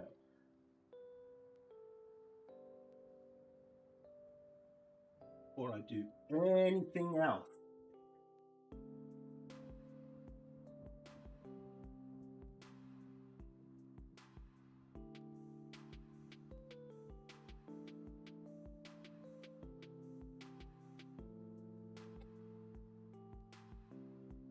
I don't like what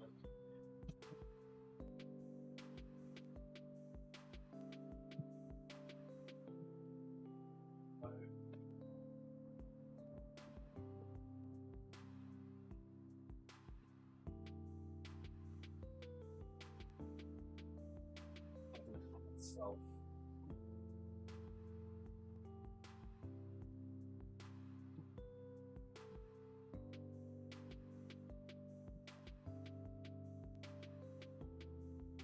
There it is.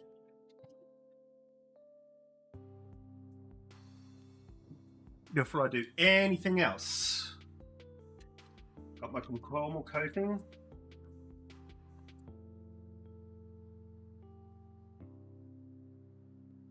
This stuff is UV sensitive. And what I'm going to do is I've got a brush.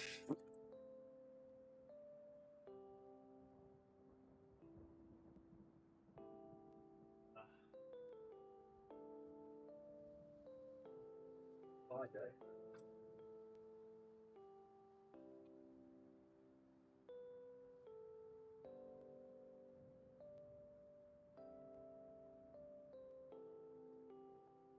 Let me put the light over my way for a sec, because I can't.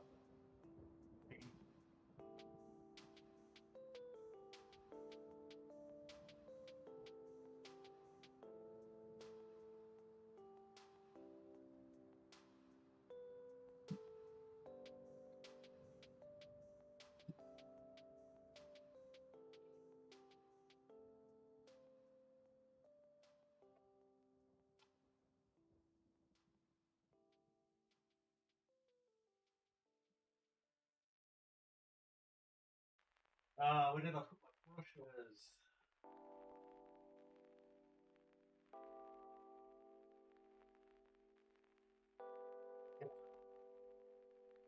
Aha. Got brushes. Grab a tiny little one here. I grab a Kim wipe.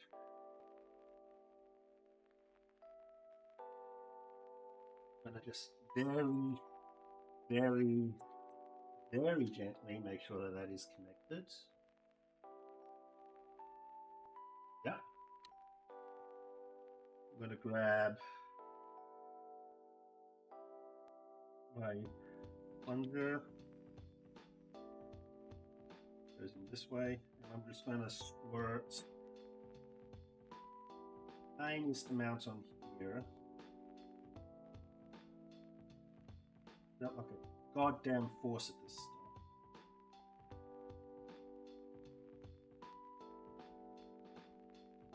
Wrap that back up.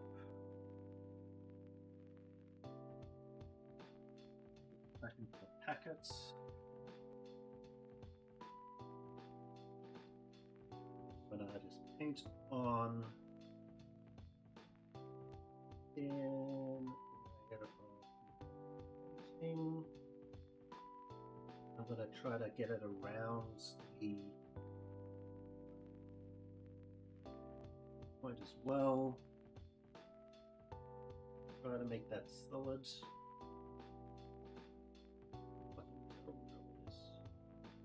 Can scratch back some of this later. I want a nice solid foundation to the board for this point. No.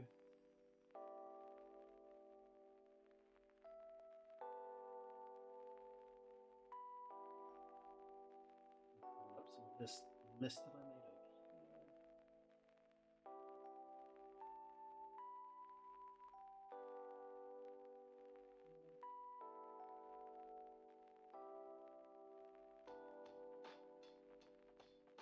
here. Oh.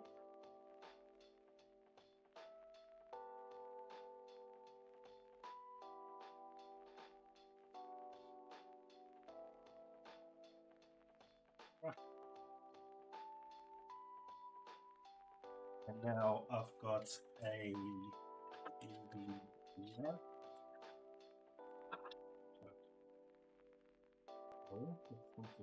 There. And I'm just going to pop that down over the top, and I'm going to wait a minute.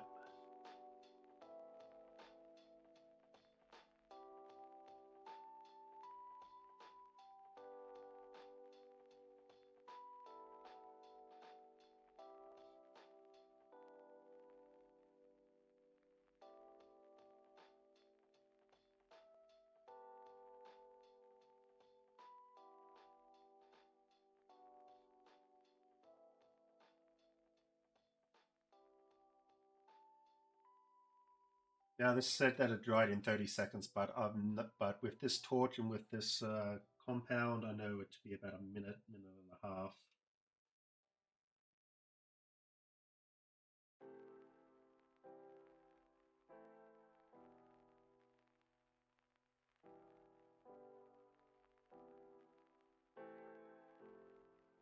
By the way, if you want to scare the ever-living shit out of yourself, grab one of these torches, the UV torches, spray it, look, just circle it around your bathroom.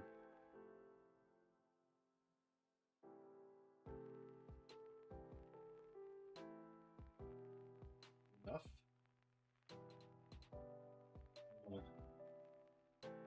What is that? The mask is off, but dry.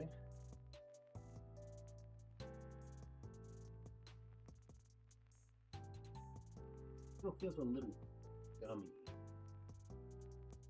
Should be fine. Then I'm just gonna scrape off some of the coating. Make that sort of blob.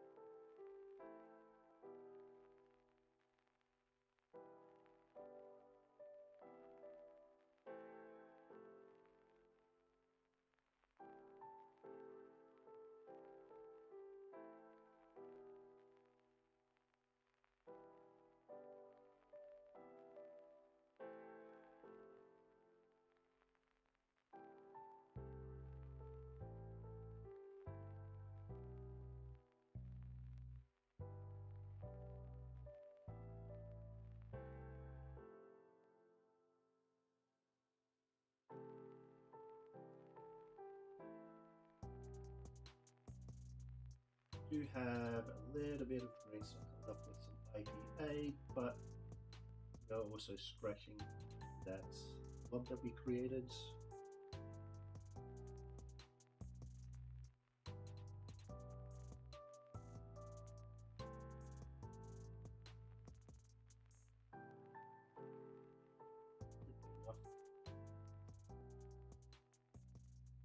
And that's where I'll probably leave it for now, because I do need to get ready for raid.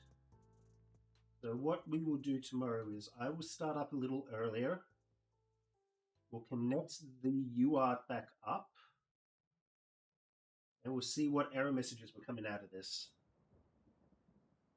I have 25 minutes to feed myself and my cat, so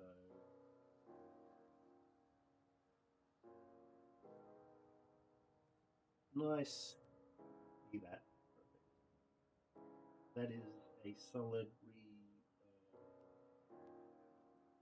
creation of that trace, repair of that trace.